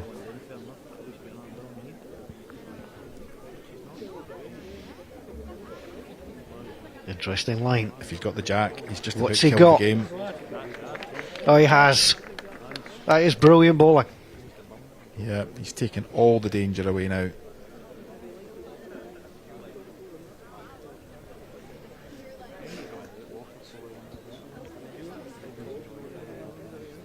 This is all about the draw shots now for Colin Walker. There's one. So Ross just has to beat that if he can.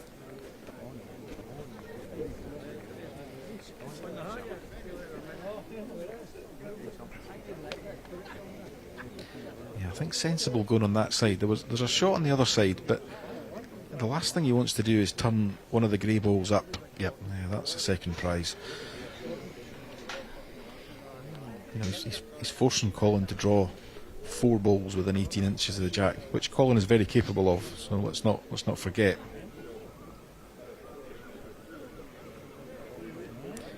Yeah, and that's looking like 2. Or is it? It is. Oh, he's played that. Yep.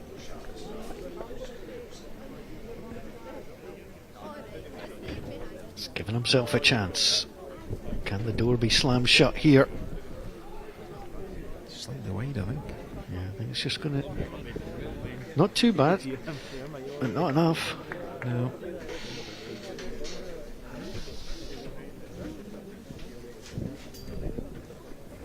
The downside for Ross here is that Colin's confidence, having drawn 2 already, will be pretty high. So if he can pick this line in length, then it's not over yet.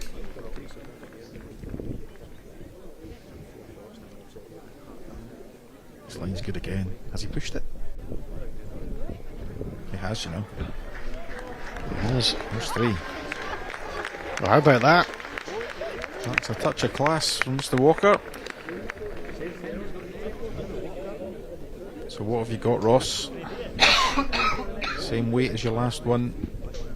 In a fraction. Opportunity to kill the game.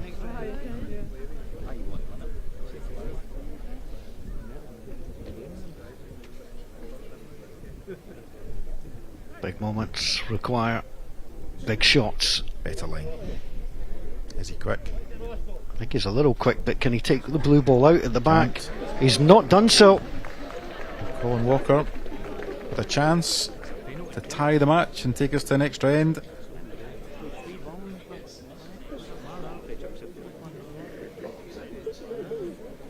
I'm not 100% convinced on the choice of shot there, but it's easy sitting here.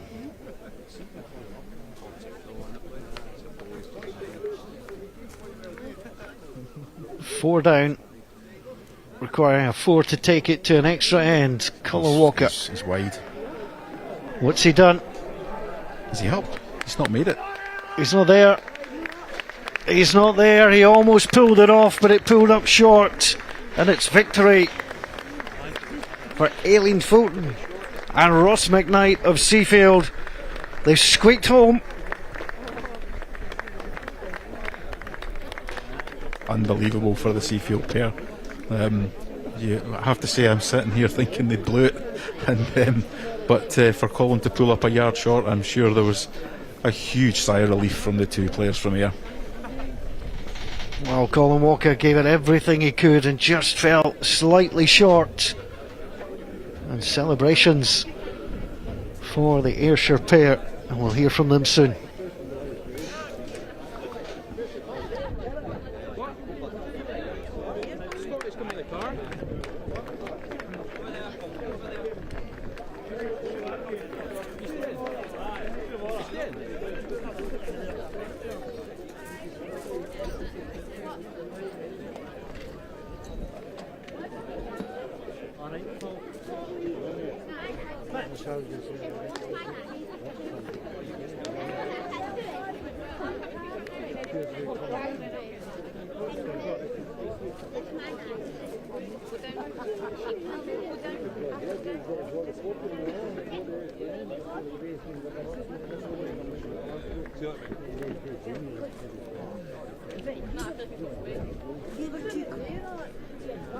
Oh well, aye.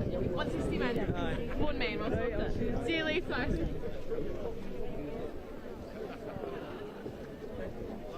What are you doing? Are you getting the taxi with you or the bus or what?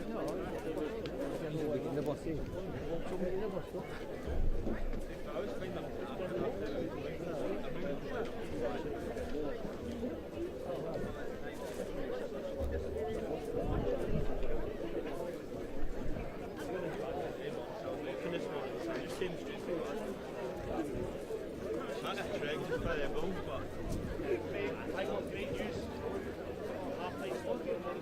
Ring it with the big roast if you don't go back.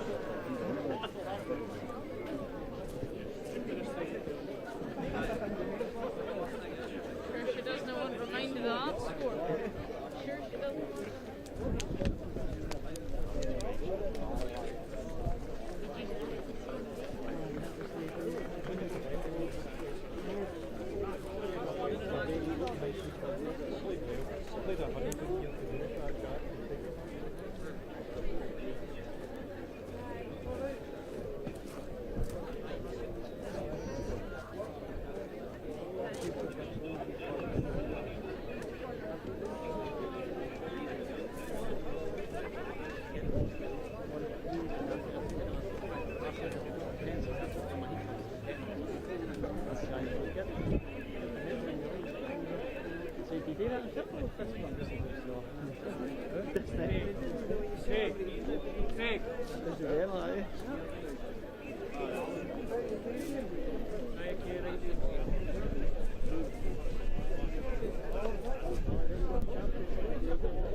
Well, I'm here with the winners of the mixed pairs. Congratulations to you both, but what a final you gave us. It was a very nervous start. I mean, it's very different playing in your club where you're district to suddenly come. It's a packed house here, you know it's live on television, but I thought you settled into a really steady rhythm. I mean, yourself, I mean, it's never easy as well. You're up against a top class player, but you produce some big bowls to turn things around.